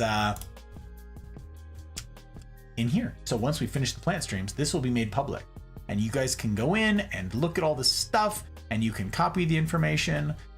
You can copy the gallery if you want to duplicate it for yourself. Make your own with your own plants, all of that jazz. So that's what's going on. That's what we're doing. We're running through plants. I have been slow tonight, so I am a little bit behind. I'm almost done, actually. So I'm gonna press and run late, Joke. Thank you for asking. Thank you for pointing it out. I'm gonna run late because I need to cover basically this one more species, actually. So we're actually not too bad on time. But yeah, friendly reminder that Bugs Bunny shot a guy for coughing. Oh, what? Seriously, Mara, that's nuts. I didn't, my goodness gracious. Hot thinks really hard. Is 10 months of 4 weeks. Right, I didn't even cross my mind, Mouse the math. calendar weeks isn't exactly 10 months. Yes. Each month is 4 weeks and a few extras, so it's actually 9.5. Yeah, it's crazy. It's crazy. It's somewhere in the middle. Have you stuck up the magnets yet? The magnets are... Oh, we haven't unpacked yet, Mouse. They're still in my duffel bag. Haven't even unpacked yet. It's crazy. Slow tonight. Yes, tonight, Jack. Just tonight. It's a unique thing. Slow never. I will not let you besmirch your good day. See? Joke's right. It's this is a unique thing, Jack. We're in a strange space. We are. Marty, if you gotta run, do post-stream stuff and things, you don't no obligation to remain. Stick around here. I'm grateful to you for coming along and sharing again your platform, your people with little old me. I will attempt to steward well that which you've entrusted to me. You know how seriously I take this. I told you the first time we met. But yeah, if you gotta run, raid and run, won't be the least bit offended. You're leaving your bandwidth here. I will attempt to make sure you don't end up anywhere untoward when you wait. But yeah. Still packed, makes sense. Yeah. Yep. So yeah. Welcome to life, gang. It's good to have you guys. Follow on Twitch, subscribe on YouTube. We're multi-streaming to both, but join the Discord. The Discord is the hub of all that we get up to. That's where we truly get to do life together. So Discord. Okay. So the Marble Queen. The Epipremnum aureum Marble Queen. I went past it, didn't I? Yes, I did. The Marble Queen. This grew very big. We strung it up like this, so it runs all over the place now. I created this fun little space for the hot bride at the top of the stairs. And yeah, it's the fun canopy that you walk under. And these are what the leaves are doing up there. These ones aren't getting quite enough light. And so it's really interesting. You're getting this light green on the dark green instead of a white. And they look really fun, actually. Some of the ones, I had to take pictures of these ones because they're unique. We've got the white variegation, but these are like a green variegation. They're almost like a mint. Mint is a technical designation for a plant variegation form that's like this. It's a green instead of a white. If you get an albo or something like that, that's like a bright white. Like a Thai constellation will have like a cream color to it. But this would be a mint color. So I like it a lot. I think it's very fun. I like what it's doing. It's trailing down, like I said, this big ol' bookcase up at the top of the stairs, and it's running all over the dang joint. So the hot bride has to like walk through the vines to get into her little office, which is in there. That's Narnia. And it's now this is over here, and it's hanging down with the trailing plants, and it's hanging down off of the balcony. So there's her door into Narnia. There's her entrance to her office. So this plant, again, available for sponsorship if someone wants to name it. This one has not been named. So there you have it. I took pictures. I took so many pictures of this because it's so cool. There's so much going on with this plant. Oh yeah, I got some macro pictures in there too. This is like the aroid mix, how busy it is up top. All these vines running all over the place. Like I said, I think it's like 20 different vines maybe, all running off in different directions, different sizes. They're getting chonkier. It's a very fun critter. Now, the reason that I show you this one also, and again, I have the designator on here that it is trailing. Let's see, do I need to change any of this? No. Is because the next plant I cannot move. This one I cannot move safely. It is very unstable, but you can see it pretty darned well. This, on this 6-foot moss pole, is the same plant. This is what happens when you take that trailing, gangly, run all over the place viney monster and let it climb. Because like I said, these are epiphytes. They will trail, and the leaves will be small or medium sized, you know, whatever. They'll stay roughly the same. You saw the pictures right there. The leaves are fairly uniform, even on these super long vines. But if you give it something to climb, something remarkable happens. this happens. The leaves size up. The same thing as the Glorious over here. The same thing as all the other plants that we've shown you that are on moss poles. Well, not all the other ones, but the ones we've shown you so far this year. They mature. I have pictures of this to show you. We took the same plant. This is the Epipremnum aureum Marble Queen climbing, number 22A.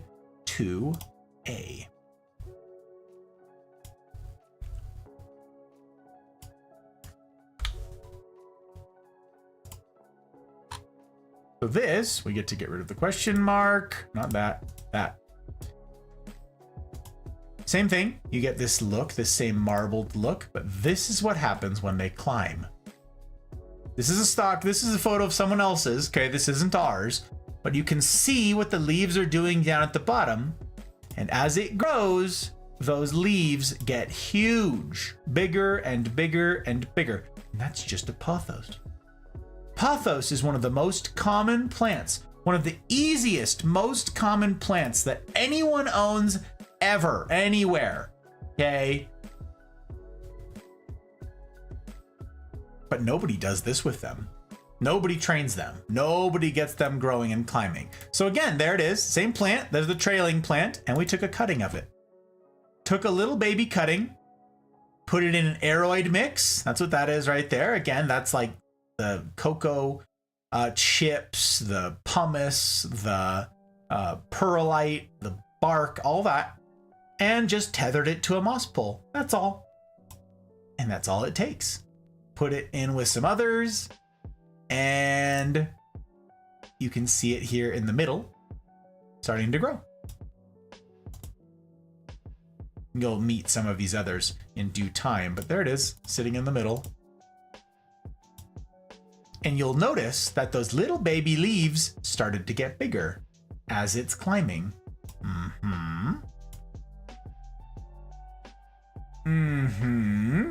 With really cool variegation on them. And it just gets bigger and new leaves. And pretty soon it's running away and wrapping around the pole. Pretty soon the leaves are like almost as big as my hand. This one got a little sun stressed. This one was a little too much light where we had it.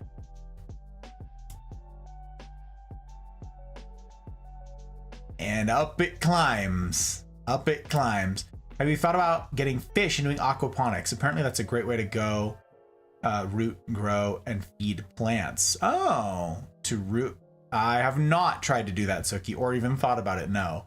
That sounds stressful. Sounds like other things that I need to keep alive. I'm tempted to send you a photo of a plant I have to see if I can moss pull it. Just tell me what it is and I'll be able to send the picture, Marsh. In the Discord, Full Metal Botanist. I know Suki wants to see it. We all want to see the picture of the plant. Send the picture. But if you tell me what it is, I will probably be able to tell you whether or not it's a climber. My typing is erratic tonight. Listen, you're just recovering from your time away, Suki. You're still shook from seeing the jungle. I understand. I get it. So this is what this did. Oh my God, these leaves just got fabulous. We got these cool like half moon ones, which are very fun. Golly. Yeah, the leaves got great. Bold of you to assume I know what it is. That's a fair point, Marsh, that I actually didn't think of.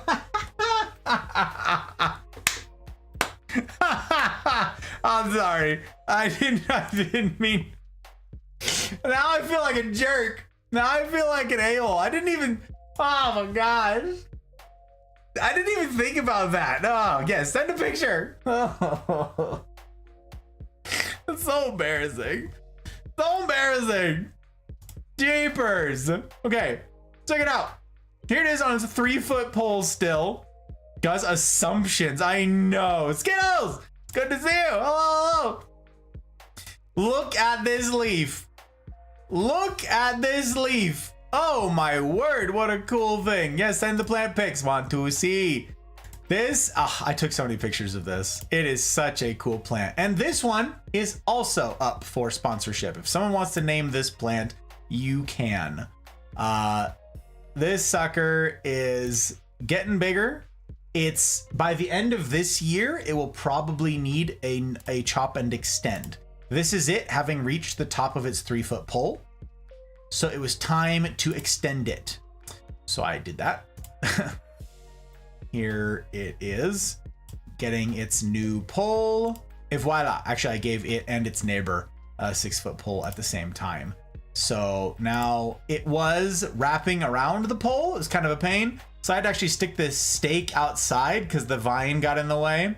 Very annoying. You can see the air roots running down the side of this moss pole. Chonky boy. And it just kept growing. Leaves are getting bigger and bigger and bigger as it climbs. And now it's under the grow lights. It was not previously. It was near an east facing window. Now it's under the grow lights. Now it's getting that good for 14 hours a day at night. That's when we run our grow lights. They get some light during the day from the east facing window, but they're not right up against it. So they're not getting much natural light. So they get these grow lights for 14 hours a day. I think it's 14 hours a day that we have it programmed for at night while we're sleeping because, you know, power is cheaper.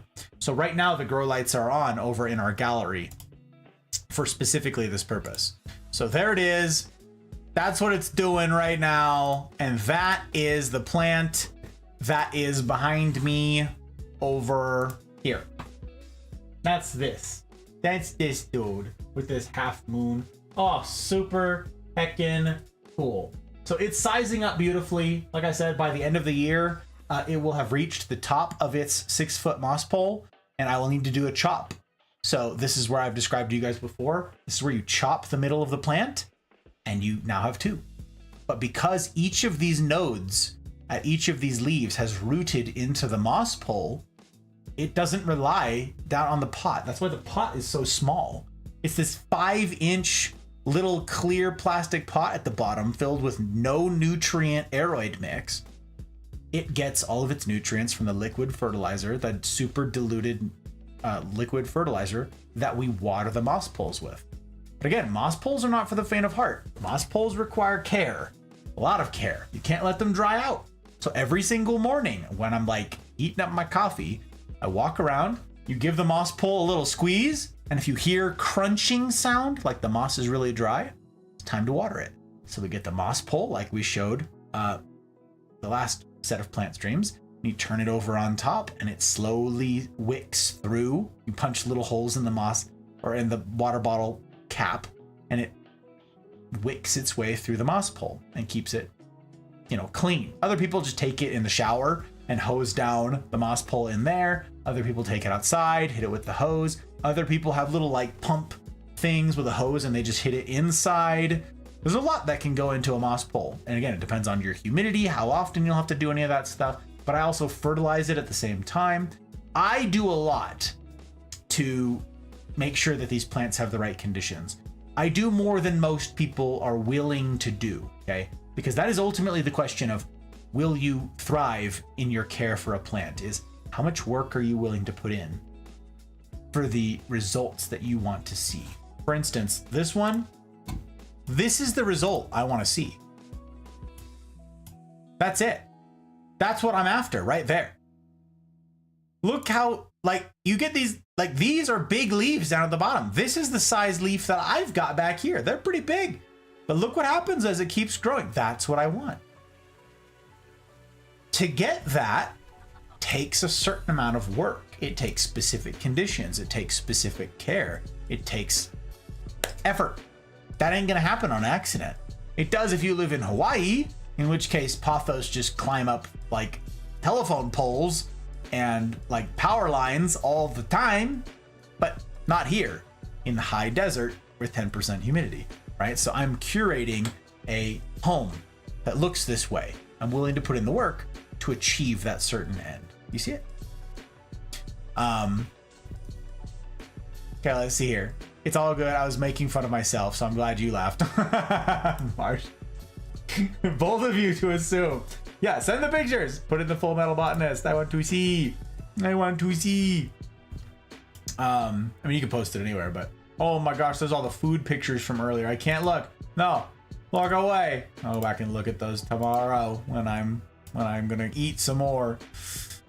Oh my gosh. Aquaponics is great. The multitude of potential ecosystems encompassed stacks beyond the obvious as well. Yeah, and I'm not saying I'm completely opposed to doing an aqua system.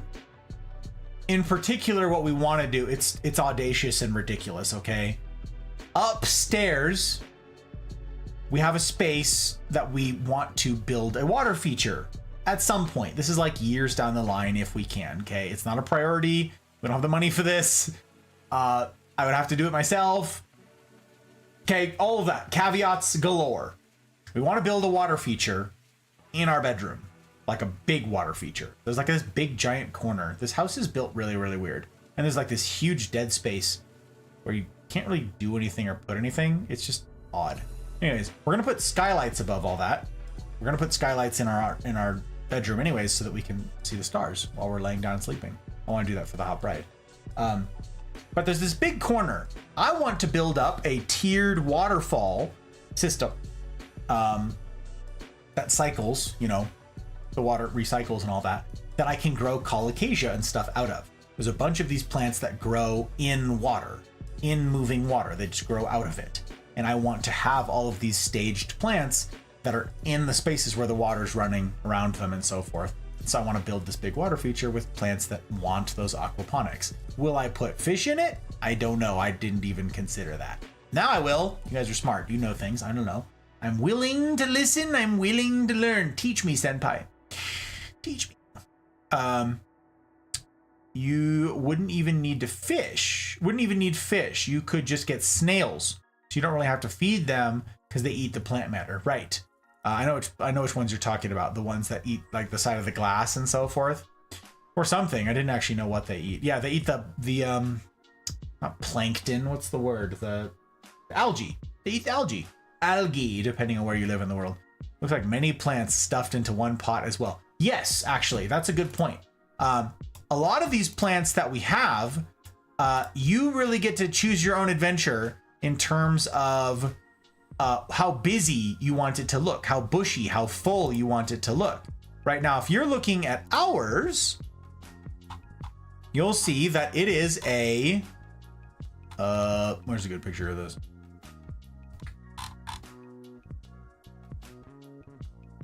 It's actually not a bad picture. This is a single vine. It's one vine. So it's actually pretty lonely climbing up this thing. As you can see, the stem is getting really chunky, so it's getting harder and harder to manipulate and move. But when we chop it in the middle, once it reaches the top of its 6-foot pole and we're out of space and we chop it, the roots are all established in that top piece. So we just set that down again. What happens here is once we make that cut right around here, this will stem again. This will branch probably multiple times, at least 2, maybe 3, maybe 4. I've seen it branch as many as 4 times in our just own anecdotal experience so far.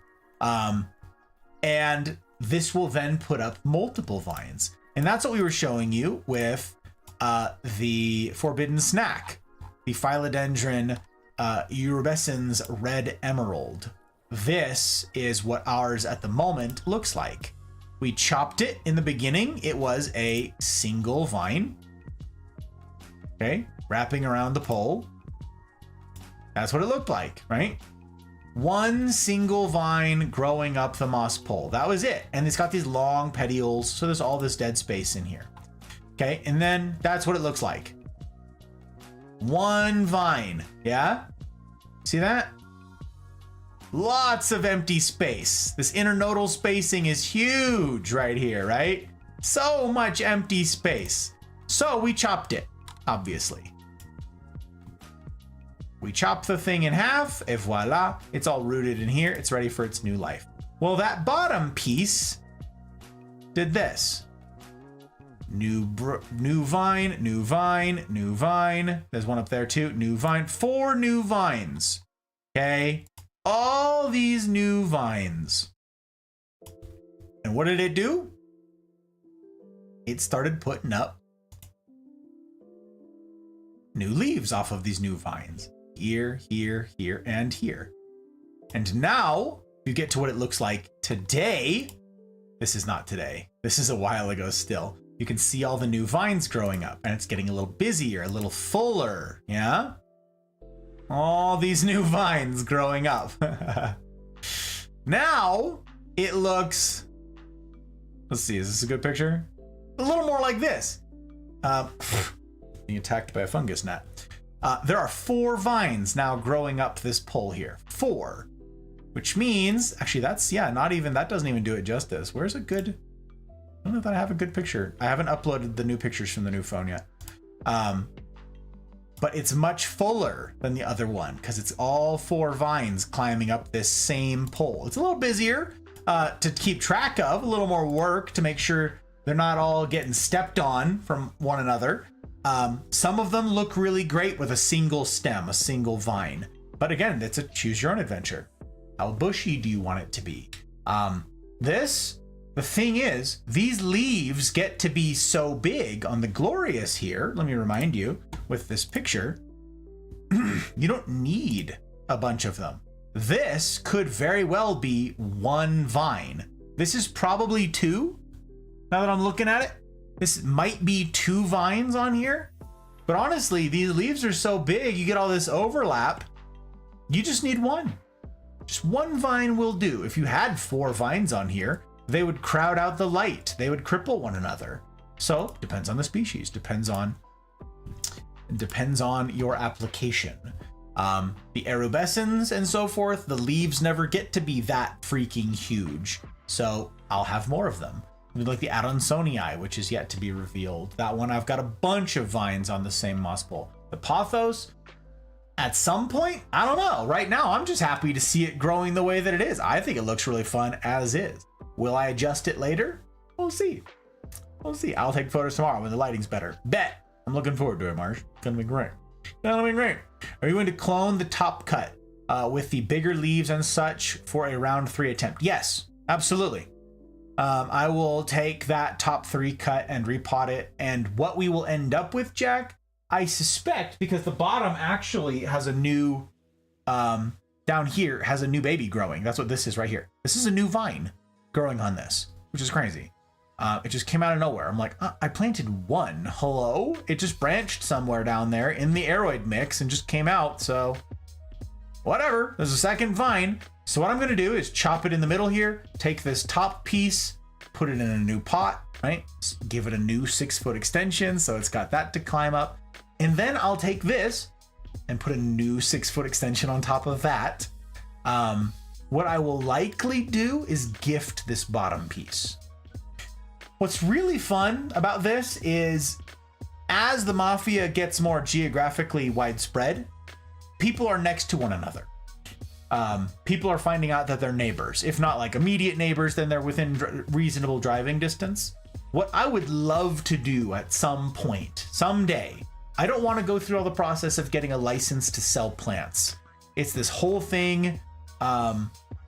It's complicated. You have to have this regulation and oversight. There's expenses to it. You have to have like paper trail for pest type stuff, and there's a bunch. Okay. I don't necessarily want to sell plants. I don't want this to become a business. I've got enough businesses to run. Selling plants, I don't want it to be one of them. Okay. But what I would like to do is if there's any of you out there like who want plants, who like plants, and perhaps you like one of the moss pole plants, as I chop them, yeah, I end up with those bottom cuttings or middle cuttings or whatever that are gonna grow again. They're gonna spread. Where are they gonna spread to? Oh, I don't have room for multiples of everything. Space is our greatest limiting factor. So the red emerald, for instance, it's way past the top of its 6-foot pole right now. We're gonna chop it. What are we gonna do with the bottom piece? With 4 vines coming out of it. If one of you were closer or close enough, I'd give it to you. And then you could have one of these suckers climbing up your wall and have like this really neat thing. I'd love to do that. As it stands, I don't know that many plant people in my life who I can offload plants on. The middle cut of the red emerald I gave to my little sister. We'll see how she does with it. But I don't have like tons of people to give these to. So I'd love to be able to pass some off as gifts. Yeah. Viking, how you doing? How is you? Welcome in. Welcome, my friend. Welcome, welcome. It's good to see you. Always is. Hope October's been treating you right. We're rounding out our evening. It's very good to catch you before I did. Because we finished, I believe. I believe we got to everything that I wanted to get to tonight. I think. So, okay. That means that what's left, per Muffin's question earlier, what's left on this is got the names of the ones that have been sponsored. The Palm Begonia doesn't have a name. The two Marble Queens don't have names. So if someone wants to sponsor them, those three are available. As a reminder, Joke has very generously said that for folks who want to sponsor a plant but can't at this moment afford it, that's you guys wanting to support the stream is incredibly sweet. You being here with your bandwidth, guiding raids, raiding yourselves, tell a friend, all of that.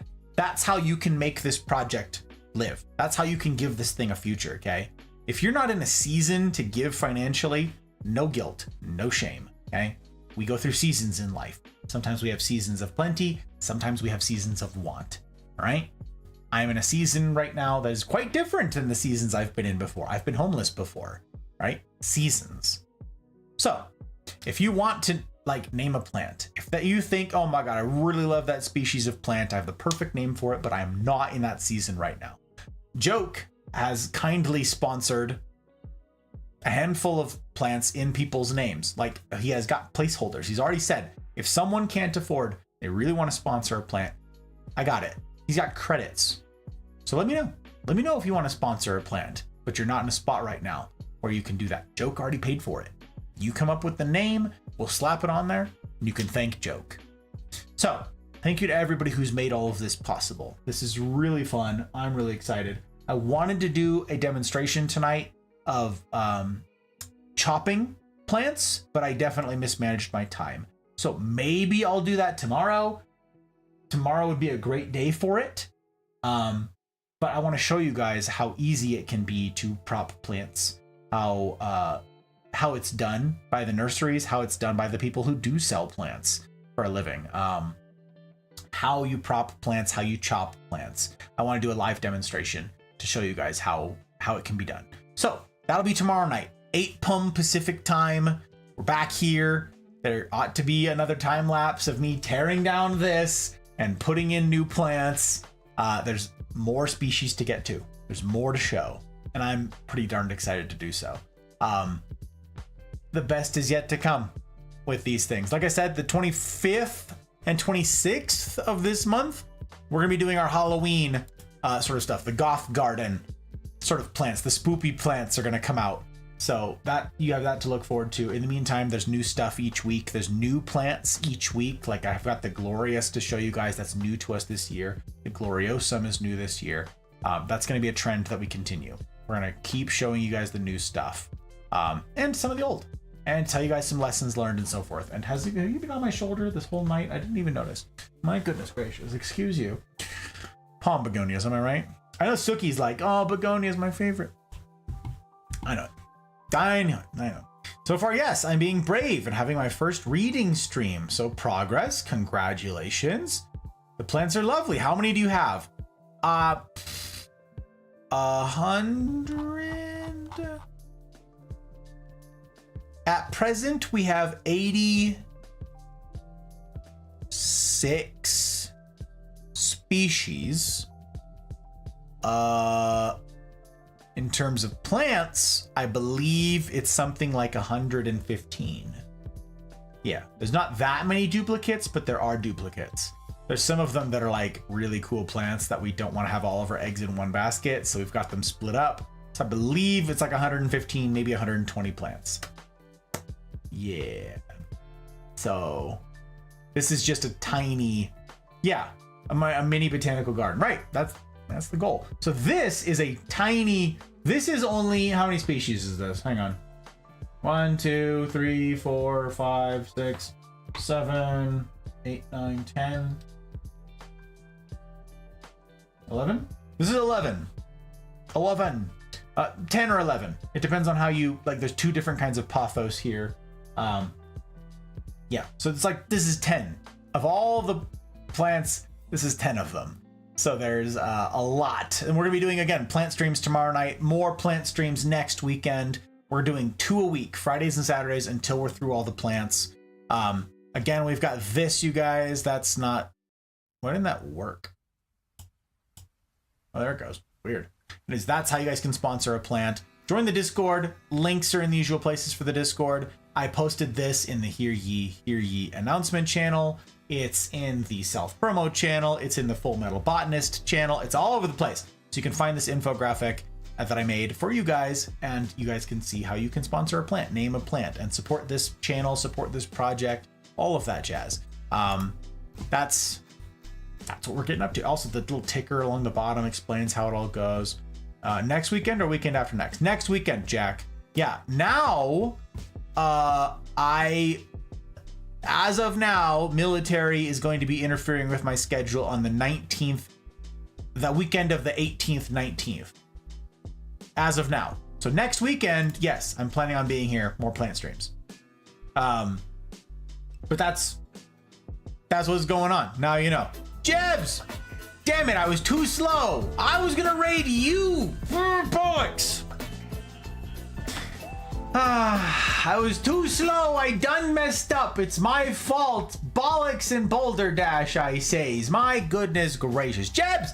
I was gonna raid you. This fabulous penguin fellas. What's so great about this raid? You. How are you, my friend? It's good to see you, Jebs.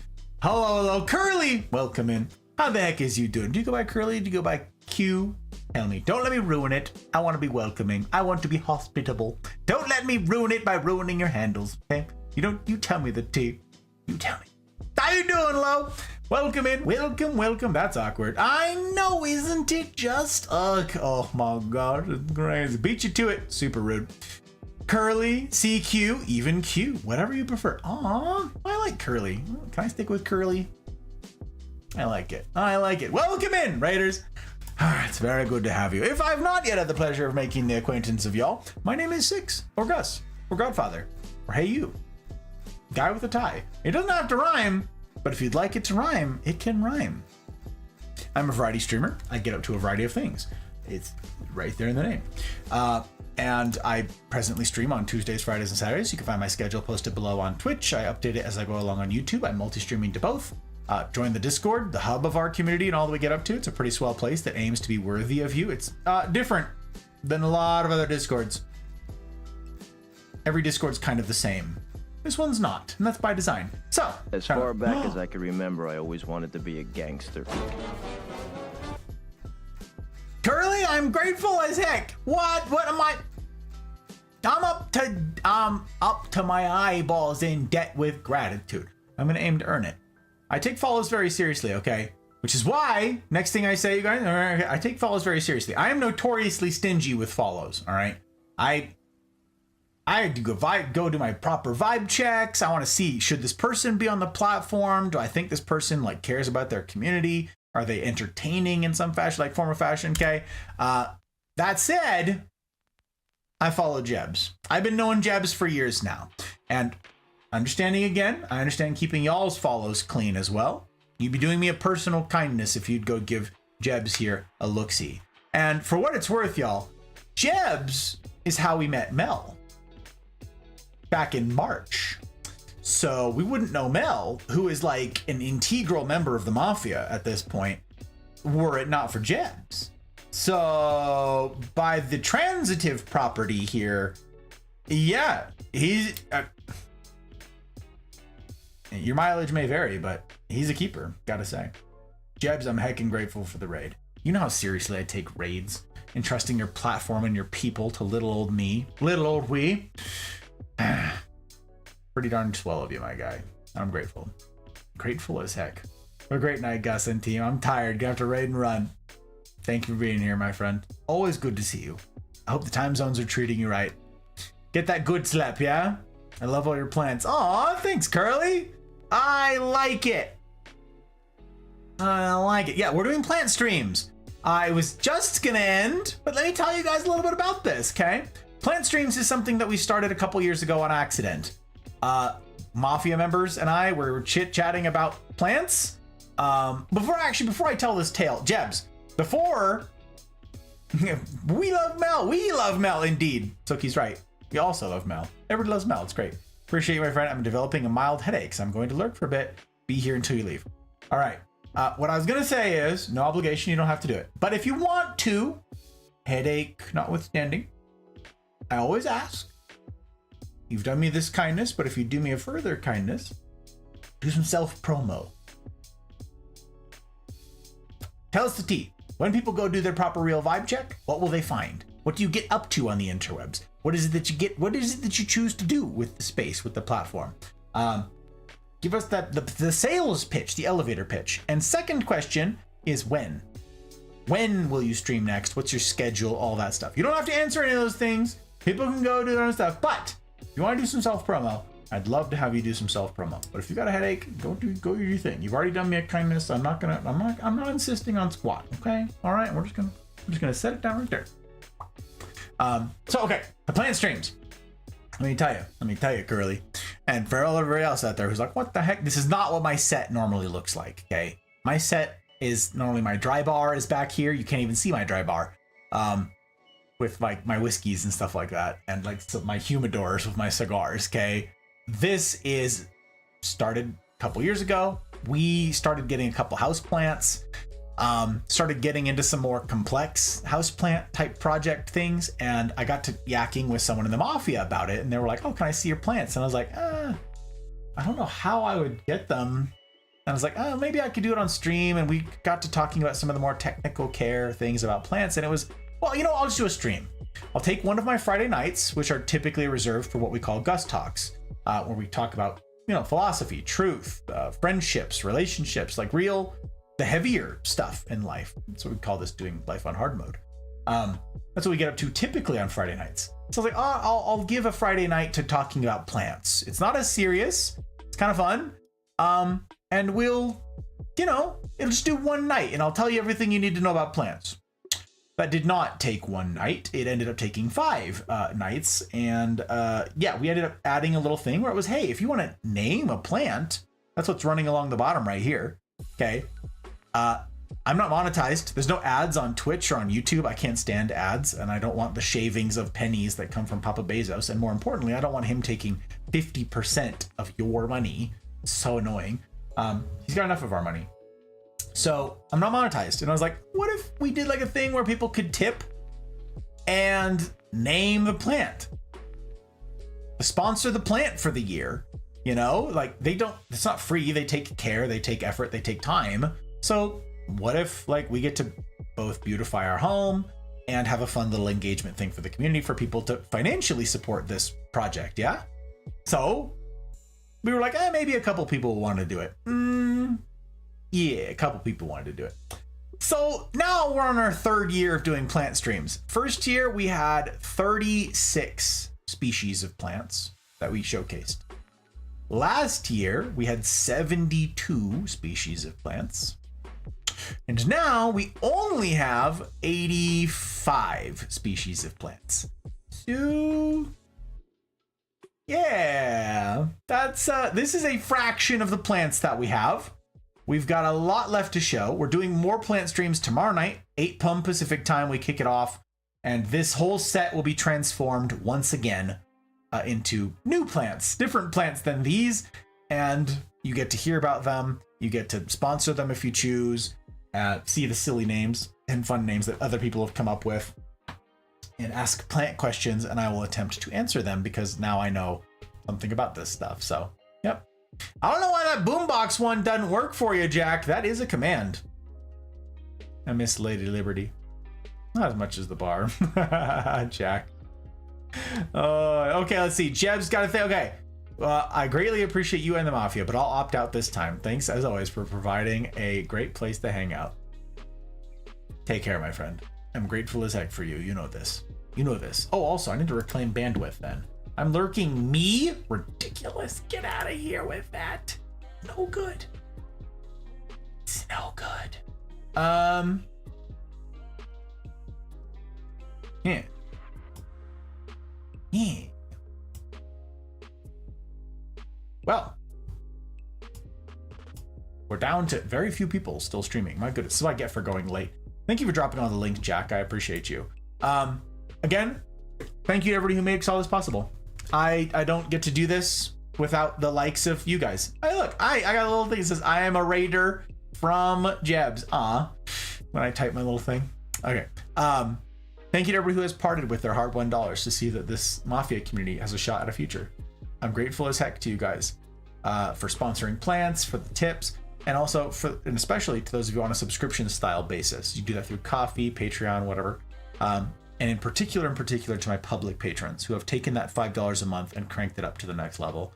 Aki, Bootless, CJ number 2, Dano, Leanne, Ferret, Goose, Jen, Joke, Abby, Marty, Karma, Pre, Fausty, Zen, Ryan, Thump, Tech, Mouse, Trotsky, Pell, Dragon, CJ number 1, and Zen. Thank you. Any good that comes from this, any fun that comes from something like this, a little less serious, a little more levity, it comes from you guys. So thank you. And to everybody who's been making the Mafia a warm and welcoming place to the new joins, thank you also. It's been heartwarming indeed, as has been mentioned several times in Confabulating lately. It's been heartwarming indeed to see you guys doing life together meaningfully, even outside of Wednesdays. It's really darned cool. And for those of you guys who are new around these parts and you don't know what I mean by Wednesdays, those are the rendezvous. I believe that the onus is on us here and now to leave these parasocial relationships on the ash heap of history where they darn well belong. I believe that we need to restore real relationships. They involve the silly and the serious, and that's not always possible here in this medium. You guys behind a wall of chat and so forth. This is why I believe that we need to actually put faces to the name. Actually develop depth in our relationships with one another. That's what Wednesdays are for. They're called the CNRs, the Cosa Nostra Rendezvous. This is where there's small groups. They're limited in size, so they're capped. Once we hit that cap, it's full, and people can't join that group anymore. And we meet together. I have a 16-ish hour day every Wednesday as I host each of these groups. They're 90 minutes, okay? You pick one 90-minute group. You can't jump around. You don't pick multiples, okay? You pick one. And then that's your group. And you show up, set an alarm each week. You show up and you have a 90-minute session. You just get together with some people and talk about life. Chit chat about your week. Get to know people and let people get to know you. And you build real and lasting relationships. And now we've got some of my, the finest humans I know. I get to do life alongside every Wednesday. It's a remarkable group of folks who've signed on to do this difficult, perhaps scary thing. And yet, they show up each week. Their rooms aren't there isn't a lot of room, I should say. They're filling up fast. There's a couple that are capped already and others are close. So now's the time. Pick a time slot. You go to the events tab in the top left of the Discord. You can find the times that are still available on there. Pick one. That's your group. Show up. Come see what happens. Come see what we get up to when we're doing life together meaningfully. At least, what we're aiming to do. What we're aiming to do. Okay. I'm thinking Wonder's online. Wonder's online and awake. What do you guys think about raiding Wonder? Unless somebody's got the ungodly amount of channel points that they want to use to guide the raid. He's editing. Oh, are you editing? Streaming nonsense until we get our act together. Oh, and games. Interesting. Yeah, he's editing. I'm I know that. Da Vinci. I recognize those minds, the editing minds. CNR. There you go. That's where the rendezvous are. Okay. I think let's raid Wonder. Let's do it. I have the points, but I'm hoarding them. I'd have guided there anyways. Rana. They call it a mine. A mine. Indeed. It's ridiculous, isn't it, joke? It's ridiculous. Rana, thank you for being here. And again, for sponsoring tonight. Very cool. Joke, same thing. I appreciate it. Jebs for the raid. You guys are fabulous. If you guys would do me the kindness of copying this raid message down there and let Wonder know who sent you, I'd be grateful. No obligation, as I said, to follow. Don't do any of that stuff. No artificial hype, okay? You do your own vibe check. You want to follow? Follow. You don't? You want to stick around? Stick around. Don't. Bounce. Go the heck to bed. You do your own vibe check, okay? You're adults. You will have already done me and the Mafia community a kindness by going along and sharing some love. Let them know who sent you. We love Wonder. He's a very high effort streamer. If I could do half the things that he's done, it's... my eyes go crossed just thinking about it. It's nuts. Tomorrow night, 8 p.m. Pacific time, next set of plant streams. I hope to see you guys there. So what will we get up to? What does life look like? What other plants are there to see? What does life look like on hard mode? Come and see. And as ever, I will strive to see that it's a decision that you don't regret. In the meantime, I wish for you each marvelous evenings, mornings, wherever ye be, and I will see you on the other side. 3, 2, 1, raid.